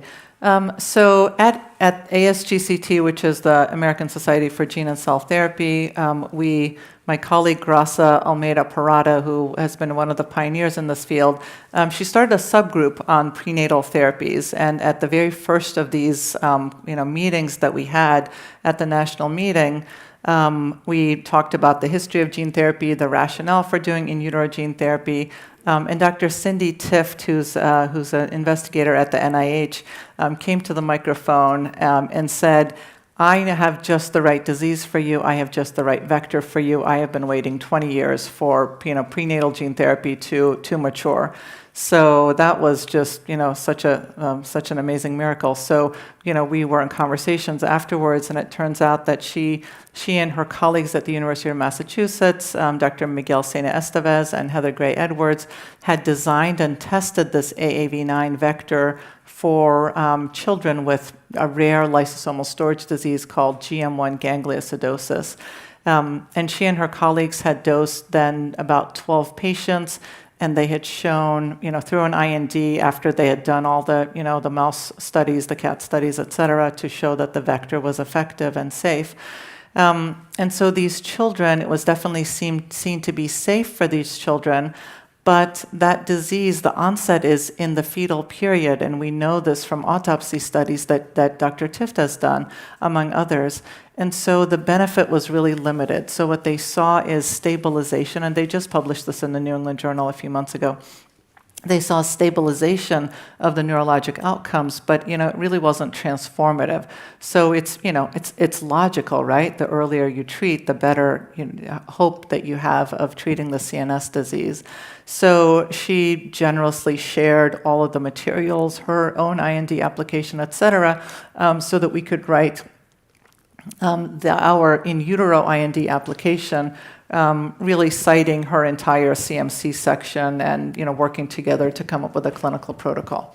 And how do you plan to identify these these potential patients? And do you know that parents want this? Yeah, great question. So the way that we've been identifying patients for our current clinical trial, where we're doing just enzyme replacement therapy for lysosomal storage disease, is really in families. A lot of families, if they know that they're carriers, and they know that either from carrier testing or because they've had a previously affected pregnancy, then they choose to have amniocentesis or CVS for a subsequent pregnancy. And then some of those families choose to continue the pregnancy if they have another affected pregnancy. So it's really those families. And to your really important point of, do the patients actually want this? So for all of our trials, we've been working with the relevant patient group to survey the parents of affected children to make sure that this is something that they would sign up for. Yeah, and both fetal surgery and these fetal molecular treatments are unique because it's a single procedure, but there's two patients. When you're designing trials, how do you think about balancing risk to the the mother or the gestational parent with the potential benefits to the fetus? Yeah, great question. So it is the only field of medicine in which you have two patients. And maternal safety is priority number 1, 2, and 3, right? So we have to make sure that whatever we're proposing is safe, and whatever we're proposing has a prospect of benefit. And so that's, of course, ethically really important. It's also really important from a regulatory standpoint. You really can't do a phase 1 in the pediatric or fetal population if there isn't a prospect of benefit. And I think a really important conversation to have with the parents as you're doing the consent process is really talking about the risks that you know and the risks that you don't know, and to be really honest about the fact that there's this whole universe of you don't know what you don't know, and that we will encounter and get through potential complications as a team together. Yeah, do you have a sense for what some of those unknowns are that you might sort of have a chance to encounter through a trial like this that might help unlock the field, more broadly for other indications? Yeah, so we've definitely spent a lot of time thinking about that. This is, a lot of people have been involved in the field of in utero gene therapy, even though it seems sort of niche. We're a tight-knit community. And so we've worked together in writing the clinical protocol and really thinking about what are the potential risks and benefits. So in terms of the benefits, clearly it's the straightforward one of let's prevent the CNS disease and the organ damage before it's formed. The other potential benefit of doing something in the fetal environment is a potential immune benefit, or the immune system of the fetus forms differently. There are special kinds of cells that prevent an immune response, and so you perhaps will resist that the infamous immune response to the AAV vector. At the same time, in terms of the risks, so there's a procedural risk, right? So you have to put the needle into the what we call the lifeline of the fetus. So there's a procedural risk. So really important to kind of audit the record of the person who's doing the procedure and make sure that they have a good safety record. There is the risk of an immune response to the vector, right? Everything we know from the large animal studies is that we should not anticipate an immune response, but those are all animal studies. You don't know until you've actually done the clinical trial in a patient. We're not able to really immunosuppress the fetus as you would a child or an infant getting the gene therapy. We can give some immunosuppressants to the mother, but of course anything you do has a risk and benefit. So so side effects for the mom. So we're kind of walking a fine line there. And then just the fact that the fetal monitoring is a real black box. I mean, here's a room full of innovators. Please innovate fetal monitoring so that we have more sophisticated data. Well, what do you ultrasound. need? What do you need to? We need biomarkers in amniotic fluid. We need biomarkers in maternal blood. We need to be able to read out fetal distress in maternal blood, because a patient getting a gene therapy can be in an intensive care unit where you're getting blood all the time, and we can't get that from a fetus. So. To the extent you're able to talk about it, can you share what initial conversations have been like with the FDA? Do you have a sense for where some sticking points are for them, or what sort of needs to happen to get this greenlit? I can't speak for the FDA, but the feedback we've gotten from the pre-IND was, this sounds fine, go ahead and submit the IND. And when we submitted the IND, they wanted compatibility studies to make sure that the vector doesn't stick to the specific tubing and needle that we're using to do the injection. Okay. But it wasn't, wow, what are you talking about? This is crazy. Okay, that seems doable. Let's see. Since you earlier when you were talking about how can't do in utero gene therapy until sort of the field has a chance to acquire a lot more clinical data in adults and pediatric populations. I think looking ahead to what would in utero gene editing look like and CRISPR use. Can we talk about the work you're doing at the Genome Center here, which is, it sort of seems like you're kind of going to build some knowledge base there that then you might be able to apply to this in the future. And you're currently taking referrals, right? This is sort of happening now. How do patients find you? How does that work? Yeah. So to step back, so this conversation has been around fetal therapies, but for genome editing, as you mentioned, more work needs to be done in the pediatric and even adult setting. And so before we get to the fetal setting, we have to really set up a pipeline for pediatric and neonatal genome editing. And what we, and of course you guys all know this, we're doing a lot more genetic diagnosis. But for patients who get that genetic diagnosis, you have a variant that's likely pathogenic in such and so gene, the road to then making an actual medication to be infused is pretty murky, right? Really, the only people in the world who have so far done that are Kieran and Becca in this, extraordinary achievement. And so there's a lot more work to be done there. And so what we set up is, of course, there's a scientific environment we're really grateful to partner with Dr. Jennifer Doudna and Dr. Fyodor Urnov at the Innovative Genomics Institute. We have the entire, stem cell research program to do some of the basic and translational research.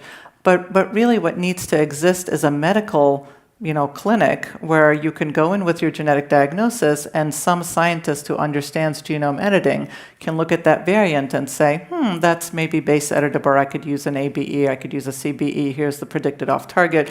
Maybe it's a splice site. We can make an ASO. And to really think about, okay, say you can do that technically, can you reach the target tissue? Right now we can reach liver, but not that many other organs for genome editing. If you reach the target tissue, what % of cells do you need to edit? What are some of the other risks? What is the optimum age range in which you would need to treat? So really think through all of these parameters to understand, how do we go from baby KJ to, expanding that. And so right now we're taking referrals for a very specific project that Fyodor Urnov is running through the Chan Zuckerberg Institute and the IGI for 8 patients with urea cycle or hematopoietic disorders. We are taking referrals, though, for other patients where we can at least learn from the experience and really very careful to set the expectation that this is a research project. We will look at it to learn, but the expectation is not that we're going to develop a treatment for you tomorrow. It's really a partnership with the patient so that we can practice doing it and learn from the practice of doing it. Yeah, well, really no questions. Okay, we're almost out of time. So I think just as a place to end, acknowledging sort of that is very much, as you say, in a research stage. You're doing this. You talked about Karen and Becca. They're doing it at CHOP and Penn, and we know that the Broad has also come up with one of these centers. We're seeing these centers of excellence start to pop up. So I'm just curious for your take.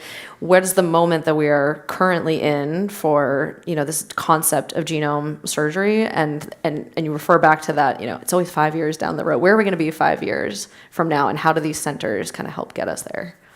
I think it's hard to really predict where we're going to be 5 years down the road. I think what we have to do is to share data, to be modest about what we can and can't do, not overhype the field. Kiran Musunura gave a beautiful talk at ASGCT last week. And we have to be really humble about what we can do. At the same time, we do have to take that first step. See the patients, think about how you could, develop a therapy, write the INDs, learn by doing it. It's very much the surgical mentality. You can sort of sit around and pontificate about, this is, these are the bottlenecks, or you can start on the road and actually experience the bottlenecks and hope that you can, move forward through some of them. Thank you so much, Tippy. It's just inspirational work and really look forward to following the next stages. Thank you so much, Megan. Thank you for having me.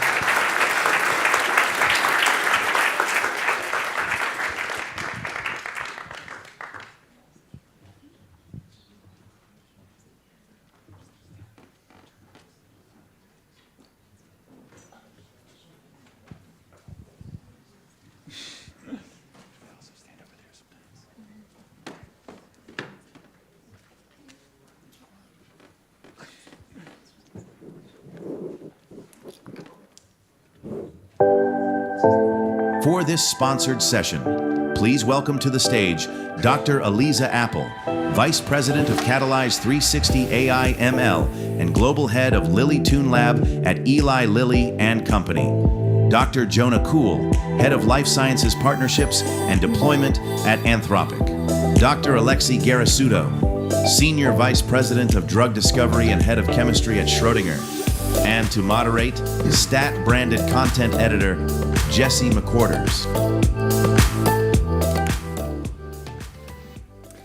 Drug discovery is entering a remarkable moment when 3 technological forces are converging in really powerful ways, and in the process changing how we think about R&D. The first is physics-based modeling, which enables researchers to simulate and evaluate molecular behavior at the atomic level in silico, long before a compound reaches the lab. Second, a new generation of scientific AI infrastructure for molecular discovery and biological modeling is evolving beyond pattern recognition toward reasoning, hypothesis generation, and agentic workflows. And third, the increasing sophistication of federated learning systems that enable model training and collaboration across sensitive health data sets without exposing the underlying data. By integrating atomic-level physics, reasoning-based AI, and federated learning into a coordinated system, the industry is moving towards a repeatable, data-driven approach to discovery designed to improve speed, precision, scalability, and ultimately, patient impact. Our 3 panelists today are leading the real-world implementation of these technologies with early validation and tangible progress emerging in really remarkable ways. Dr. Aliza Apple is building collaborative infrastructure for AI-enabled drug discovery and federated learning across the biotech ecosystem through Catalyze 360 and Lilly Tune Lab at Eli Lilly and Company. Dr. Jonah Kuhl works at the intersection of reasoning-based AI systems and scientific research at Anthropic. And Dr. Alexei Garasuto is helping reshape how molecules are computationally designed and evaluated long before they ever reach experimental validation at Schrödinger. So Alexei, I want to start with you. You were telling me some remarkable numbers about existing compounds and the possible space that we can explore, and we're really moving beyond what AI models can really compute. So tell me about that scale and really what the problem is that we're trying to solve here.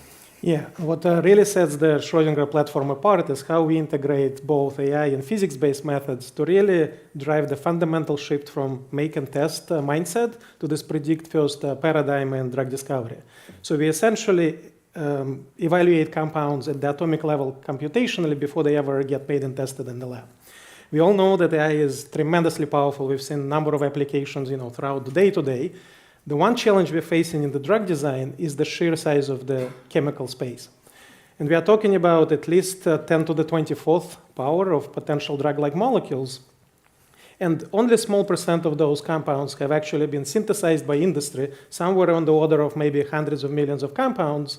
And even smaller percent of those compounds have undergone extensive profiling for the drug-like properties, such as pharmacokinetics, safety, and not all of the data is actually available in one place to train the machine learning models. This is the gap which we have in the industry, and Aliza will talk about it later today.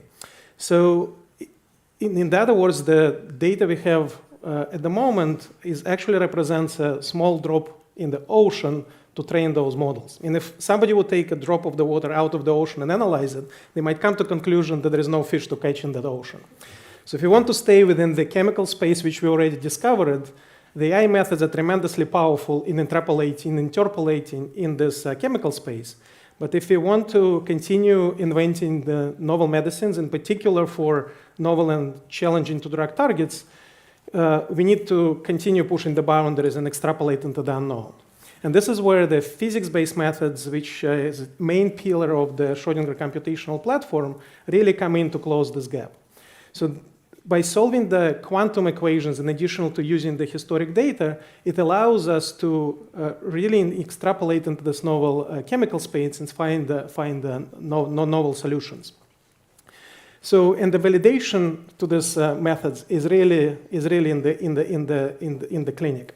So one of the really good examples of application of these physics-based methods and successes is the recent phase 3 data reported by Takeda for the TYK2 compound azotinib, which has best-in-class profile and also has a biologics-like efficacy demonstrated in the clinic. And this compound was originally discovered by large-scale application of this physics-based method. So at Schrödinger, we don't choose between physics-based and AI. We actually use laws of physics to then teach the AI how to scale.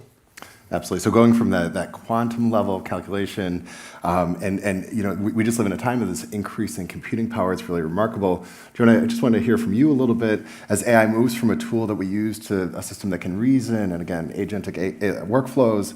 How does this underlying infrastructure change to support drug hunter evaluating complex biological hypotheses? Yeah, so I think you touched on this in the intro. I think for a number of years, it was kind of this either or question, right? You were dealing in reasoning space or you're doing the physics-based modeling. And certainly right now, I think the really interesting question is like, we shouldn't live in that either or. As any good scientist, we should take all of the tools at our disposal and deploy them as quickly and nimbly as possible. And it's putting those systems together. And, again, going back a year or two where we were very much in this kind of like chat interface world, I think the easy explanation was like, well, let's just put a chat interface on those models and scientists can ask easy questions. We are now squarely in and, even going forward in like a more agentic world. And so increasingly it's like, how do we give all of those physics-based models to agents and to solutions where they can start to innovate and do these long cycles in collaboration with scientists. And so I think in this context, auditability is really important in terms of like, how can we look at and understand the decisions, the exploration, the tools, the physics-based simulations that are being run, and to do that at a scale that maybe feels a little bit uncomfortable, but hopefully is paving that path to really starting to make some major breakthroughs. Absolutely. Tell me how that scale is increasing and how are things changing nowadays? How is the scale increasing? Yeah. Boy, I mean, I think, life on the exponential is, I think, sometimes hard to get your head around, but certainly we're seeing many instances, I'm sure people in this room are experiencing this as well, where single scientists can start to work with teams of Claudes and agents, and again, are not bound by kind of their bandwidth, but are bound by like the questions in that space that they want to explore. And so some experiments, either in terms of past places where it was perhaps possible to generate large data sets, but then the months or years that were required to comb through and analyze them, I think that exploration and analysis process is getting faster. Similarly, in experimental regimes that were too large to confidently sample, you couldn't do the all-by-all experiment, even if you could analyze it, I think are now possible to do the simulations where you can be more clever and intelligent about where you want to sample. And that is both a scientific task, but I think increasingly it's an agentic task, right? And kind of back to this combination of being able to use the agents and the physics-based models to explore and kind of direct and guide where you're going to sample, or in the all-by-all experiment to rapidly analyze and kind of get back to the next experiment even faster. All right, Elisa, I'm so excited to hear about your work at Eli Lilly, part of a rapidly expanding team. How do you operate in this federated learning environment where obviously data is so important to respect privacy and data integrity, and yet operate at this nexus of so many different collaborators and other companies and people working in the space to advance for patients? Yeah. Well, for those of you not familiar, Lilly TuneLab is essentially a platform which we launched back in September, where we're making Lilly's proprietary machine learning models available to biotech partners that join us. And in exchange for that access, we ask them to make a training data contribution. So to your point, we have very much from the start been thinking very actively about how do we design this infrastructure to enable this. And so we've taken a federated learning approach. For those of you not familiar, federated learning is essentially a machine learning paradigm where instead of bringing the data together and training the model in one place, we actually take the model to the data. And the data can remain in its own private node. It is never commingled or exposed in any way. And it allows us essentially to train the model across now within TuneLab well over 85 partners. So it's an exciting time, and it's also very important for us to actively think about how do we continue to scale that trust. So beyond just the plain vanilla, let's use federated learning, we've taken a few additional approaches, including various stage gates where we actually encrypt all of the models and all of the weights that are transferred. We also have actively partnered with a third party called Rhino Federated Computing, which hosts the infrastructure. So we essentially, as Lilly, never host any of these other nodes. We don't host the federated learning aggregating server to ensure that at no point is Lilly ever essentially hosting any other partner's data. But again, we believe in walking the walk. So one of the biggest hurdles in actually getting this project off the ground was convincing Lilly and going through our own cybersecurity and all of the other elements that you can imagine to essentially be able to partner and contribute right alongside all of these partners. So we use the exact same infrastructure to contribute our data, which it's a 20-plus year historical data set that's cost over $1 billion to generate through programmatic work, but one of our crown jewels.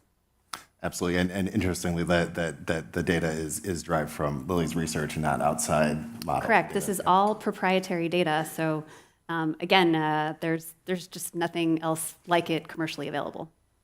All right, Jonah, I want to ask you about your AI models. How do you build safety-first AI models that really provide transparent reasoning so scientists can verify and truly trust the suggestions that the model provides? Yeah.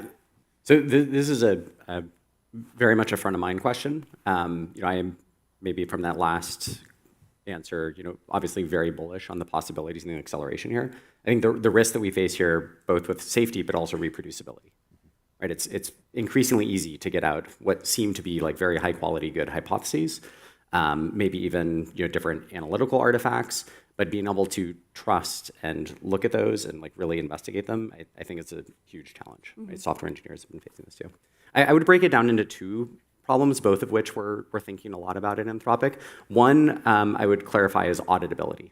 At any point, and this is particularly important in our products and when we think about rolling out products for scientists, A scientist should be able to do two things with any analysis. One is clearly audit the agent and understand exactly what it did.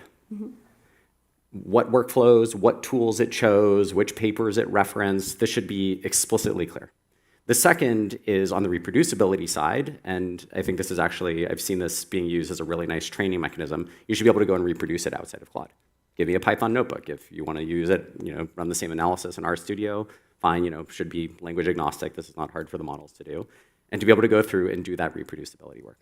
So all of that I would categorize in this auditability theme, and that should be true across the literature and clear citations. One of the themes that or values that we have at Anthropic is look it up, don't make it up.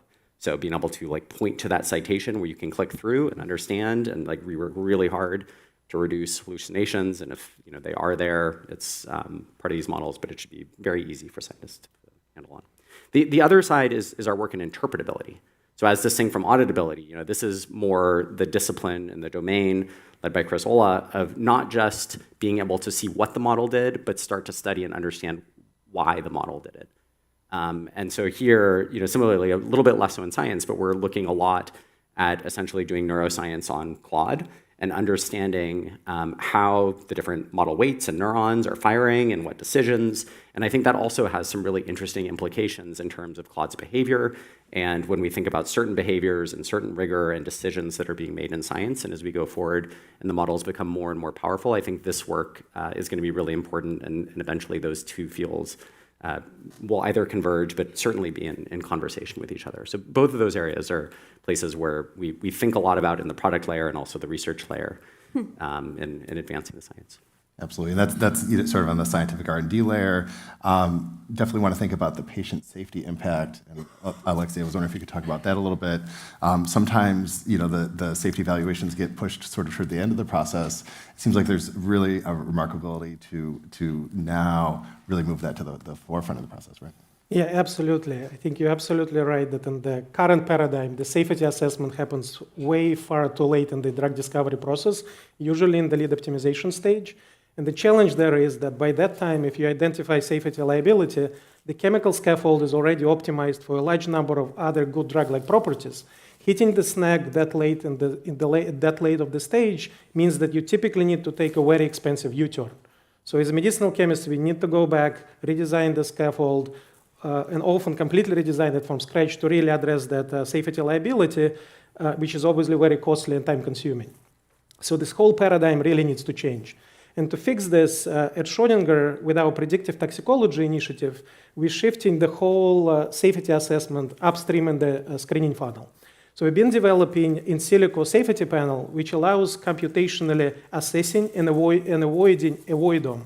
And avoidom is the term which has been recently formalized by industry for the collection of anti-targets which are known to be associated with adverse events or safety. So being able to do this computationally would allow us to bring the safety assessment and include it into the early multiple parameter optimization to really be able to dial those safety liabilities early on.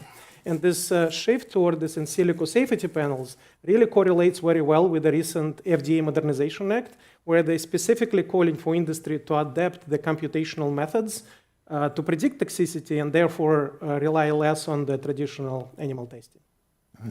And Aliza, as you're solving these problems, thinking through, is it computing power? Is it thinking of safety? What are the biggest hurdles kind of keeping you up at night and that your team is working through? Yeah, great question. Well, I would agree with you on the importance of essentially using predictive tools. There was I believe it was a Benchling report that came out back in December that showed that of some 700 plus biotechs that had been surveyed, only 30% of them did any predictive ADMET related screening on their programs.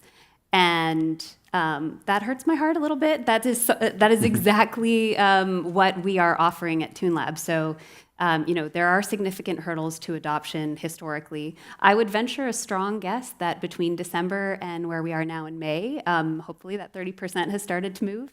But there is meaningful adoption that still needs to really gain some traction. I think there's a mix of cultural issues, both in just awareness and trust, and actually one of the newest features we've added to TuneLab recently is not just providing predictions on many of these AdMet properties, but also providing uncertainty intervals. So giving a prediction and not understanding how useful it is from a decision-making perspective only gets you part of the way there. What we really want to do is enable thoughtful decision-making early. So adding more features so that we can reach a meaningful inflection point of essentially early decision-making being powered by these models is really the objective. I think there's also a meaningful technical challenge if you think about being in a small biotech company, which I have, only a couple jobs ago, and really thinking about the slew of options that you have, and how are you going to systematically assess, evaluate, validate all of these different tools? Well, frankly, that's just not feasible or practical when you're in a small company. So the more we can, as an industry, come together, validate, set standards, the better we will be in terms of adoption and really, rising the tide for all the boats. Absolutely. So if we put these pieces together, Alexi, what is the reduction in time? What are we talking about, the potential impact? Yeah, with all these rapid advancements, we see tremendous exponential scale of how AI methods, physics-based methods continue to improve. I think seeing the meaningful reductions in the drug discovery timelines to get to this clinic-ready compound is no longer the hope. It's really becoming the reality.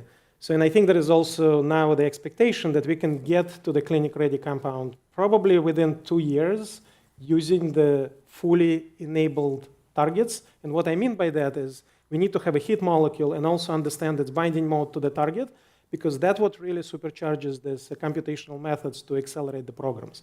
So I think from that point, it's very realistic to expect that we can get to the clinical compounds within 2 years. And in addition to that, there is an expectation that we make maybe only hundreds of compounds well under the 1,000.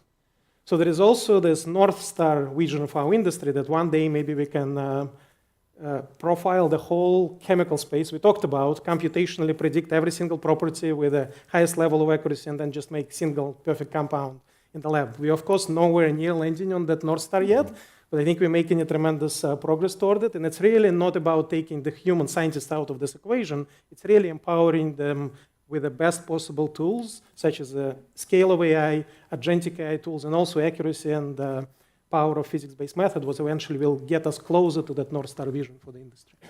All right, Jonah, Lisa, we've got 30 seconds, but I want to give you the last word. What is the importance and what is the patient impact of doing this work that you're doing, and how do you ensure that there's no disparities? Yeah, so the importance of this for us is incredibly high. Our CEO, Dario Amodei, writes about this in Machines of Loving Grace, and arguably, on the upside, if there's one area that AI and we of course feel compelled here need to get right, it's health, it's medicine, it's drug development. The disparities point is also a really important one, and this is something also that we are thinking about a lot. While working with many large pharma companies and biotechs, we also now have large partnerships with the Gates Foundation, and thinking about how not just to provide access to the models, but also all of the work and expertise in the form of applied AI and support and getting the most out of those models that I think companies and biotechs are doing an excellent job of kind of quickly spinning up on, but that adoption curve and making sure that the disparities in that adoption curve don't lack in diseases that are historically under-resourced and under-focused on. So areas like surveillance and different vaccine development. We're working with FairBio and kind of new antibiotics, and really passionate about kind of pushing the frontiers here across the board, and doing that through a variety of different partnerships and also model improvements.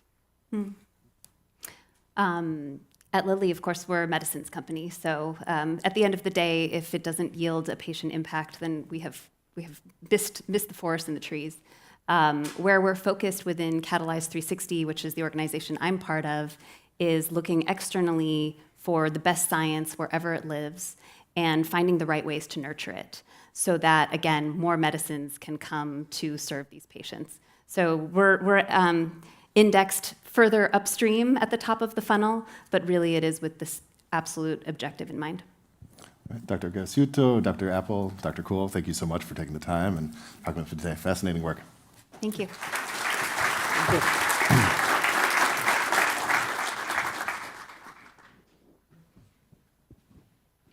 Thank you, everyone. Up next, we are going to talk about what it is actually like to deploy AI within hospital systems today and how that is all impacting patients. Please welcome to the stage Lauren Kopsik, founder and executive director of the Healthcare Navigation Project, Dr. Vincent Liu, chief data officer of the Permanente Medical Group at Kaiser Permanente, Dr. Mark Sendak, co-founder and CEO of Vega Health and a 2020 Stat Wonderkin, and to moderate Stats award-winning chief investigative reporter for data and technology, Casey Ross.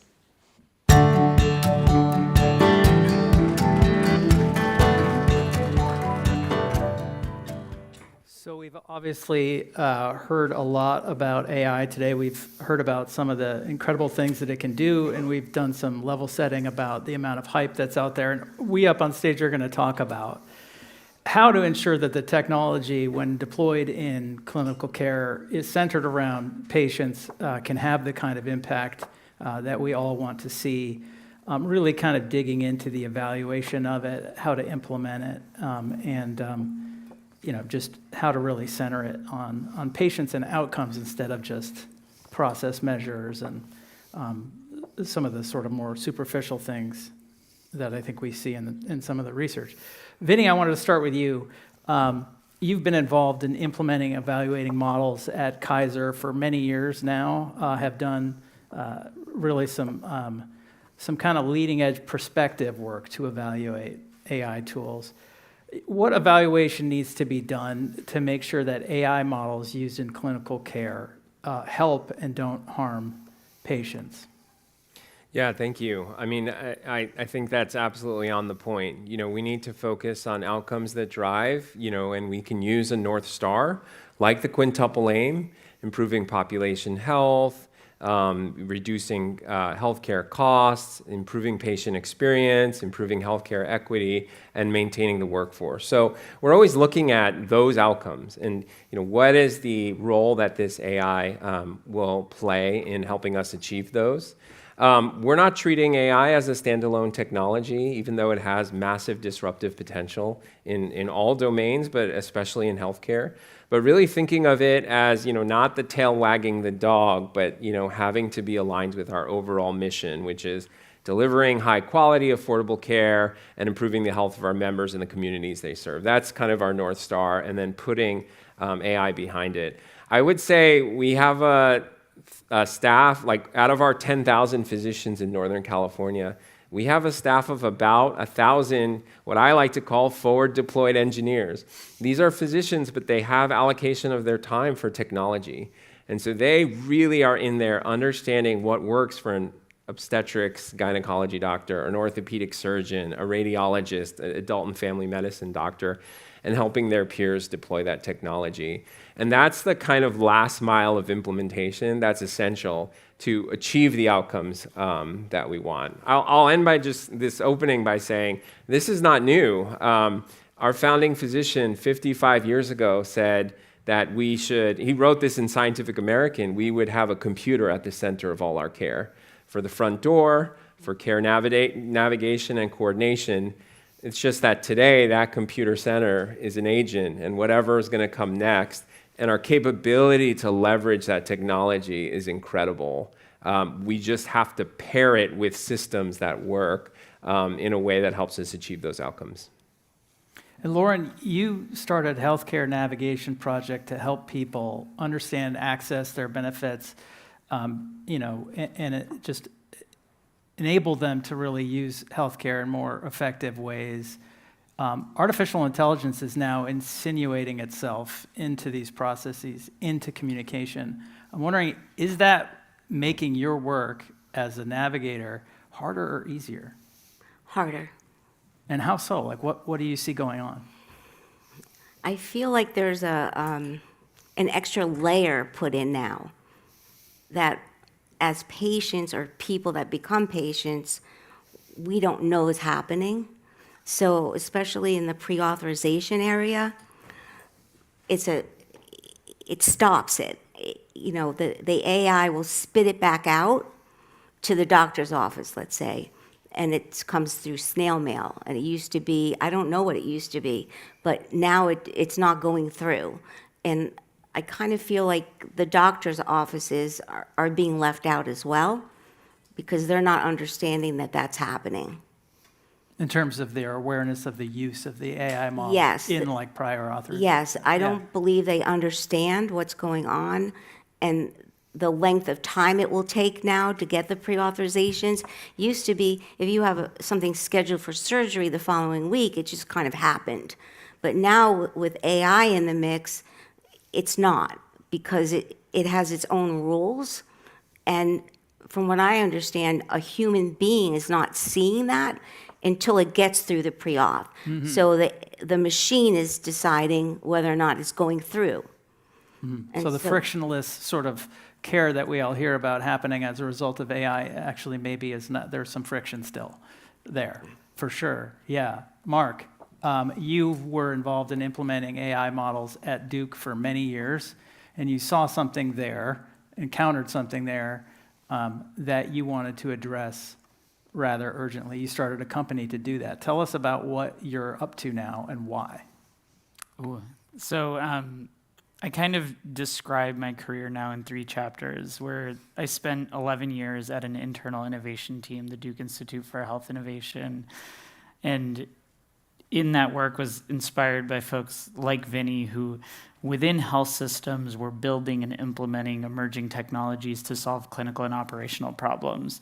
And I would say what was very special about that environment was the incentive alignment with the care delivery organization. So I would work with frontline clinicians side by side to understand their workflows, felt accountable to bring things to them that worked to solve their problems. And sometimes we were successful, sometimes we were not successful. But I was able to see the impact that we could have, really activating a workforce to think creatively about how to solve their problems, and was able to do that for 11 years. We were also very fortunate over that time to get philanthropic funding from the Gordon and Betty Moore Foundation, and they gave us a charge, and really it was prescient at the time, this was 2021. The charge was, how do we scale these types of capabilities that exist at a small number of places like Duke? And so we launched Health AI Partnership, and for me it was so critically important to start interfacing directly with federally qualified health centers, with community hospital systems, to understand where they are at today. And I think it's easy to think that every health system has a team of data scientists and folks that can take an algorithm, independently assess it, understand how to do post-implementation monitoring. But what I saw in Health AI Partnership was not just a void of information, but a void of capabilities to even interpret information. And I felt like education, workforce development, capacity building, it's incredibly important. That work has to continue, but it's not moving fast enough. And the speed at which technologies are getting adopted in healthcare is pretty rattling to many people in the industry, just the speed at which the capabilities are emerging and then how those are getting implemented. So I figured I had to draw on a different set of resources to be able to move quickly to bring those capabilities and technologies to community hospital systems. Yeah, pace, I think, is a significant issue that I think we should kind of take up in this conversation. Obviously, this is moving incredibly fast. The AI that's available tomorrow is not the same as the AI today. We're rapidly sort of beginning to bring these technologies into care. Are patients being involved enough in that process, in the development process, in the process of thinking about and implementing these models, Vinny? And all of you just jump in. There's clearly an opportunity to engage with patients more. I mean, we use the kind of internal rubric, like progress happens at the speed of trust. And trust is going to be one of those defining characteristics of how quickly we're able to move and feel like there's still a compact between patients and their doctors or nurses or their health system with what we can do. So clearly with the pace of change and deployment, we need to move faster. patient voices need to be absolutely engaged and part of that. Again, because otherwise there will be a day when there's going to be patient AI and health system AI, right? In some ways, the availability of consumer but expert grade, LLMs has reduced that information asymmetry that used to exist between a health system and a patient. And so one thing, a lot of health systems are using is ambient AI. So you have your physician asking for permission. You may soon have your patient asking for permission. Like, I want to use my, ambient, and then, the health system may interpret your MRI in this automated way, and the patient may have the same thing happening. So if we get to that place, AI will be a wedge that drives that relationship further apart. And, I think we need to find that avenue which brings patients and their clinicians together to strengthen that bond of trust. Otherwise, I see that the doctor's office will become a little bit of a battle zone. And I don't know that it will not be productive for us achieving better health. Go ahead.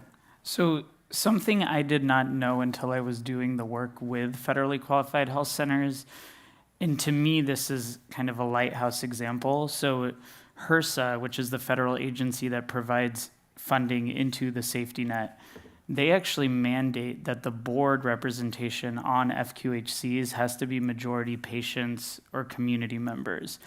And the way that this manifested is we had 4 federally qualified health centers in our technical assistance program.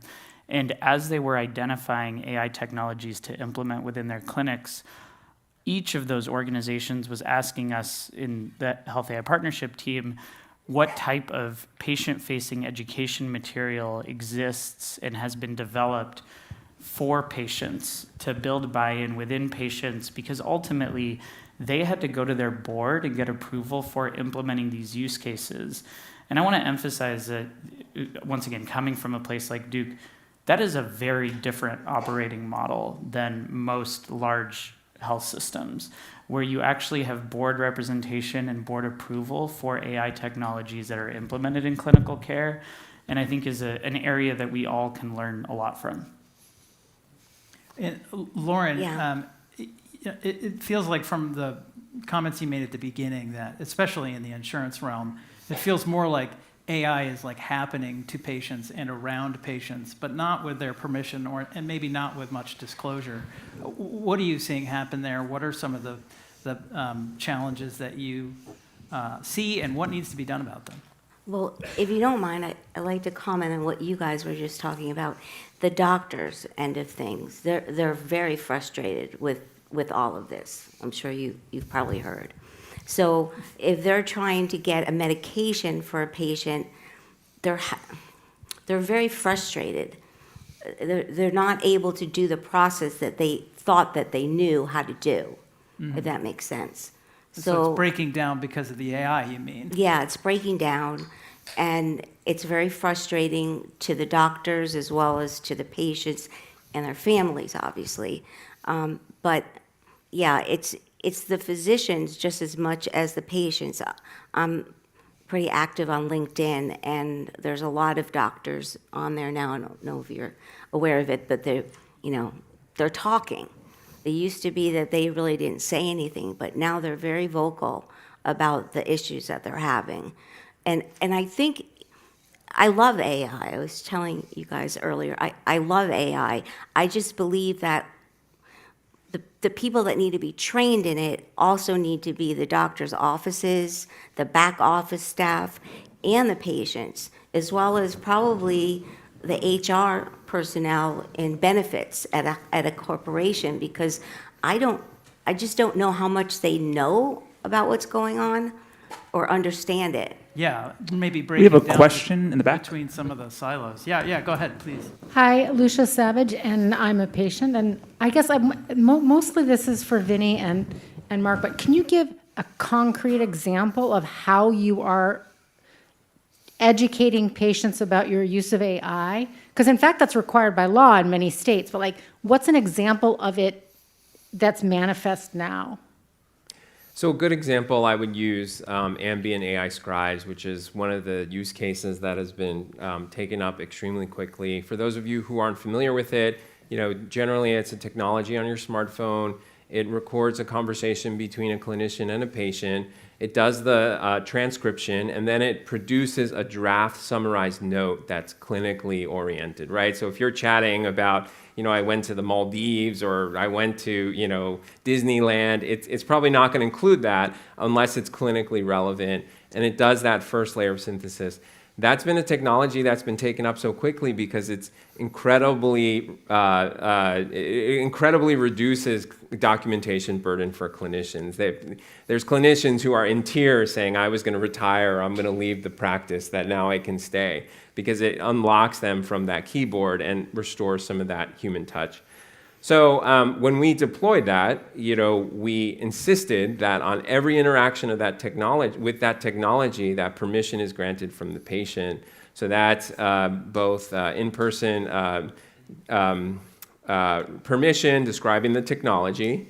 There's placards that hang on the walls describing kind of what it does.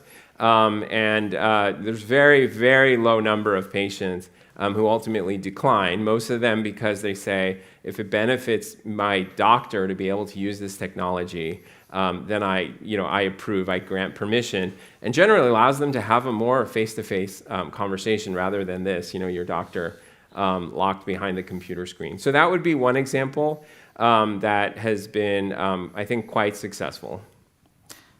So thank you. So a related question, actually, I appreciated the question just asked. I'm Judy Auerbach from UCSF. We've had the development in the field I mostly work, HIV, around meaningful community involvement in HIV research. And I think cancer research, has had similar trajectories.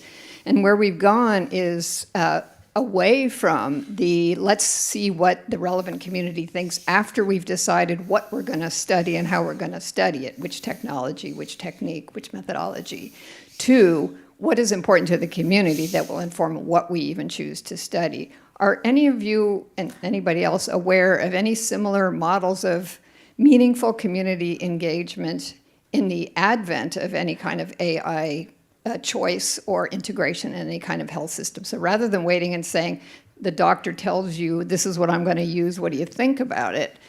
Are there advisory groups, like community advisory groups that we have in health research that are now being integrated into your work? So I get to point back to my academic days. I would love to show you a paper that we published on this. This was probably 1 or 2 years ago.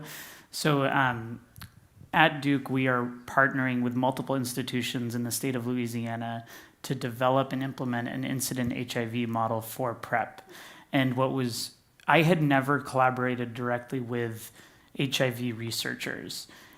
The culture in HIV research was so much more oriented towards community participation than any other machine learning development I had ever been a part of, and had worked on many different disease states. So the way the grant was written is that literally the first year of the work was building community relationships and soliciting feedback from community members about what the input variables of the model should be. And once again, I'd never seen that. So we actually wrote a paper because in like a parallel research community for AI and machine learning, there's been a lot of push to have participatory machine learning, but it was the first example I saw in healthcare. And I think the HIV research community definitely holds that as a value in a different way than many other medical specialties. One more here. Hello, my name is OC. I'm with Metadata. I'm a futurist. Mark, you mentioned diversity in healthcare systems across the U.S. How are healthcare systems beefing up AI governance, and which frameworks are being used to enforce oversight? Thank you. So I wouldn't say enforce is the right word, in the sense that part of why I created the company when I did was we are in a very anti-regulatory posture today. I think we all know that. So there is really minimal enforcement. It's mostly organizations that recognize the risk associated with inappropriate use of the technologies. I am proud to say that me Vinny's part of Health AI Partnership, Andrea Downing's part of Health AI Partnership, we create a lot of publicly available, freely accessible resources for healthcare delivery organizations to use for AI product lifecycle management, and strongly believe that those resources should be open. There should be technical assistance programs. We're actually very enthusiastic about the Rural Health Transformation Program and the way that states are trying to build infrastructure and capabilities for emerging technologies. But I'm also of the mind that you still need to get out there and do the work to help these organizations implement those best practices. This is where I think academia falls short, where like we can tell people what to do, but that's very different than actually going out and relieving the burden of needing every organization to build that capability internally, when I'll just be honest, like the talent isn't there and the resources are not there. So how do we relieve that burden? Sure, one more. Doing my job for me. Thanks, folks. Thanks for the shout out, Mark. I'm Andrea Downing, co-founder of a patient-led organization called the Light Collective, where we do a lot of the collaboration and partnership with participatory research. And we, along with Gordon Bedding Moore Foundation, created the Patient AI Rights Initiative to try to build this capacity and understanding in patient communities in the early days. And one of the things I'm focused right now on quite a bit is like in this anti-regulatory environment, what levers do we actually have to make sure that we're aligning back with the interests of patient communities and physicians? So, or navigators and nurses, the people who are actually on the front lines dealing with, either the difficulties or the benefit that we can realize from AI. So I would love to hear from the panel, like what leverage do we think we have, like either in procurement policies or, building market power or buying power around the vendors that we choose, and making sure that their business models or the way that they practice and put their product out into the world is, continuously aligned with patients and clinicians.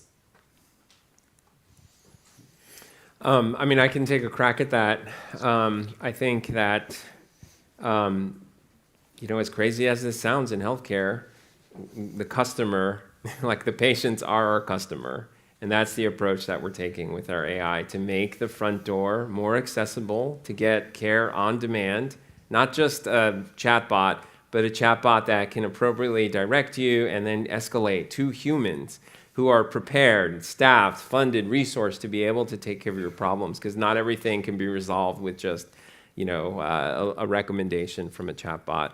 And ultimately, navigation, like care coordination and navigation. That's a persistent challenge, both on the clinician side. Where is this patient in their journey? Like, who is the quarterback? Who should see them next for their multitude of conditions? What's the priority this week? As well as for patients, because we know they end up in these swirls in the system and get lost. So ultimately, I think part of my vision is that, AI, again, it's like a single pane of glass shared by both a patient and a clinician. And that we can develop tools like those that have kind of like this dual view. I think that's the way that AI is going to draw us together. Even if we put more technology in between interaction between a doctor and a patient, ultimately we want it to serve that human touch, right? Like we can put a lot more chatbots and redirects and all this, but ultimately to make that human touch more satisfying. So I think that's going to be the approach. And to make it convenient, to make it personalized so it understands your background. And then ultimately to end up with a trusted voice and an ability to get care. One of the things I see happening right now that bothers me a little bit is there's this kind of separation all of the time between clinical and administrative uses, as though like the clinical ones are high risk, but these administrative ones, the scribing that then feeds into coding, that then feeds into billing, that then feeds into the bill that you don't understand and doesn't make any sense to you. And Lauren, I wondered if you could take that up a little bit, because those administrative uses, they don't feel low risk to me. I wonder if you share any of your personal experiences about about what you've encountered there. Well, I'm not sure if this is answering your question, but I've been thinking a lot about the word I've learned, which is doom loop. And that's I don't know why it's called the doom loop, but it has a name to it, but you can't get out of it. So if you don't know your account number and you're trying to find your patient number, you're not going to get out of there to get to somebody to find that out, because you need that in order to get out that loop. Meaning that one thing feeds into another agent that feeds into another interaction. It just goes around and around. Well, will you give me that, then I'll get you there. Well, I don't have that, but you need that, so give me that and you'll get there. So you never get to a human. It's just going around and around and around. And that's just calling customer service. Yeah. Or, yeah. Then you get routed to somebody in the Philippines or something. Exactly. Yeah. Yeah. And even they will tell you now, you could hang up and call again and you might get somebody in the U.S. Yeah. So the difficulty of the AI sort of human handoff, you guys have all been thinking about that, I know. Vinny, talk a little bit about that, what you think sort of needs to happen as we assimilate the technology and begin to think about not getting into the doom loop. Well, I have a real life experience when I picked up my Tesla, not knowing how to drive it for the first time, and tried to drive home and turned on autopilot. At that time, this is 2018, and oh man, that I almost died. I fought AI on the highway as I tried to steer it out of the lane, and it tried to drive me into the barrier. On that same trip, though, it later saved me, because I was falling asleep, and frankly, autopilot took over when I probably shouldn't have been driving, and got me home safely. So it's all that human AI handoff. We have in our AI literacy curriculum for our clinicians, it boils down to 3 major points. Always check, you're the accountable clinician. AI is great, but will and can be wrong. So you have to do the due diligence of understanding it. Second, never send any PHI or information into a non-approved, site, right? Because people are now using things like ChatGPT in their personal lives, et cetera. But protect our patients' data all the time. And then third is provide feedback, because it's the only way we can improve. Because you don't often understand exactly why a chatbot's output is this or that. A lot of these tools are incredibly powerful, but they need to be trained, and we need to know that. So, it boils down to those 3. Those are very much that human AI handoff, giving the human, or making sure they still have the agency and understanding to use the tools effectively. Can I ask you, is there a way that could be asked up front rather than just putting somebody into the AI, if there's an out ramp, so to speak? Mm-hmm. So, and if you'd like to speak to a human, press 1, or something like that. There's a website called Speak to Human. Really? Yeah, where you can find the phone number to call for different companies. Thank you. Yeah. Put that up on my website. Well, so I remember talking to a clinician a number of years ago. They were trying to implement a sepsis model, and so they implement the sepsis model. The sepsis model misfires and sends all these alerts to these clinicians, who start getting upset about all of the alerts.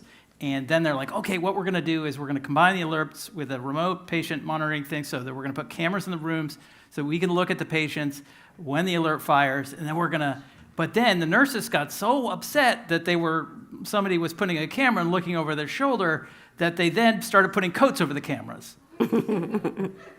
This goes to the question of implementation, which you were taking up, which is a whole science around this. How do we get that right? So we don't have coats going over cameras. So to me, building a company in this moment, you encounter the phrase forward deployed engineer everywhere.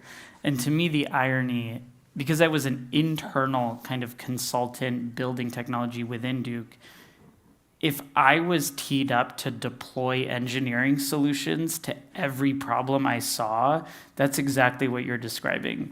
Whereas so much of the work that we do internally is to understand the problems and then take to the organization how the organization has to change, whether it's structurally, roles, responsibilities, coordination, that are prerequisites to even using technology. So like, what you're describing is a lack of trust of like frontline nurses.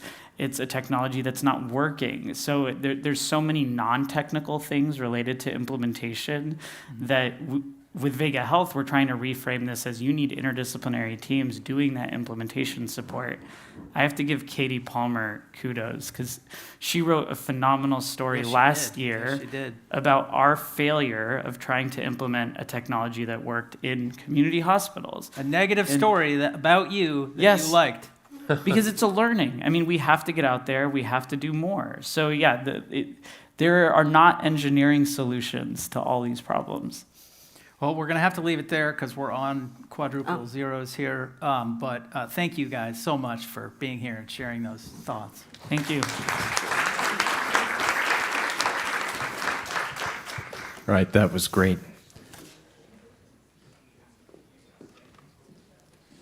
So, for a conversation with our premier sponsor, please welcome to the stage Evidation co-founder, advisor, and former CEO, Christine Lemke. And to moderate this sponsored conversation, Lizanne Joseph, health tech editor at STAT.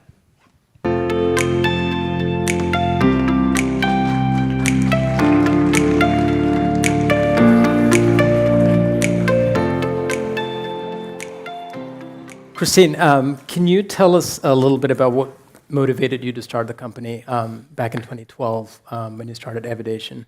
Absolutely. So I discovered that I suffered from an autoimmune disorder called ankylosing spondylitis, which is more common in, I think, white men of a certain age.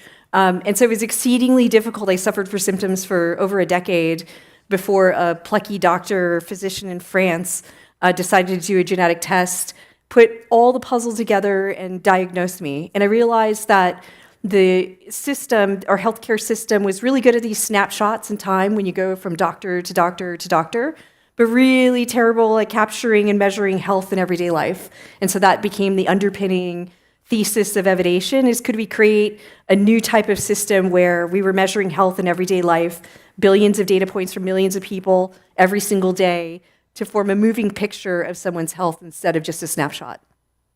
And who is on the other side of that equation in terms of who wants this data and what do they do with it and how does it help them? I think the other core of Evidation was really about, satiating curiosity. And so we naturally gravitated towards a business model of research and getting all of these millions of people to participate in all kinds of research on behalf of usually pharma companies, sometimes payers, sometimes people who were building new medicines or diagnostics, for the industry too. Compared to when you started the company in 2012, I would imagine the health data landscape has changed in the past decade and a half with wearables and a lot of other sources of data these days. What opportunities do you see in terms of health data today compared to when you started? Well, I think there's still a lot of yet to be realized promise in the wearable data. We're starting to see that happen. And I think there's a panel later to talk about wearable data, but just people in their everyday lives trying to understand what's going on with their symptoms, with their bodies, trying to get answers for themselves. And they're coming to lots of different services outside of healthcare right now to figure that stuff out. And so I think we're excited at Evidation to really understand a lot of that behavior, but also help them translate and understand the signal, from all that data that's coming through. And so I think there's untapped opportunity in, again, activating a lot of this data for research purposes, for recruiting into clinical studies, patients of a certain type. I think autoimmune is a great area for this. Evidation runs a very large, tens of thousands of people autoimmune cohort, and it's the first time we see tens of thousands of people recording their symptoms as they happen. Wearable devices can pick up on these symptoms. We can ask context around those symptoms. We can collect biological sample in exacerbation of symptoms. We can follow their story all the way through, which opens up a brand new set of data to use to unlock completely new screening, diagnostics, and therapies for people. Could you give us an example of a real case of Evidation working with, say, a client, and how that changed their ability to do research? I'll start out with something silly but serious, which is the flu. And for many years, Evidation has run something called Flu Smart, which is we can tell from some of the data from your devices when you might be experiencing symptoms of something as simple as the flu, or during COVID, it was COVID. And in that time, we could ask you to annotate that symptom and get you help right in the moment. During COVID, it was, a test, honestly, and potentially antibody medication. In times of flu, some folks need to really understand patients at a very specific time to get the right therapy to them. And we worked with a large pharmaceutical company, to get those patients recruited into a clinical trial right at that moment where they needed it most. Can you walk us through how does Evidation collect this data that your clients find very valuable? Like what sort of data do you collect, and how do you collect that? We go direct to the source. I know in medicine, we think of the source as the doctor. At Evidation, we think of the source as the patient. And so we go direct to the source because that's the data that doesn't exist in the system. Those data elements that are picked up kind of between the visits. And look, some people have visits once a year. Some people have visits once every few years. So there's a lot of information that's missing about disease onset, progression, outside the system that we think are critical for understanding the progression of these things and ultimately the effectiveness of therapies. And what's in it for the patients? Like, why should they part with this information that companies and clients find useful? Yeah, I think we've learned a few things over the years. I think I'm quite public about saying, look, we rewarded people for this participation and this time it takes to participate. We rewarded people through points that turn into cash.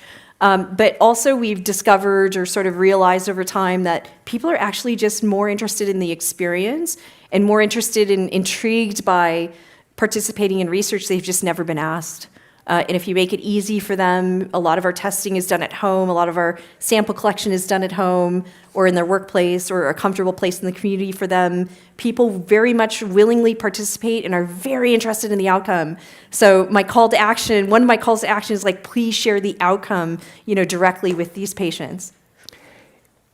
If you had to look at technology options today versus when you started in 2012, artificial intelligence has sort of made a huge difference in terms of companies' ability to work with large data sets. How is AI changing what you do at Evidation? I think it's creating demand by the most curious of scientists to generate net new data sets we haven't seen before. Proteomics is a great example of this. Autoimmune disease, a flare happens, we see it on the data from your wearable device. We can ask you for symptoms in that moment. We can also collect a sample. I have yet to find a diagnostic company that knows how to process that sample with all that rich context, like very well at the scale that we can do it at tens of thousands of people. And so for the curious scientists out there really trying to crack the next frontier of science, this is a way to really customize a lot of the data collection in a very dynamic way and discover things that are undiscovered. So we're really excited about AI's acceleration of that demand. In terms of the policy landscape, under this administration, we've heard a lot of talk about liberating patient data and making it easier to access medical records and data for research purposes. From where you sit at Evidation, what sort of policy changes do you think will help make that data more available? We were talking about this before, and the policies are kind of there. It's just there's no incentive to do anything proactive for those policies. There's no incentive to share, really, at the end of the day. There's sort of a lot of finger pointing at each other between TEFCA and HHS, et cetera. So the policies are not necessarily the problem. The incentives are the problem. There's no incentive for hospital systems to just open up all their data. There's just zero incentive to do it. And there's also no incentive to make it easy for patients to demand it, to port to their own, vault, if you will, and share it with others. So it's really about incentives, not necessarily, in my opinion, about policy anymore.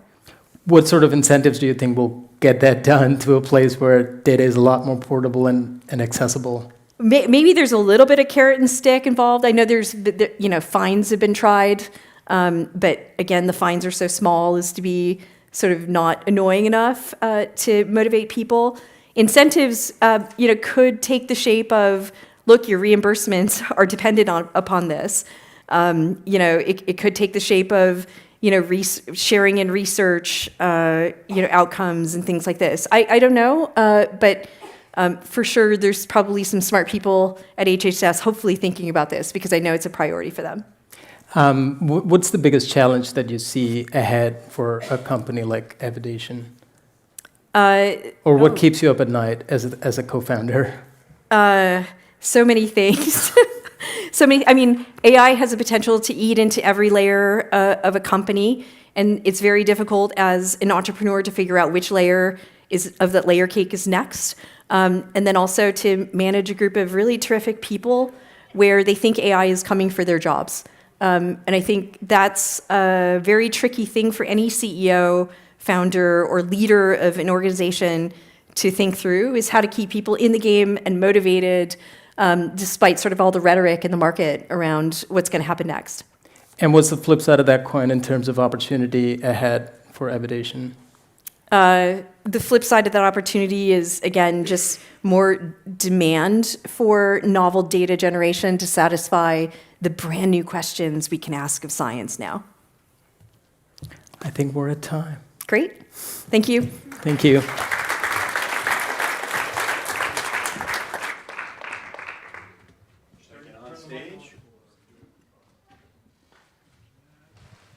All right.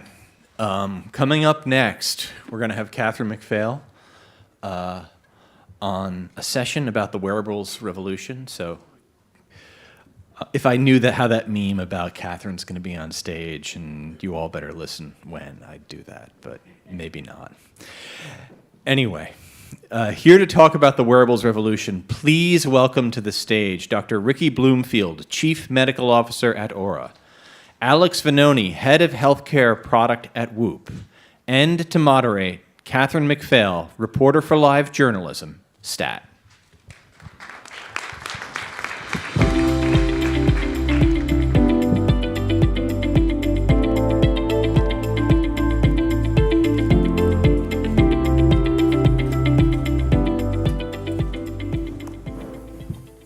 Well, thank you both for being here today. Great to be here. So excited to talk about the devices that both of you are rocking. But before we dive into that, I do want to get a quick show of hands. If you're in the audience and you're wearing a wearable device, could you raise your hand? That's most of the people in the room, it seems. It's like more than half, for sure. So I think that goes to show how popular these things are. And for those of you who are wearing something like an Aura or a Whoop, you may have noticed that new features and signals are popping up in the app, and new options are becoming available. And that is where I would like to start the conversation today, is sort of this vision that I think you guys have both set out. So an example of this would be that both of you have announced that you're going to be pulling in new data points like medical records and blood work that people will be able to look at alongside their sleep and their heart data. So, Ricky, I would like to start with you. Could you tell us, what is the benefit of all of this signal aggregation, and what are the sorts of insights you're hoping you could pull out of pulling all these pieces of data together? Sure. At the end of the day, our goal is to help our members be healthier. And one of the primary ways to do that is to make sure you have the right information to make the right decision, an informed decision. My clinical background is internal medicine and pediatrics, so seeing adults and kids in the hospital. And one of the things that we spend the most time doing is getting information, which you can either look in the EHR, you can ask questions, which actually where most of the useful information comes is by asking people things that aren't in those systems. And that's why wearables can be so powerful, because it actually tells you things that you otherwise wouldn't know to ask about. But it's only one dimension. And so you really need to flesh out that dimension so you have a full picture. You can sort of have a full portrait. You're not just looking through like a little pinhole at the picture and seeing a little bit of it. And the more that you get, the better you can make that assessment. And our members are asking for more of that. They want more insights. They want to know what should be the next thing that they can do. And in order to do that, we have to work on getting that information in. And in a prior life, I've spent over a decade on interoperability, trying to make it easier to get data out of EHR. So I know how hard it is. I know how much progress we've made. And so it's exciting that so many organizations now are doing that, ideally with patient autonomy, preference, and choice as part of that. Because data has been going all sorts of places and patients haven't known where it's gone. We actually want to get it in the hands of patients. They're the ones that should have access to it so that they can make those decisions. Alex, can you tell us more, because you're doing a similar thing. What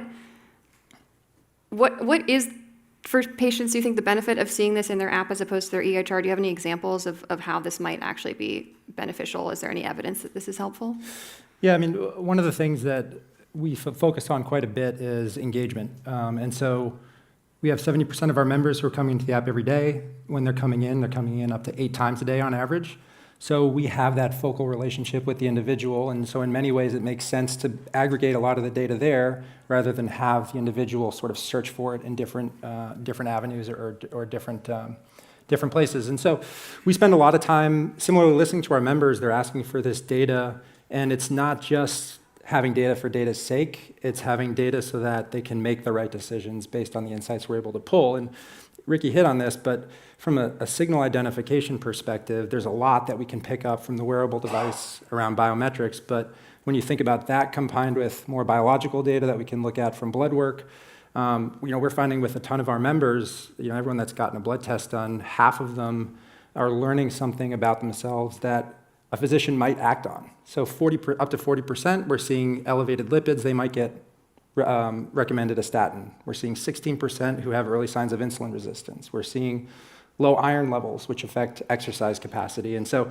in many ways, these are unknown pieces of information that we're now uncovering for the individual because, to Ricky's point, interoperability has gotten so much better and easier for us to kind of pull everything into one place and help our members understand what is that full picture that we can paint for them, and then how can we sort of pick up the insights that would otherwise go unnoticed because you don't feel any differently oftentimes, but your body's giving off a signal that you should pay attention to. So you mentioned those blood tests. Both of your companies partner with Quest Diagnostics and are offering, I think, blood testing up to 4 times a year, sometimes 90 to over 100 biomarkers.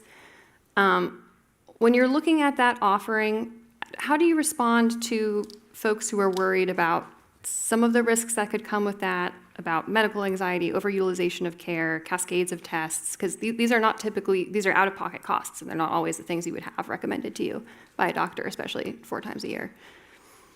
So all of this obviously is opt-in, and so we don't require any of our members to engage in those additional data avenues. But what we're seeing is there's enough value in those data avenues that people are really diving in. And from a cost perspective, I think you bring up a really good point, because these types of tests, these blood panels, are more affordable than they've ever been for people to pay for out of pocket. Of course, it would be great to have it covered by insurance and they're not having to pay anything out of pocket. And there are avenues to do that today with your primary care physician. But you might not get the full comprehensive picture that we are pulling into Whoop. And so to the point about too much data and anxiety, one of the things that's important about our device is it's screenless. And so we try to operate in the background. We try not to be a distraction. And what we say to people is it's not meant to be there to sort of judge or give you a grade. It's meant to be there to just collect the data. wear the device, collect the data. The more you do that, the more we understand your baseline and what's normal, and when there's a deviation from that baseline is when we can sort of step in and help you recognize that signal and what it means. And just to add to that, I think it's also, when we were exploring this idea of helping members get access to their lab data, we wanted to approach it thoughtfully, and we certainly don't tell people you need to get this done 4 times a year. We don't put any timeline on it, and we want members to be in charge of that. And for most people, the way we approach it is what would make sense at a physical, like what would be the data that you would typically get there? Because what we've seen is that a lot of people have sort of disconnected themselves from regular healthcare in many ways. And there's actually a big trust problem in healthcare today where individuals want to do it themselves. They don't know if they trust everything that the traditional healthcare system is doing and are unsure of motives and things like that. And so because we see people using our app so much, similar to what Alex said, we feel an obligation and a responsibility to do the right thing for them and help pull them back into the health system when needed. And so if you have someone that actually probably should have gotten these labs done with their doctor but haven't, they've avoided that, and they think, oh, well, I trust Aura, I'm going to get these tests and see what it tells me, and they find that their hemoglobin A1C is elevated, signaling diabetes, or their cholesterol is high, then that's great. Like, we want to get those people in so they can get on a statin or a glucose-lowering agent. And so we see this as complementary. Everyone needs a slightly different approach to improving their health. And so we made very deliberate decisions about what to include to make sure that any of the results that came back were actionable. There are lots of tests you could recommend people get that you don't really do anything about. They can be kind of helpful in very specific situations, but the pre-test probability for those tests are actually very low if you otherwise don't have symptoms. And so you have to approach it from an evidence-based perspective to make sure you're doing the right thing, especially when you offer it to anyone. That was actually one of my questions. You've both said that a lot of your users are sort of fed up with the healthcare system in some way because of incentives or fragmentation, and yet your tools are primarily screeners. You cannot diagnose or treat anyone, so you do at some point, if you've been given sort of a check engine light, need to send people back to the healthcare system. I don't know, Alex, how do you sort of think about how those two ecosystems are in friction or working together? Well, we think about them both as being highly complementary. So this point about people being disaffected by the current system, I think it's also it's hard to get access to those human experts. Speaking personally, I've had the same PCP for 6 years. I've never seen him. I've never met him. Whenever I go for my annual physical, it's with a PA or an RN or somebody else. And they're great and they do a terrific job, but I do have a PCP and I don't know who that person is. I know his name because it's on my medical record. And that's a very common outcome. And even for folks who are Gen Z and in their 20s and early 30s, they might not even have that person on their medical record or go to their annual physical. But they still have health objectives. They still have things they know about their family history. They still want to learn more, and they're more willing to invest in their health directly than do it through the traditional system. And so that's really how we think about this being complementary to the system that exists today, because it's taking some of the load off, hopefully, and it's getting people to engage when they otherwise might not. And this is where it becomes really important to pick up some of those early signals that otherwise would get missed. And then I think the last piece is, we think a lot about what are the right escalation pathways to that human expert. That is, as far as we're concerned, not going away anytime soon. We announced last week that we're going to begin to have clinical consultations within the Whoop ecosystem. So that's one version of acting on these early signals with a human expert. And then you'll always have specialists and sort of that next rung out who are even deeper in their expertise, and someone might need to go see them at a certain point. So we think about it a lot as sort of this system that builds rather than one that competes. Now that Whoop is offering telehealth consultations inside of the Whoop app, do you think that we are entering a world in which someone's main point of contact with the healthcare system is their watch, their smartwatch? I think you could make that argument. I mean, a big piece of it with any wearable is the 24/7, 365 insight into what's happening every day, which does not exist today in the traditional healthcare system. And a lot happens over that period of time. Very early in my career, I started a company looking at these same signals, but focused on Parkinson's patients. And for a disease that's degenerative with no cure, who these patients are only seeing their doctor every 6 months, a lot is happening during that 6-month period that can be acted on. And so the amazing thing now, fast forward 10 years later, is we can do this at scale with a number of other conditions. But again, in a way that makes it more accessible and sort of brings it into the world that you live in every day, rather than you having to go out and sort of search across the system and piece the puzzle together on your own. I think totally agree with that. And I think if I were to ask you to think about the tool that is most closely associated with a clinician, I think many of you would probably think of something like a stethoscope that has been around for many, many years, used still today, hopefully every physical exam that happens out there. But if I were to ask many individuals, if you had to choose between a stethoscope, which provided a point in time, snapshot of information about your heart, about your lungs, about what you can hear inside, or a wearable which provides 24/7 coverage of your physiology for the 99.99% of time you're not in a doctor's office, which would you choose? Right now, I think clinicians aren't sure because they need to build trust, but I think it's very clear that over time, we're going to see that wearables are the thing that's going to provide far more utility because it's providing that 99.9% of information that you just can't get elsewhere, and it can be more proactive. We are, stepping back a bit. We have a health system today, and I don't think anyone would argue with the idea that it's fundamentally broken from an economics perspective, that we see healthcare premiums going up at 4 times inflation, and at some point, the math doesn't math. Like you can't keep doing that and expect that things are going to keep going smoothly. And so we need a way to fundamentally change how we take care of people.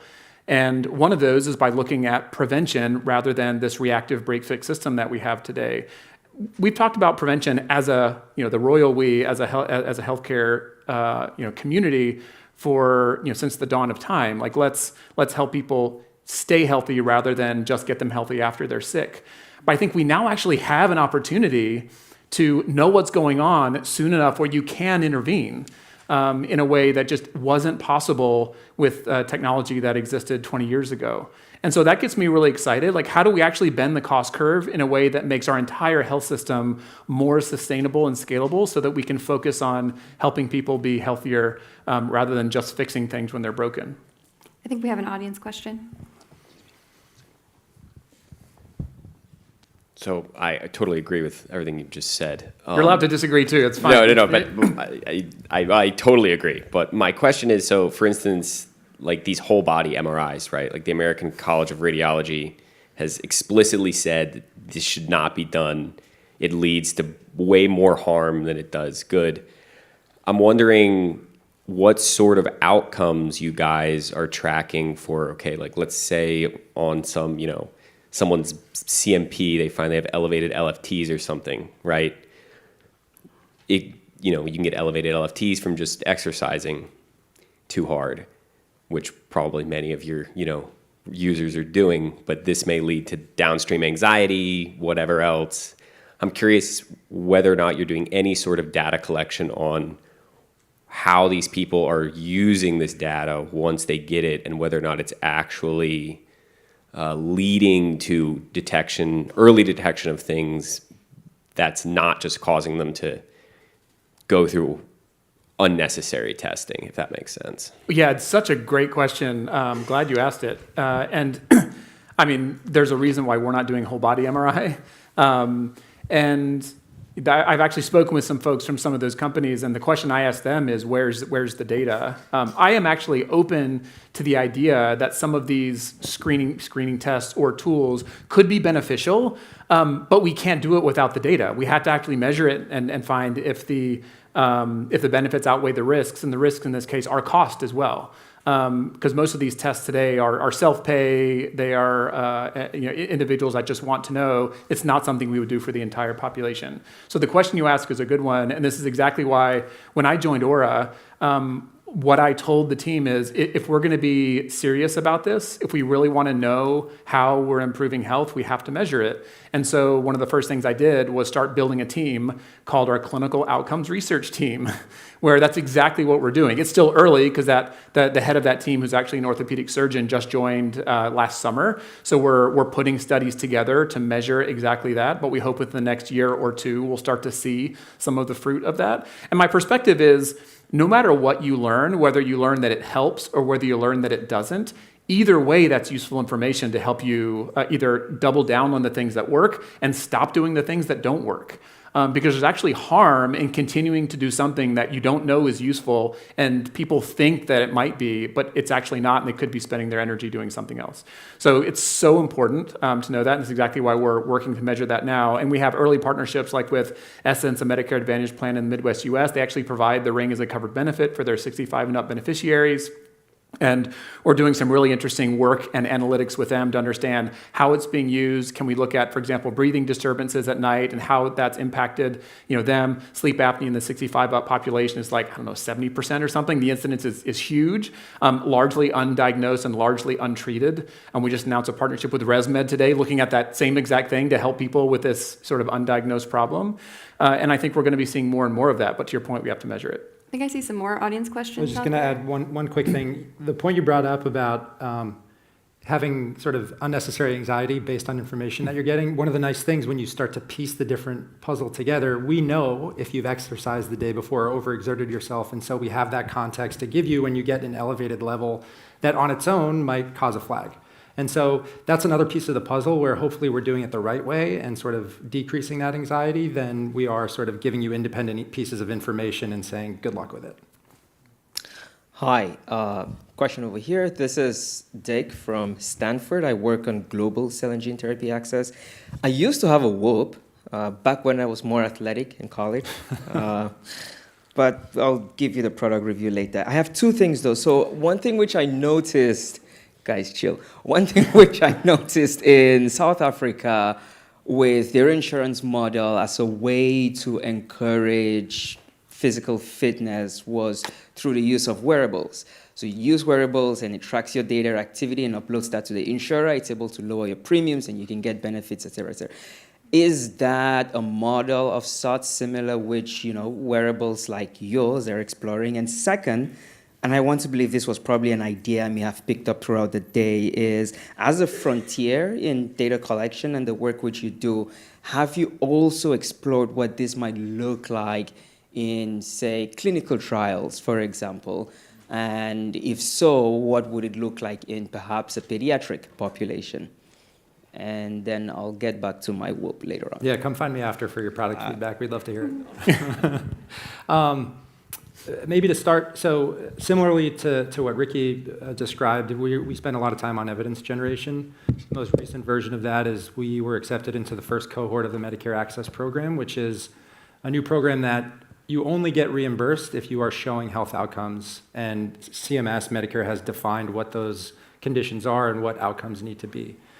So in many ways, that's another model by which we are making the device more accessible. We are making it reimbursed by another entity, in this case, Medicare. And we're being incentivized to improve a health outcome. So it's one of those pieces of the puzzle that if they all come together the right way, we're having the right outcome for the individual. A company like ours can reach a new cohort that we might otherwise not be able to reach as easily. And the payer, in this case the government, has a healthier cohort of people at the end of the day. So not all that dissimilar from what you described in South Africa. And then I would say the last piece that you described with pediatrics, right now you have to be over the age of 14 to wear a Whoop.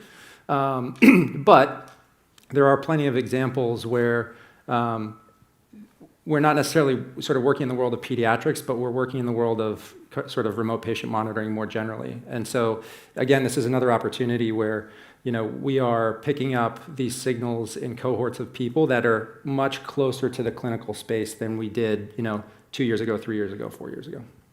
Yeah, I'll be brief, but I know you're talking about like the Vitality program there, and I was at Apple for many years, and they were involved in that as well, and looking at the success. I think that's an interesting program where the incentives are actually aligned between companies. Like the insurers want people to be healthier. And that's great, and of course we do as well. And so we're very interested in programs like that where you can find aligned incentives. That's one of the reasons we're working with Essence, as I mentioned, and we've announced partnerships with Cigna as well. And anytime we can find that win-win, it's so important. And as a pediatrician, I would love to see how we can impact the pediatric population more here. I don't have anything to announce today, but definitely an area that is needs more energy and needs more work. And the other thing we've seen is that when there are families that wear the devices together, they can be very supportive of one another, and that can be really powerful as well. So I think there's certainly a lot more that can be done there. Before we go back to the audience, I do want to ask a few questions about regulation. Starting off, Alex, are there any updates you can tell us today about the FDA's warning letter for WHOOP for the blood pressure estimate feature that you all have active in the app today? Yeah. So we, what I can say is we've had a lot of really productive conversations with the FDA, especially after they announced their updated guidance in January. And we're getting to the point where, we've shared a lot more information with the FDA in terms of sort of validated studies that we did before we released this into our app. We've released a lot on sort of our clinical protocols that we used. And then also we've been working with them on just the positioning. And from the beginning, we said this is a wellness-oriented positioning, not meant to diagnose, not meant to treat. And the FDA, especially, like I said, since January, has been much more open to the conversation of what that means.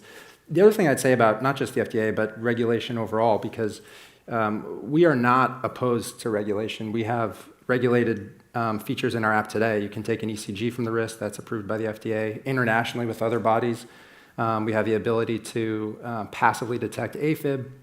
So, when the path is right and it's meant to be a medical device, we are very happy to go down that path, and we have. And when we feel like we can have a big impact on our members' lives and go down a wellness path, we'll do that as well. So the status is that you're still in conversation? Still Okay. in conversation with the FDA, yeah.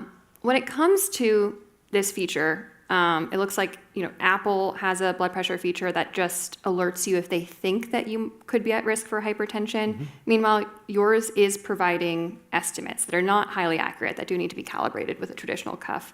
Do you think it's ready for prime time? Is there a benefit to patients if it's not highly accurate? Well, actually, I would disagree. I think it is highly accurate. You do have to calibrate with a cuff, but that type of calibration is common. What I would say is just in terms of value, even with the cuff, so like you said, you have to calibrate. And what we've seen is when people activate this feature, we ask them a few questions. One of these questions is, what's your current blood pressure status? For everybody that tells us it's normal, which is most people, 40%, so then they take a cuff reading, they give us the cuff readings. 40% of those people who think they have normal blood pressure, it's elevated or hypertensive.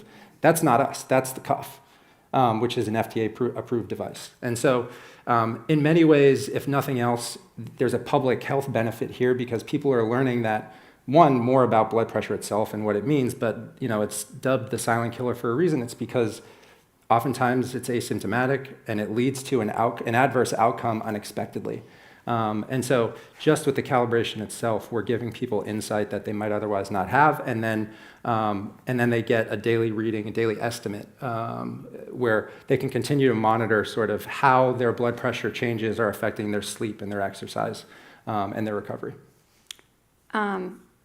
Ricky, before the refreshed guidance, Aura released an op-ed for spelling out how you would like to see a third category for digital health screeners. Do you still feel like that's needed after the refreshed guidance? What do you think would be the best path forward for regulation of these devices?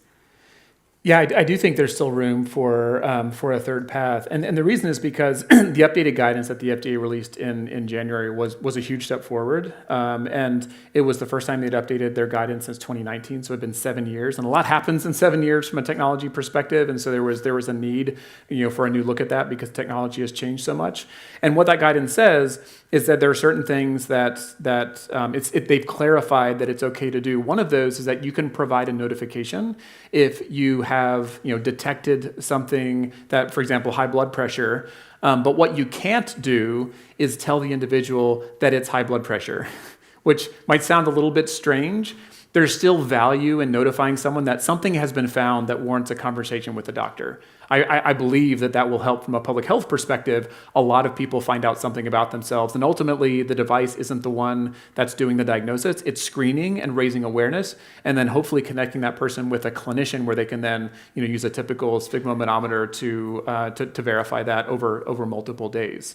But because that limitation exists where you can't actually say the thing, we're in this weird world right now where you can do most of it, but at a subpar user experience. The reason they couldn't take that extra step is because updated guidance still depends on existing law.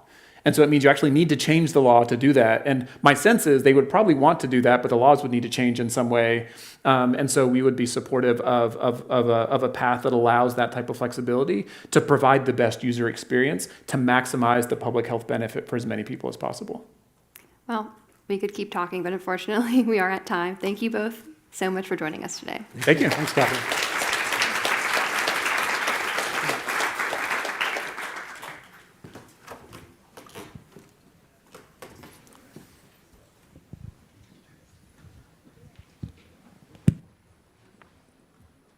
With that, we are at our second and final coffee break of the day.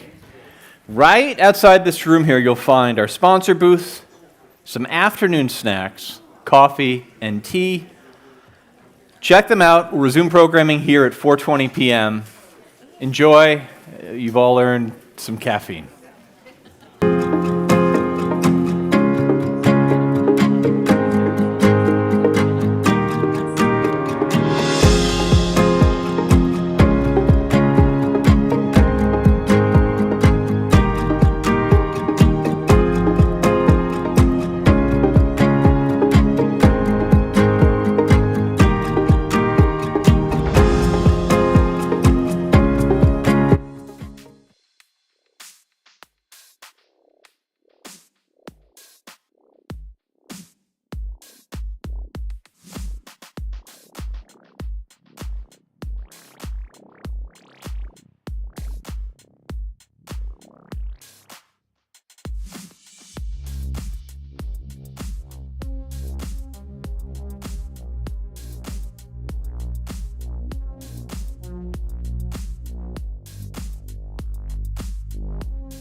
Had a good time at the coffee break.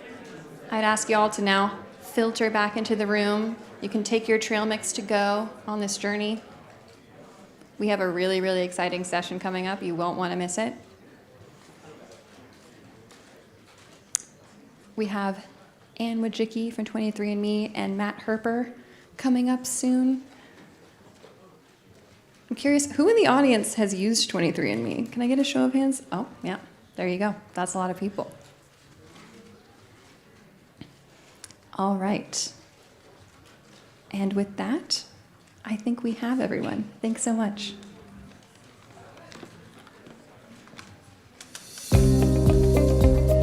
Please welcome to the stage 23andMe Research Institute founder and CEO Ann Wojcicki, and to moderate, Stat Senior Writer for Medicine and Editorial Director of Events, Matthew Herper.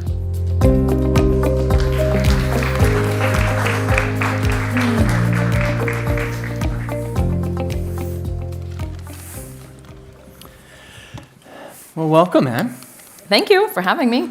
Yeah, thanks for being here. Come on, everybody, come on in. We can go get them. You taking the shot, Alexander? Yeah? So, this is a story a long time in the making. Anne founded 23andMe in 2006. Prior to that, she spent a decade on Wall Street investing in healthcare and was frustrated by a system built around monetizing illness instead of incentivizing prevention. She's seen the company through a lot. I have. The whole early thing with the FDA, the launch of a therapeutics division, going public, and recently bankruptcy. A nonprofit she created, the TTAM Research Institute, which it took me forever to get that, by the way. Good. 23andMe. Officially acquired substantially all of the company's assets for $305 million in July. And we're here to talk about what exactly it means for this company that has, it's a brand we all know, that has used reach, that has not been a profitable going concern, and what it means for it to be a nonprofit. And I want to note at the outset, because I couldn't figure out how to work it in here, but it's been a tough couple years for you.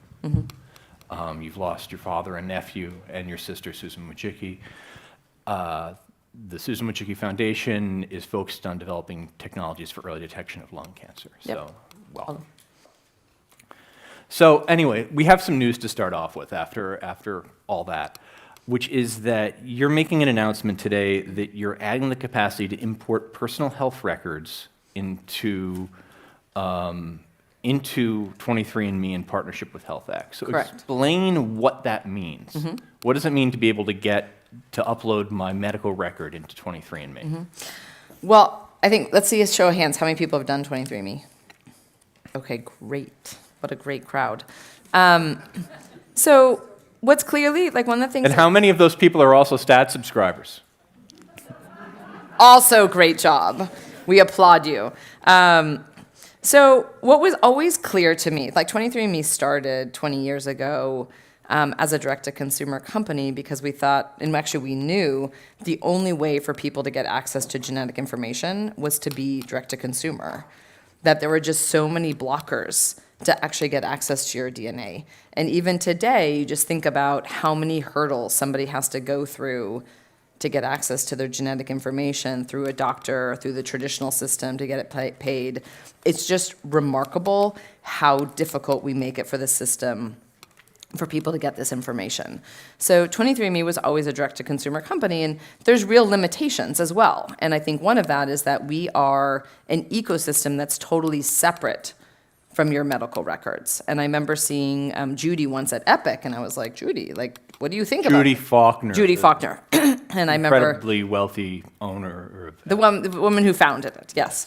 But I remember telling her, I was like, you run like the biggest medical records. Like, don't you think it's interesting? I have like, 14 million people who know, like, are they a carrier for cystic fibrosis? Are they a carrier for BRCA? Don't you think people should have that ability to get their information into a medical record? And I remember she was like, oh, that's like an interesting question. Like, as the consumer world grows, like, how do you start to combine this direct-to-consumer world with the traditional healthcare world? So one of the best things that we can do, and like thanks to HealthX, it's really been enabled, I can actually pull the medical records into 23andMe, and we have an experience now for Health Summary to help people combine their medical records with the genetic information and help people get insights that they otherwise are potentially missing that they're not necessarily following up on. And I had an example. I actually sat with someone a couple weeks ago, and he said, he's like, listen, like, I got 23andMe and I loved it, and then I had this period of like stomach pain and all these issues, and I was hiking and I thought maybe I was in Bali and I was like, oh, maybe it was like a local issue, and I started taking this steroid, and he's like, 8 years later, I've been like taking all these different medications and have a stomach or an intestinal rupture, and he's like, I just wish I had looked back and seen that I had like the risk factor for, for Crohn's, And that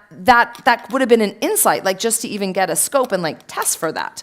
And in some ways, for me, this partnership actually almost elucidates exactly what are the types of things that we should do. How is it I can pick up details that are happening in your medical records, leverage the genetic information to help you get those appropriate types of insights, and so combine that then to really help the clinicians or help the AI platforms now give you that right ultimate diagnosis. And so for me, this is a combination, and you can imagine 23andMe will start to do this in all kinds of areas. How do you pull together all this information, and how do you really create those kind of AI insights with all that information so that people can really get that best kind of care? Is Catherine anywhere? Here. Okay, great.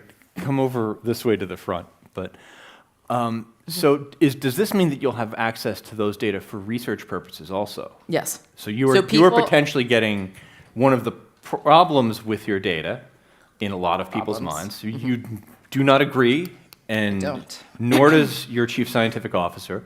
But one of the things people worry about is that a lot of it's self-reported. Totally. Which you would say is a strength. So this is also a source of non-self-reported data. Correct. So we've always said that there's certain things that are hard to self-report. It's hard to self-report Alzheimer's. It's hard to remember your medication history. People don't remember their blood pressure reading. They might know that it's high, but they don't necessarily know the specifics. People are very good at reporting a whole bunch of information, and we've published extensively on this. Thank you. But pulling in medical records will be a really essential gap for us. And I think it's very clear, everybody, when we talk to pharma partners, when we talk to researchers, people are really eager to see a whole genome, which is also something that we talk extensively about. They're eager to see medical records, and they're eager to see that in combination with self-report. And so that combination of self-report information where people continuously can keep updating about how they are doing, what else do they have, their environment, a lot of that's not in a medical record. The medical record will be incredibly comprehensive. So we do actually now, we have a beta program. So this is all in beta. We have about 30,000 people who are doing this now. So it gives us that opportunity to pull in all this information. The goal for us, again, is really to create those products and insights that combine medical records, genetics, self-report data, and give people like really an accurate sense of like, are they missing something? Are there other actions that they should take on? What else, like what can they do? And also what's in their future? Like when we think about the potential with genetics and all this information, it's really going to be on risk prediction. How is it that I can be the world's best in predicting what are the conditions in your future? And then what are those environmental changes that you can make to really try to mitigate those risks? So sitting in the second row there is Priyanka Agarwal, who is the CEO of HealthX, which is the company that 23andMe is partnering with to do this. So Catherine, if you could walk over there. I just wondered if, Priyanka, if you had anything quick to add here, since thank you for coming. Absolutely. We're really excited to be working with Anne and 23andMe. And, I think fundamentally we want to empower consumers with the most complete picture of their health. I think a lot of that starts with how do we tie together genomic data with your health records, potentially with your wearable data in the future. What does it look like to really help people assemble a complete view of their health? And I think that's a theme we're hearing this afternoon. I think we heard a lot of that from Alex and Ricky as well. And so we are in this incredible moment where I think people want to take control of their health. We have so much technology around us, and I think we're just really excited to be serving the 23andMe community and to really, I think, empower people to manage their health in an important way. And the genomic data is going to give you, that risk predilection. I think your health records are going to give you a sense of, what does my body look like now? And my background is I'm a physician and clinician, and so I've had patients come to me with questions about their genomic data. And I think making it easier for people to have that complete view is really powerful. Okay. I would love to have more questions coming up pretty soon. Catherine's there. You can go ahead and flag her. It'll be there are a couple beats I want to hit first, but so I think I would like to tell the audience a story now before I get into some of the follow-ups on this, which is the story of you on your bike going to Stanford. And how did you decide to to create TTAM to go this nonprofit route? Yeah. This is at a point when you had left 23andMe because you were bidding for it. Yes. So, I mean, so what Matt's referring to. So there was a dark time when I was not in the company. I was not, putting 23andMe into bankruptcy was not my choice. That was the choice of the board. And so I left the company so I could bid on it independently. Do you think it had to be put into bankruptcy? No, I gave an offer. Okay. So no, I mean, I think it was no company, particularly a company like 23andMe. It was just like the disruption and the confusion. And I think if you look at all the press that was around there, it was just like, it was a really, really hard time, not just for me and the employees, but like particularly for the customers and the confusion around it. So I was really trying to do everything I could to prevent that. So I did go to this one meeting at Stanford, and I was riding my bike, and I ran into one of my scientists, and I wasn't supposed to be talking to anyone of my employees, but I was just so worried about my employees. Like, how are you doing? Like, I feel awful about what is happening. Like, how are people doing? And he wrote back, he's like, people are actually okay. Or he said to me, he's like, people are actually okay because what we care about is the mission. And we're able to execute on the mission. And our mission is to help people get access, understand, and benefit from the human genome. And, the mission has always been the driving force for 23andMe. It's always been our North Star. Like, we feel very strongly, like, we're there to advocate for what's in your best interest. We're there, like, we believe in you. We believe you can understand your genetic information. And all of our research is about, like, how can you benefit? Do research that's actually really meaningful. Like, what is it that can actually help you in your life? And so seeing him say that, what keeps everyone here going is that mission. And that's when I realized, like, we'd always had this debate internally at 23andMe that we were always very much of a mission-driven organization. And, there'd been a debate of, like, should we be a nonprofit? Or should we be a for-profit? And I was convinced in the early days we should be a for-profit because you needed capital to be able to grow and do the types of things that we're doing.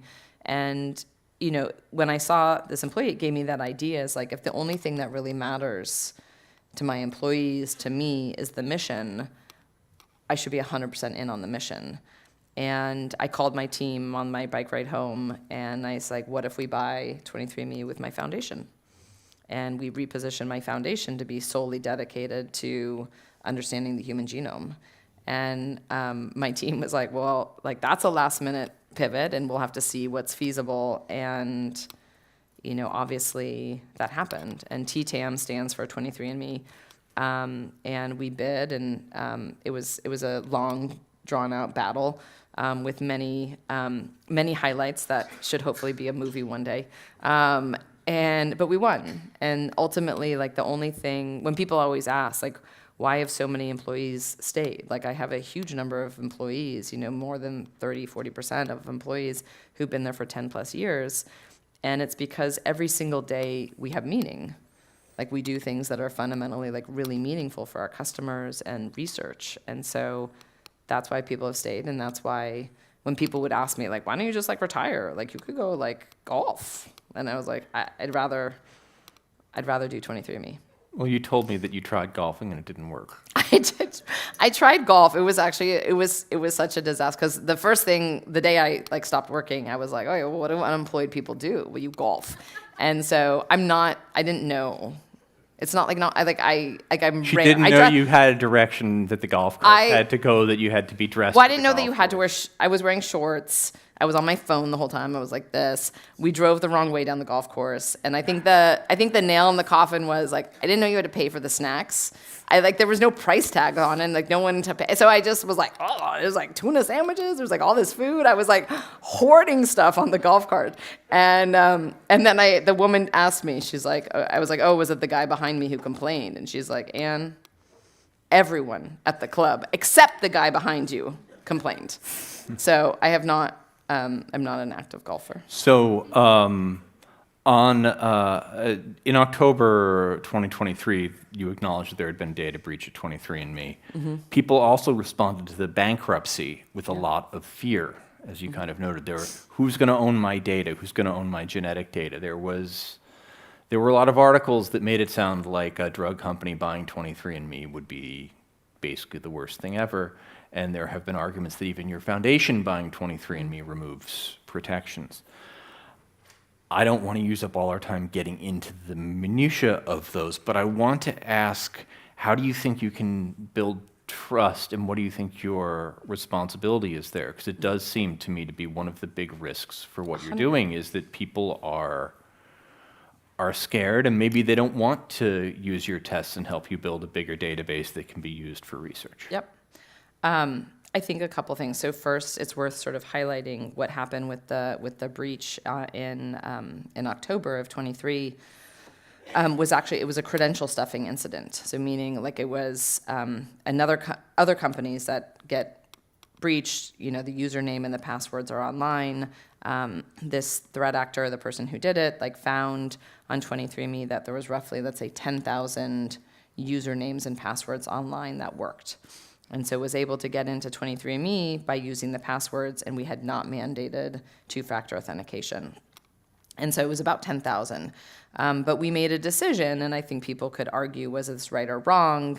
And I think in some ways, like, we had a decision process as a private company, which was to always massively over-communicate with our customers. Like, when you communicate and you tell them, it's like it always worked well for us. It's very different as a public company, because as a public company, you really invite in class action lawsuits and all kinds of things with any kind of announcement. So we had the 10,000 people, but we decided to notify 6.2 million because each person had DNA relatives. And it was really sort of seen as a question, as like, okay, well, if it was your account and you have 10,000 relatives, then is that technically connection to those 10,000? So right or wrong, we notified 6.2 million people that really invited in the press, the lawsuits, the attorney generals, I mean, you name it, they wanted to sue us. And so it was extraordinary, the response. I think it showed how much people care about their information. I think it showed like how easily you can ignite sort of a wildfire of concerns. So even though you know, again, it was the 10,000. It really exploded. So trust, and it was devastating to us because we'd always gone with this mindset that like trust for our customers is everything. Like you have to win over your people, and it's awful to like feel like you're like people don't trust you when you've like spent your whole time like saying like I'm trying so hard to make sure I have your trust. So 23andMe has always been built on trust. And again, privacy was always defined to us as like choice and transparency. So we're always really clear to people about what we do. So for instance, like if we connect with HealthX, it's your choice. You can say yes, you can say no. If you answer a survey question, yes or no. Do you want to consent for research? Yes or no. Over 90% of our people, I should say, over 90% of our customers today actually opt in to research. And it's not a default. They're actually actively opting into research. And so we always want to give people that transparency, always want to give people choice. And I think what people don't realize is that if you do if you get a genetic test through your medical record or through your traditional doctor, you could never delete it, ever. It's part of your medical record. The same way, like, you can't go and say, like, I didn't like that mammogram, can you take it out of my medical record? Like, no. That thing is, like, part of your medical record. So 23andMe is actually giving you choice. It's not part of your medical record. You're self-paying, you're coming in, you're doing it on your own, it's yours. And so we are the only ones who actually let you delete your account. And so while it was painful when we had 2 million people delete their genetic data, it was also a sign of the success of our mission and our values. That if you want to delete your data and you don't want to be part of it, we will 100% honor that. And so it's always about your choice. And so, like I said, it was painful for that, but that was also like a rallying cry for my employees and be like, we will 100% honor what our customers want. We have a question back there. Hi. Hi. We met years ago. It's very nice to see you again, Anne. My name is Rachel. Mm-hmm. I am a patient advocate with several organizations, OCRA, SGO, UCSF, et cetera. my question actually dovetails what you just mentioned, that especially for someone like me, I'm incredibly appreciative for both myself and all of the patients that I work with, that the genetic data exists, the idea of merging with HealthX and combining those medical records, and yet there's data breaches all the time. It's kind of unfair to ask just you this question, and we should have asked every single person today about this question. It's likely there's going to be a data breach at some point for all sorts of reasons, whether it's you view it as political, what's happening in this country and the world, or whether it's just the way integration of data is. So how do you reconcile, or how do you suggest we reconcile the advantages of integrating all of this data for potentially incredible outcomes and in the future of impacting health, and at the same time knowing that some insurance companies will absolutely decline or increase insurance for certain people based on the data that I have access to? I'm just curious how you feel about that in general. Look, I think that anyone who tells you like their site is 100% secure is just wrong. You know, the reality is that everyone has to be hypervigilant, and you have to be yourself like hypervigilant with like making sure that you're on sites. Like, is there two-factor authentication? You know, how are you? There's so many, like there's the pass keys now. There's so many ways to be aggressive about data security with your accounts. Like I said, when we had the issue, it wasn't mandated. And we kind of felt like most hospitals then didn't mandate it. And we felt like we had to give people choice. Like we had it as an option for people, but we should give people a choice around that. You know, those days are over. You don't get choice.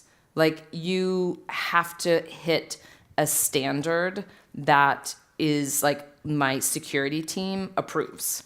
And so it is harder for certain people. Like it's harder to go through, like you get logged out more. We lock down, like people complain. Like I don't let you download your data right away. There's a wait now. I don't know if it's 48 hours. It's like some amount of time. But we do that because we're like, listen, it's like not urgent. Like it can take time. So, you know, the biggest difference for us is I don't give you choice anymore around data security. We're going to mandate that we are going to do everything possible to protect it. I think in general, with everything that you have, if you're at a hospital, if you're participating in the healthcare system that exists today, we're all at risk in some capacity. So for me, it's about risk benefit. So, you know, what's the potential harm that can come my way? And then what's the benefit that I can get? I look at this like my sister who had lung cancer. Like, I will answer all the surveys. I will be a control. I'll participate in this. Like, what I find is people, once they're sick, oftentimes are like, do one of two things. Either help me or help my family. And so, like, that's what we're focused on. Like, for me now, it's like, I'm going to help my family, and hopefully that helps the world. But, like, it's all risk-benefit, but it's also 100% personal choice. We had some people, I remember in the early days from EFF, who were just like, I will never do it. Like, I want to write you a cashier's check, and I will, like, go to a random spot, and I want everything to... That would be Freedom Foundation. Yeah. And so, you know, I was like, okay, like, great, but, like, it also might not be the right product for you. You know, like, there's always a slight amount of risk with anything, but I think that we really care. And so we do everything we can. We mandate the security now, and I hope that we're really giving people a valuable benefit participating. And I think now more and more as a nonprofit, we can accelerate that benefit because I'm not held back now by, you know, trying to make money off doing research deals. Now I'm just like let's just make it, like, everyone mine the data because I see the data. I know there's extraordinary value there. And we're just like, we haven't released it to you yet. Well, we are out of time, Catherine. What? Yeah. Let's see what the question is. You're going to have to answer fast now. We'll see if it's good enough. Okay. No pressure. So, Matt, you alluded to the therapeutics division earlier, and especially in the announcement today with the collaboration with HealthX. Do you have any updates on that initiative? Are you out of Or therapeutics? Yes. We had to totally shut it down. I mean, I think for those of you who follow it, like 23, 24, you had like half the industry trading under cash. You had that one fund that was just going and buying biotechs, shutting down everything and taking the cash. I mean, it was an incredibly ugly time. And we also happened to pick the area that got the most trashed, which was the IO, the immunotherapy. So no one liked biotech, and then we were like the dog of the dog. So it was, even though, and like the ethical decisions I had is like, I had patients responding on study. Like I'm getting pressure from my investors, but I have people whose lives, like they're responding. What am I going to do? So, we did that extra work to like put them onto a, individual IND, like, or individual clinical trial and work on them. So we're totally out of therapeutics. I think 23andMe will be a partner to every single pharmaceutical company out there. I think there's like, the data that we have is so extraordinary. And let me emphasize, the thing that we have that no one else in the world has is I have people who are genetically high risk for a disease and don't have it. I also have 500,000 people who have what we call a human knockout, meaning like, or loss of function mutation. Like they have a gene that doesn't work. And like, don't we want to deeply phenotype these people? They're so interesting. I want their medical records. I want all this information around them. It's extraordinary. So one of the hardest things we always have working with pharma is because I can do almost the impossible, they don't even know how to ask the right questions. There's going to be a training aspect that we're going to have to give of like how you can even ask the right types of questions within 23andMe, because it's so extraordinary to have an all-comers population. Thanks for taking the question. Yeah. It's a good question. All right. Well, thank you. Thanks. That was a good place to end. We'll do it again.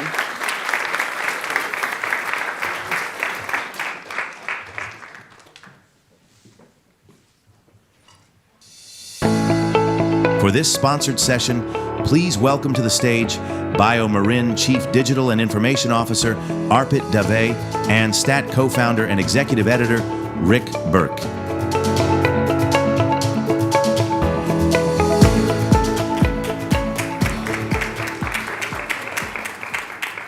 Hi, everyone. Arpit, thanks for being here. You have a brand new role. It's pretty new. How many months? 4 months in. 4 months in. And this is your first public appearance in this role. Absolutely. So thank you I would not pick any different destination than this one. And your amazing audience here. So tell everyone about your rich history of in this world before this latest BioMarin job. And it's a new role at BioMarin too. So a little bit your history and a little bit about the role. Yeah. So as Rick, you said, we started about 4 months ago. Prior to BioMarin, I've been with amazing organizations like Amgen, Bristol Myers Squibb, Merck, Schering-Plough. And my career has really been around how do we crack this complex problem of using technology, data, and now we have this powerful tool of AI, but allow the companies to do what their mission is, which is to serve patients. And when the BioMarin opportunity came about, I really thought deeply. And there are three things that got me here. First one is purpose, which is simple. For BioMarin, a leader in rare disease company, 95% of rare disease still does not have a cure that's FDA approved. So the purpose and mission really spoke to me. Second one was science. BioMarin, as I learned, has a very rich understanding and history of close to 30 years of understanding biology, genetics, and advancing science in rare disease. And through my experience, what I've seen is in big pharma, we invest a lot of dollars in AI and data, but majority of the dollar goes into where data already is. And for BioMarin, what attracted me is, we're putting our energy behind where patient need that investment the most. And especially the last one is timing. This is the great time to be at BioMarin and especially be driving the work that we're driving with data and AI. So excited to be here And thanks for having me. And you're leading a digital transformation at BioMarin. What are you doing that they weren't doing before you took this job? Yeah, our approach is really integrated approach, right? You all heard a lot today about how AI can change many parts of drug development lifecycle.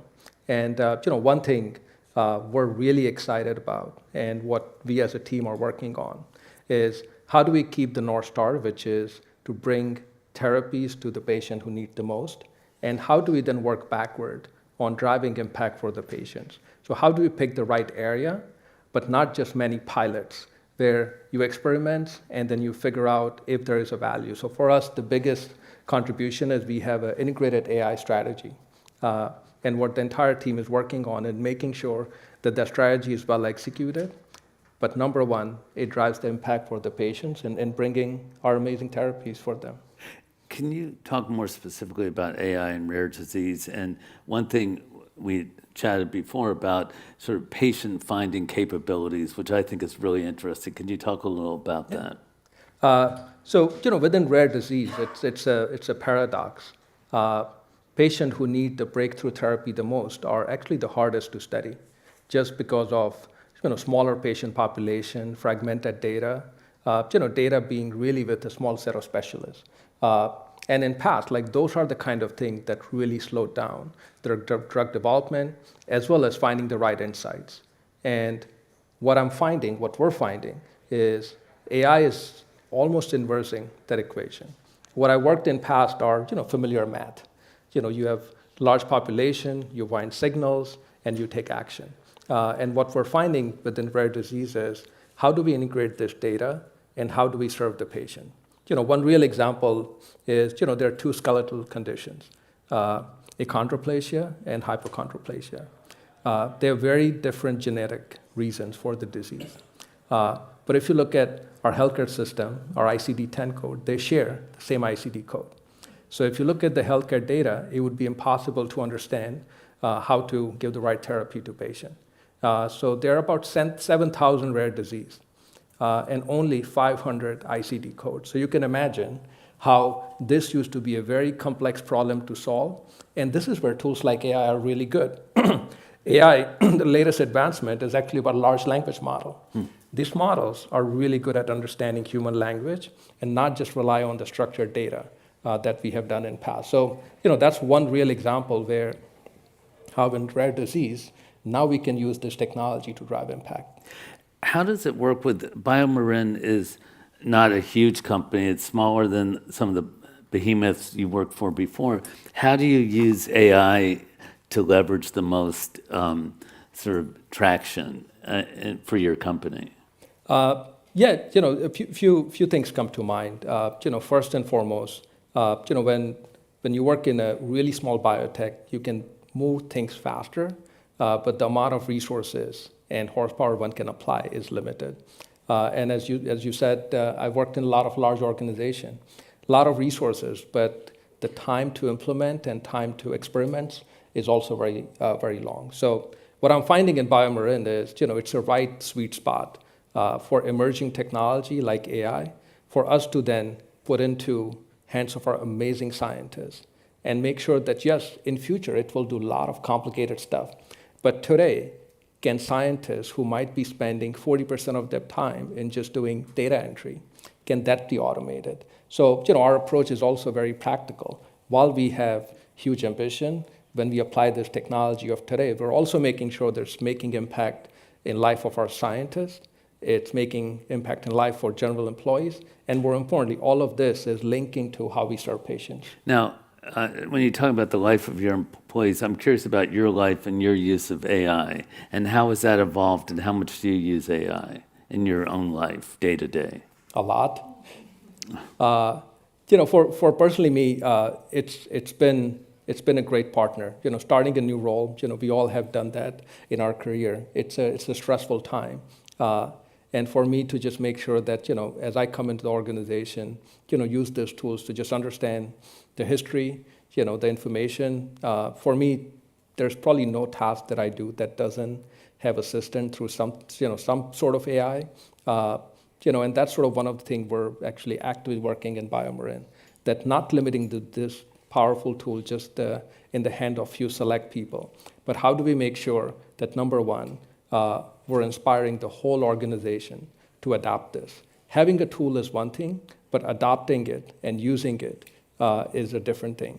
And people who use this tool, they recognize that these tools only get better when you use it every day.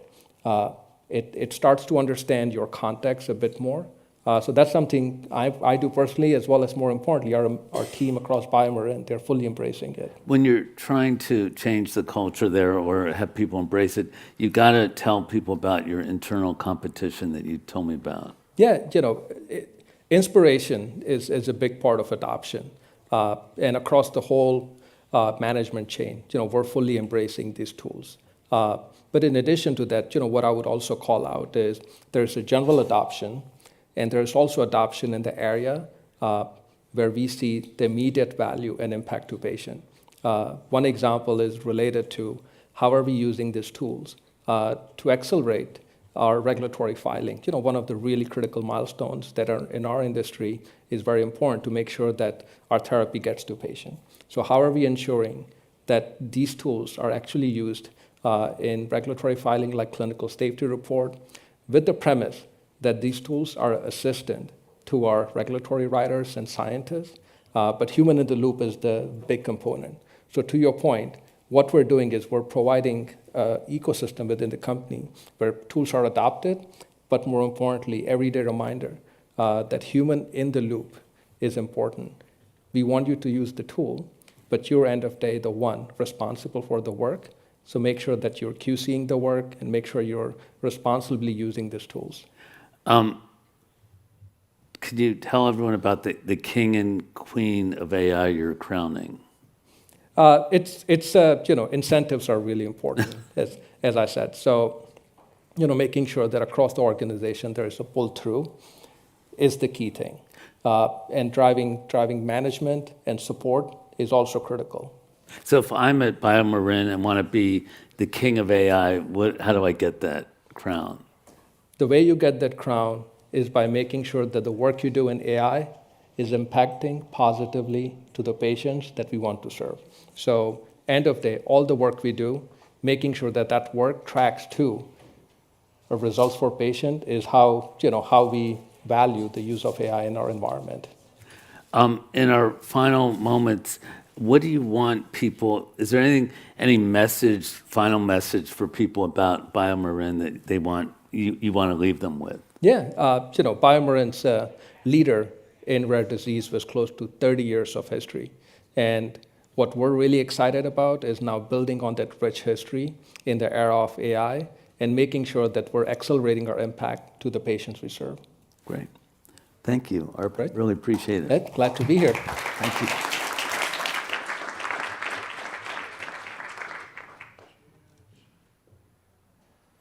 All right, here we go. This is going to be the last session of the day. I'll be out there with the mic. We would love lots of questions. Finish some energy. Here to discuss the current state of the FDA and the impact on rare disease research. Please welcome to the stage Dr. Ted Love, immediate past chair of bio and the former CEO of Global Blood Therapeutics. Holly Fernandez-Lynch, Associate Professor of Medical Ethics and Law at the University of Pennsylvania, and Dr. Yale Weiss, Chief Executive Officer of Mazi Therapeutics, and to moderate, Stat General Assignment Reporter Jason Mast.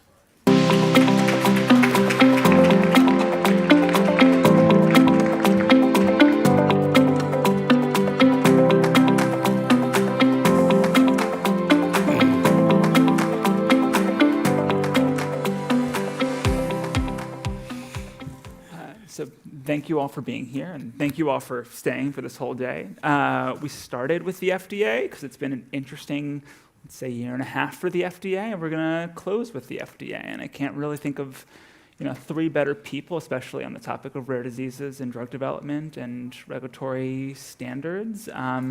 We planned this panel, started organizing it around, maybe a few weeks ago, and there have been some changes at the agency since then. A few people are gone, including the commissioner, including the acting head of CBER, which is one of the two main divisions in the FDA that oversees drugs, including CDER, the head of CDER, which is the other main division that oversees drugs. So I guess where does that leave us? Is this good for rare disease drug development? This changes? Is this bad? Ted, you've got a long history of developing drugs and working on advocacy and regulatory policy. What do you think? Well, first of all, thanks for being here. It's a pleasure. I think I would say at the top, investors particularly don't like uncertainty. So whenever things increase the uncertainty about the FDA and investment in companies, it's generally bad. I think one of the things that has saved us, Jason, is that, at the end of the day, the FDA is primarily run by the career servants. FDA commissioners come and go, but the stability of the FDA is largely driven by the career people. And I think we and I talked about this earlier. One of the beautiful things about a great commissioner is that they can affect tone at the top. And I don't think we're getting a lot of consistency from that perspective, but I think we're still keeping our head above water because of the career servants at the FDA.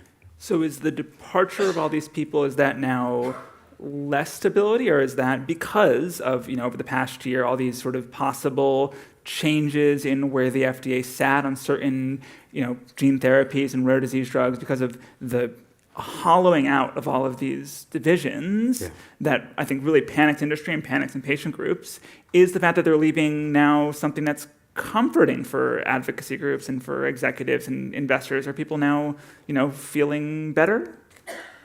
Yeah, I don't think there's any doubt that some of the people in senior positions were not exciting from the perspective of their prior public stances on many of the issues that affect our industry. And quite frankly, didn't have a lot of experience at running a significant organization. The FDA is a huge organization, and bringing some real skills at managing people, leading an organization, has been lacking in many of the appointments, in addition to people who come in with views that are non-traditional. I do think innovation and being open to new ideas is great, but quite frankly, some of the views that have come have been really antithetical to high-quality science and innovation. Can you name one of those views? I think right here in San Francisco, we had a division head that I don't think it's any surprise many of us were not excited when he was appointed. I think Vinay Prasad, I assume, head of CBER, the division that oversees gene therapies, and prior to this, there had been a head of CBER that was very open to sort of flexibility, to sort of how can we change the regulatory standards so that we can make sure that these sort of cutting-edge medicines that are coming through, that maybe the data isn't always so convincing for, but we think that they're probably working. How do we change those standards so that we can get these drugs to patients?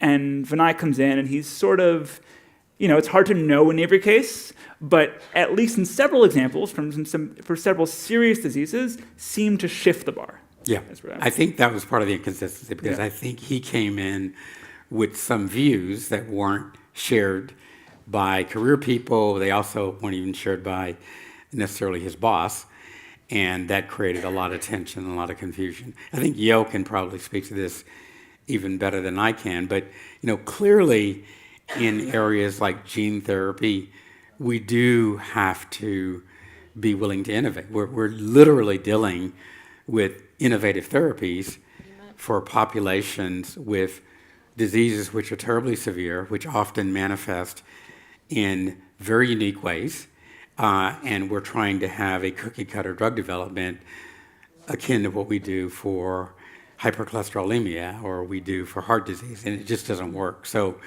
being open to innovation when the risk-benefit is a very different situation, and also being open to innovation when the technologies coming really are bringing the kinds of changes that we never envisioned. So, I mean, Yo, I think, has the real experience on this. I have a little bit in sickle cell, obviously. Yeah, so I do come from the trenches. I'll follow up on some of the points that you made, Ted. But as a CEO of a company that develops genetic therapies for ultra-rare genetic disorders, we've had good interactions with career lifers at FDA. Our IND was cleared very quickly, didn't even wait for the full 30 days. And that was this administration, this September, so a positive experience. However, what does the future bring? Where are we with regards to going to the FDA at the end of our clinical trial, discussing our pre-negotiated or pre-discussed endpoints and them changing their mind or accepting it or not accepting it? There's a lot of uncertainty. So as Ted said, uncertainty brings uncertainty from our investors. There isn't a day that I don't find an email in my inbox where my investors are questioning the recent news that they read and how will it affect our future as a company, our certainty of getting our drugs approved. So it is a roller coaster. But the job is getting done at the ground level. It's the next steps that are uncertain, and we worry about them. Are you saying that you've already seen changes in sort of what the FDA has agreed to, or you're saying that you're seeing Personally, publicly? not yet, but we've seen Sort of the news, Huntington's disease, Huntington's, something, yeah, a few other places. Holly, I want to turn to you here. You are an expert on bioethics. You study the FDA. You've written about rare disease regulatory standards. How concerned are you by the apparent lack of consistency here in the agency agreements and, some of these decisions that the FDA made, some of these rejections that were made were for drugs that, it did seem as if a previous administration may have approved them, but also kind of seemed as if the data was a little bit, iffy. Should the new administration be bound by agreements previously that they don't agree with if they think that, this drug's actually not best for patients? Jason's asking me a question I told him I don't know the answer to. But it's something that I've really been concerned Holly, we about. thought you knew everything. It's something that really concerns me, right? So I think consistency at the agency is critically important. We can agree about that. We have drugs that are being developed over the course of a decade, and we can see, commissioners and center directors come and go over that period of time. Investors and companies need to have some predictability about that. And the other thing that I think we could probably agree on is that either end of the spectrum is problematic, right? We don't want every drug to go through and get approval regardless of the quality of the evidence or questions about safety and effectiveness.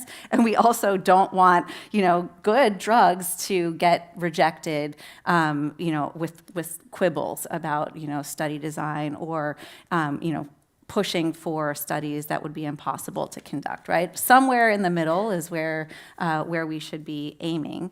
But the thing that does trouble me is that FDA is making judgment calls, right? It's a scientifically driven public health agency that is making policy judgments about which reasonable people could disagree.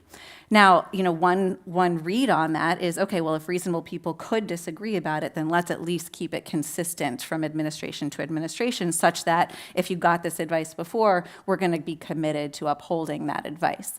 On the other hand, if the advice that was given previously was wrong, FDA has a statutory standard to uphold, and it cannot allow unsafe or ineffective drugs to go on the market.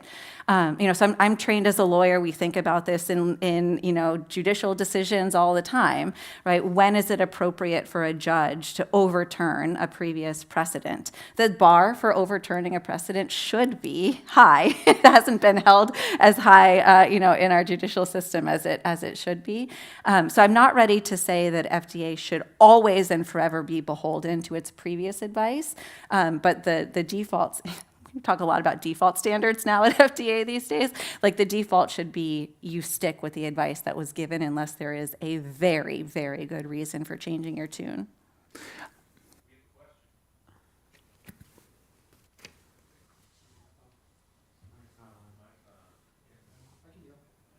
Hello?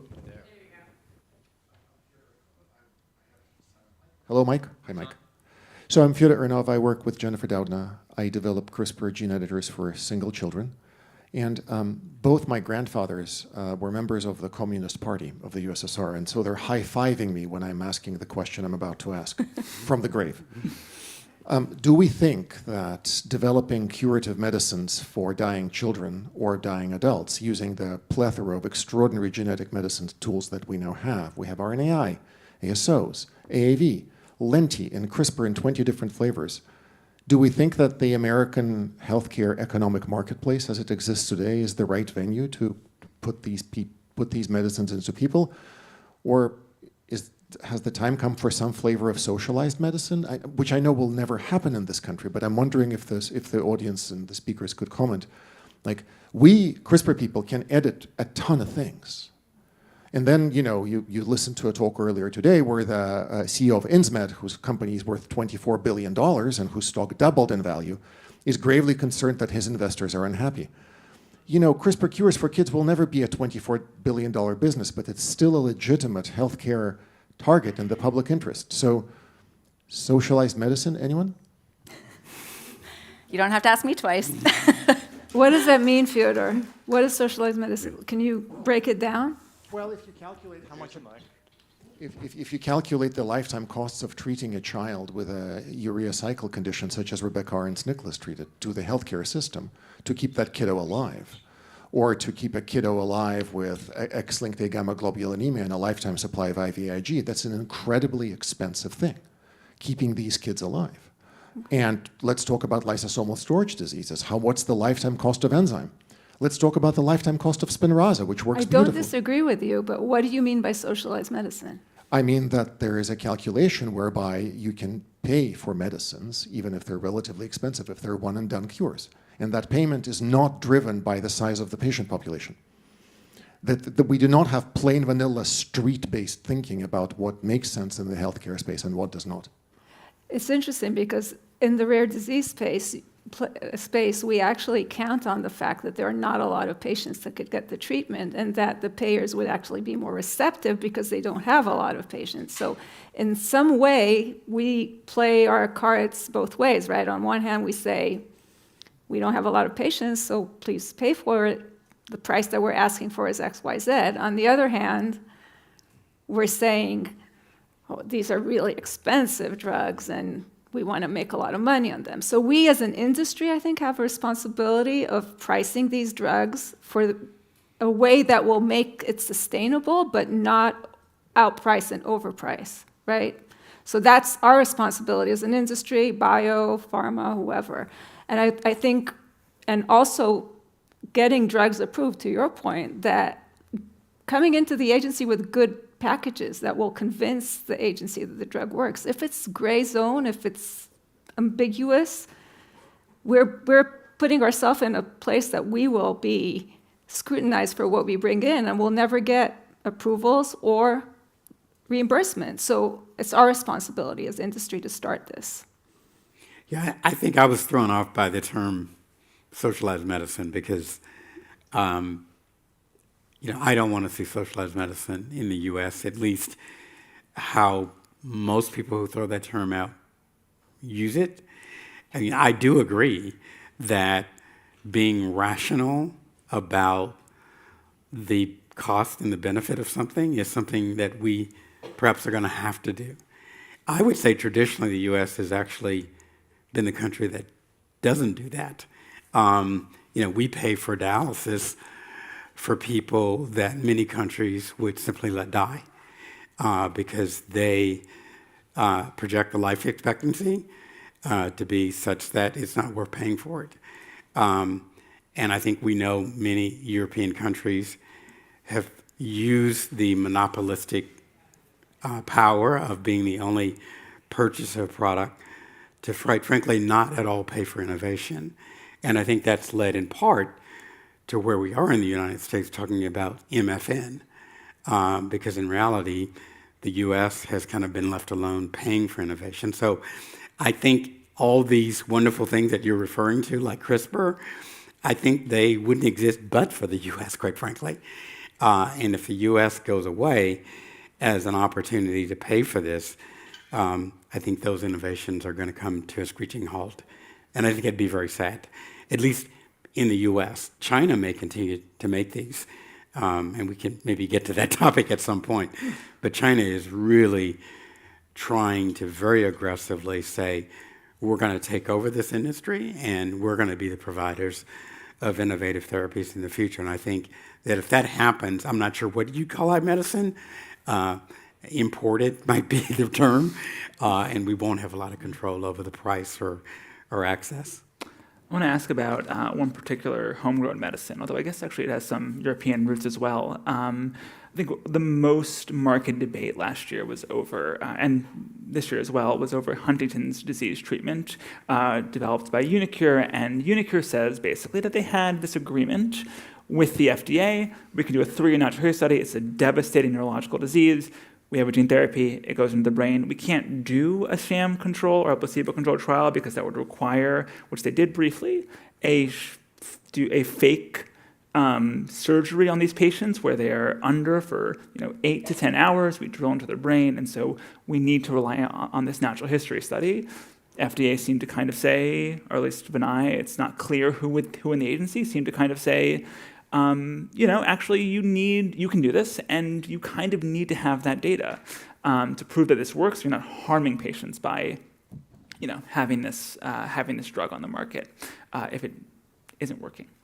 I'm curious sort of how y'all think about this. Are sham control trials, are fake surgeries ethical, especially in these sort of rare neurological diseases where there are a lot of treatments sort of on the way, but the efficacy is sometimes hard to measure. Yael, you are developing a lot of these. Start with Holly. Holly, you have strong thoughts on these. Well, I'll defer to you, I guess, to start. Although you can pass the ball back if you'd like.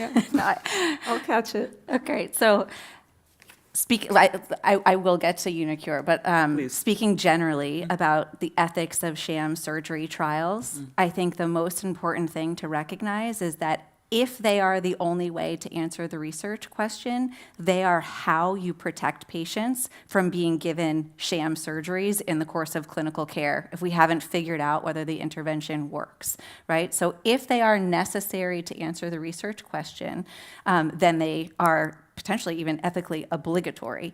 The question then becomes whether they're feasible to conduct, right, which is separate potentially from the ethics. So in this example, right, for Unicure, they did one sham surgery controlled study, and then the debate was whether it would be ethically acceptable for them to do another, given that they were able to then do a comparison against the natural history controls. If you were genuinely concerned that that intervention didn't work, right, then it could be really important to protect future patients from getting basically an ineffective and dangerous brain surgery for all of the reasons that you articulated.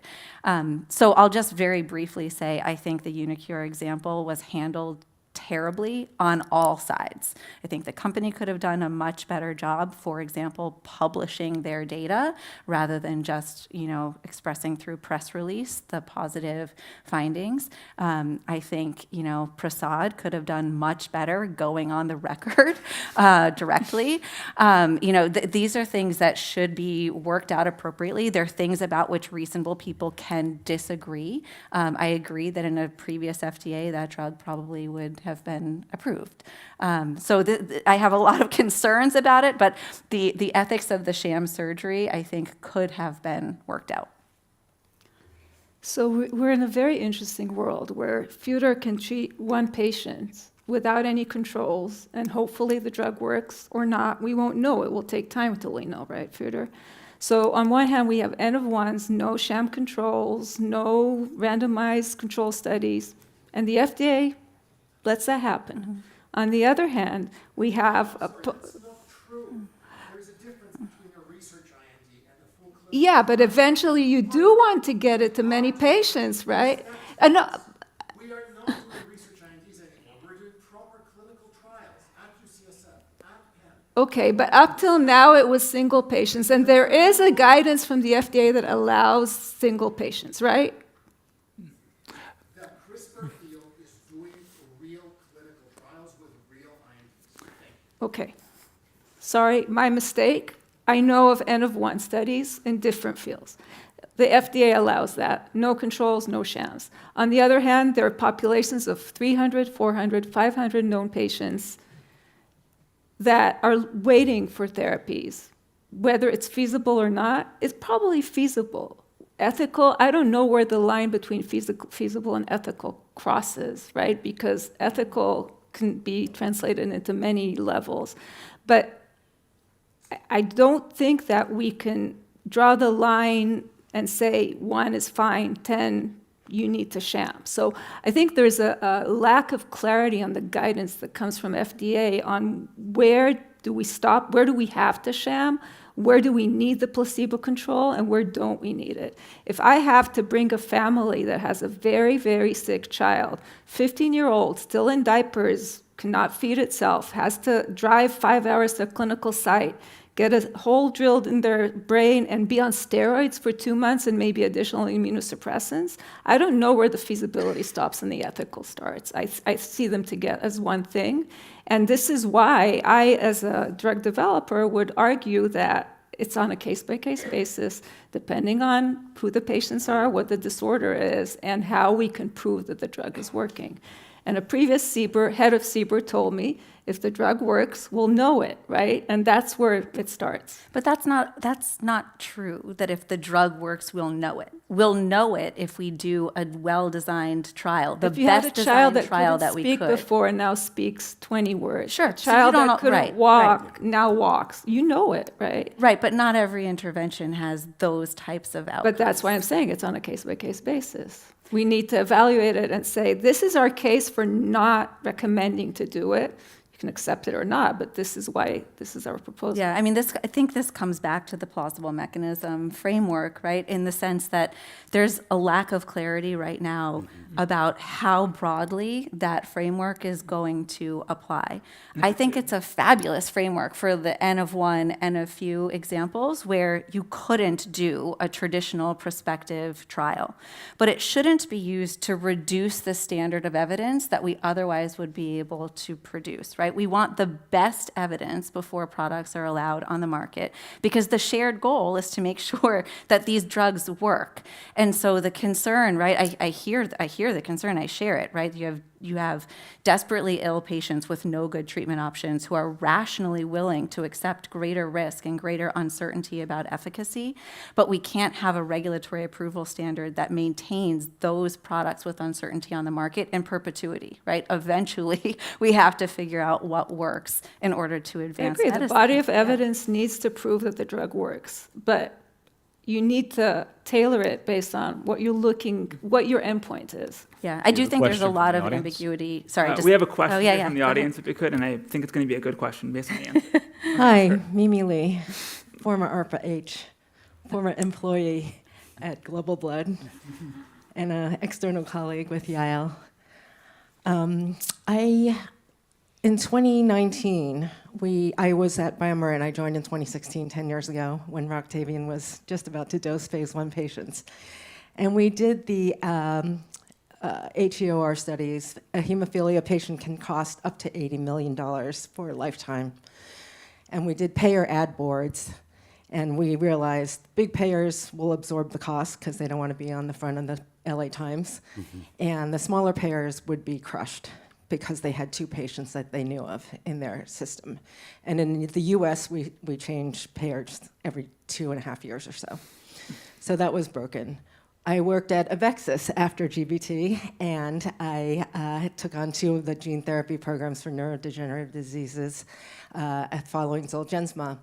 Learned a lot there, and this is in 2020 now, and we filed 3 pre-INDs, and we got cut and paste. You have to do placebo-controlled sham trials that required intraventricular administration. Of course, as a neurosurgeon, I thought it's no big deal. I do burr holes in the middle of the night with my eyes closed. It's no problem. But for a child or an adult with a rare disease, that's really kind of a very big deal. I went into the federal government to try to leverage the technology that Fyodor is talking about in a modality agnostic way. Everything that now, in the future, so this is a question for the panel.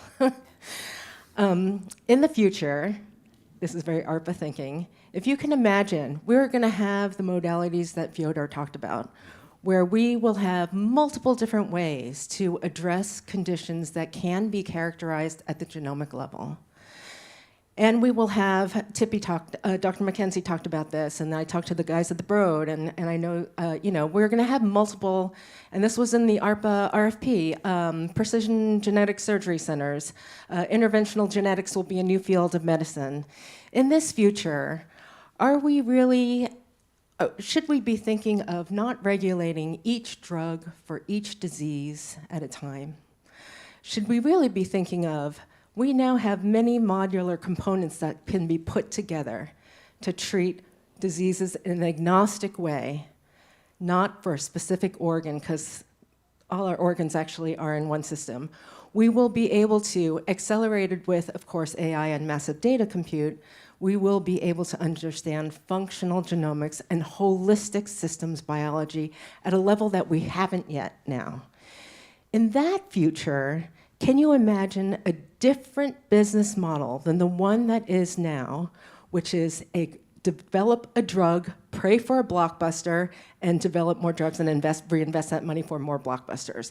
Can you imagine something closer to, it's not socialized medicine, but I say this a lot, rare will get us there. When we solve for rare and ultra rare, which are now commercially non-viable conditions, will we get to a future where the next generation and the one after that will, with a genomic risk roadmap at birth, we will all be able to be seen by medicine as individually rare because we're all genomically unique? So this is basically another way of asking sort of, can we treat this sort of as surgery? You don't actually develop a drug for each condition, you sell surgical tools, and the FDA sort of regulates those tools. I hate... A different business model. Sure. Is it a different business model if these technologies come together, and will they? And I hate to do this to y'all, but I'm going to treat you as I might an LLM. Yes or no, and you each get a minute. Ollie first. No, don't go to me first. Okay, Ted first. He's been quiet. I do think that the innovations that we are seeing were not foreseen by the structures that we have in place today. And I think as we get new innovations, particularly of the magnitude that we're talking about here, we are going to have to adapt and change. I don't know what that change looks like, but I used to talk to Rob Califf about this a lot. And the system that we have was not designed for genetic interventions for one person with one disease. The system just was not designed to do that. So given that those kinds of interventions are coming along, I do think that we've got to revisit the whole process and mechanism. All right, we have one yes. I don't know if I have a whole minute to talk about it, but I think it depends on us because we're laying the basis for it now, right? So, Fyodor, thank you for running a study. We'll run studies. We'll get a body of evidence, Mimi, that hopefully will be sufficient to prove that this is true, but we have to do it correctly now in order for it to be successful in the future. Yes, a maybe. Yeah, maybe I'm not imaginative enough, or this won't be, exciting enough. But as long as we have evidence that products are safe and effective, whether they're for an individual or for a population of people, then they should be allowed on the market. I don't know what that says about the business model of how you get there to develop the product for each individual disease. The plausible mechanism framework is intended to make these individualized therapeutics more attractive for commercial development, but it's not going to be a panacea. We're still going to need academic developers for these interventions. So, I'd like us to solve the problems that we're facing today, and we should be visionary about these things. I think the regulations need to be able to match where the science is, and that's been a challenge so far. Thank you so much. The one thing I will add, as a real physician- quick, Ted, real quick. Yeah, much of what we do in medicine is not evidence-based. I have to unfortunately let you down that a lot of medical care is, we're going to try this. This is the best we can do. And I'm not saying that that's an excuse, but I do think when you're dealing with a single individual with a single problem, that kind of thinking might be more appropriate than a whole study to deal with one individual, one problem. Thank you so much to y'all. Really appreciate it.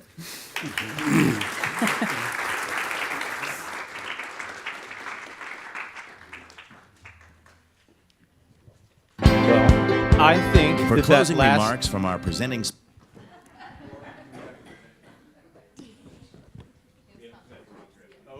Never mind. For closing remarks from our presenting sponsor, please welcome to the stage Senior Director of Strategy and Innovation, Population Health Center of Excellence at Genentech, Dana Spencer. So, good afternoon, everyone. We have heard a lot today, and I took plenty of notes. So what I want to do right now is just reflect on the day, what we heard, and then also, what is it asking of us? Because we spent the day talking a lot about breakthroughs. While the progress is extraordinary, I want to underscore something that Zoe started off with this morning when she said that our next era of breakthroughs will not be defined by the discoveries we make, but how quickly, consistently, and equitably those discoveries reach patients. That's where our real work begins. We also talked a lot today about technology, particularly AI and its increasing role in medicine from ultra-rare disease, and we got to hear the story and see Jory this morning on stage and her family, all the way through to cancer care and longevity treatments as well. It's incredibly powerful, and it's evolving faster than we as humans are able to keep up with. I often think about AI as like an adolescent child. You give it the rules, but it's going to test the boundaries. And that means that our responsibility isn't just about speed, it's about stewardship. Because innovation that outpaces trust doesn't deliver impact. And this is where perspective really matters. What feels like progress to us can feel very different for patients. Innovation isn't theoretical for patients. It's about time. Time to diagnosis, time to treatment, time to live the life that they want to live. And what feels gradual to us can feel very rapid and overwhelming for patients. And that gap creates a need that's beyond innovation itself, and that's the need for trust. Because breakthroughs can't change outcomes if we don't earn the trust of those who need them the most. Many of you have probably heard of the author Stephen Covey, and he's famous for 7 Habits of Highly Effective People. He also has a book out about trust called The Speed of Trust. And Covey had a lot to say about trust. But there's one quote that I want to share that speaks to our responsibility in this moment, especially in this healthcare environment. And he said, "Change happens at the speed of trust. Trust happens at the speed of understanding." That's a powerful reminder that we can't demand trust or respect from patients. We have to earn both of them by showing up for patients. And we still have to confront who's being left out. Patients in rural and underserved communities, those who probably need the breakthroughs the most, are often the ones that don't receive the care. Reaching them requires that we have deliberate design across every touch point, all the way from clinical trials to diagnosis to long-term care. Which brings us to some of the central idea of this day. Breakthroughs don't happen in isolation, and they don't scale in isolation either. To truly deliver for patients, we need systems that connect science and care, data and delivery, innovation and access. At Genentech, this belief is core from the beginning and has been for us over the 50 years. Some of the earliest breakthroughs came through partnerships that helped science move beyond the lab into patients' lives.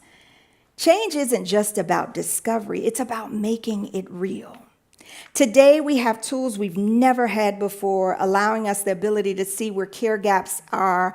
It allows us the ability to identify populations who are most at risk for products and to be able to intervene earlier and at scale. But tools alone don't create change. People do. So, what we've heard a lot about today in the next era and how it can be and should be, science will keep moving. Tools will keep evolving. What will determine if any of it reaches patients is whether we can be trustworthy stewards of what we build. Because change still happens at the speed of trust. And trust is something we build together with patients in the systems we design and in the impact we're willing to be measured by.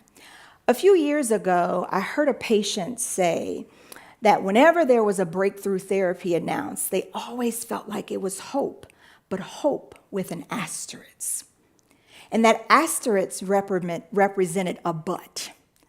But did they study it in people like me? But can I afford it? But will it be available to me? Today, with all that we've heard, the ask of us is clear. Let's continue to offer hope, but be sure to do it without the asterisks. Thank you all for a wonderful day. Enjoy the evening.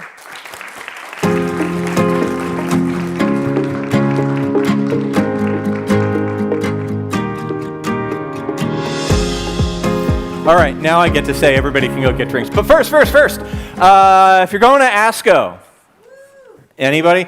Or if you know anyone going to ASCO, we have an event at ASCO, Friday, May 29th. It's one of our most popular events of the year. We'll have Rick Pazder and a panel of his former Office of Oncology Center of Excellence folks. That's going to be really cool. Our annual flagship SAT Summit will return to Boston October 14th and 15th. Speakers include Dr. Anthony Fauci, Caitlin Jetelina, and others. A big thank you again to our sponsors, our presenting sponsor, Genentech, our premium sponsors, AstraZeneca, BioMarin, Evidation, Metadata, and Schrödinger, all fantastic, and our supporting sponsor, Doximity, also fantastic. Hope you'll stick around to get to know each other a bit more, mingle with the stat reporters. There's a cocktail, there's a mocktail. It's beautiful views. Head up to the 4th floor. I'll see you there. Bye.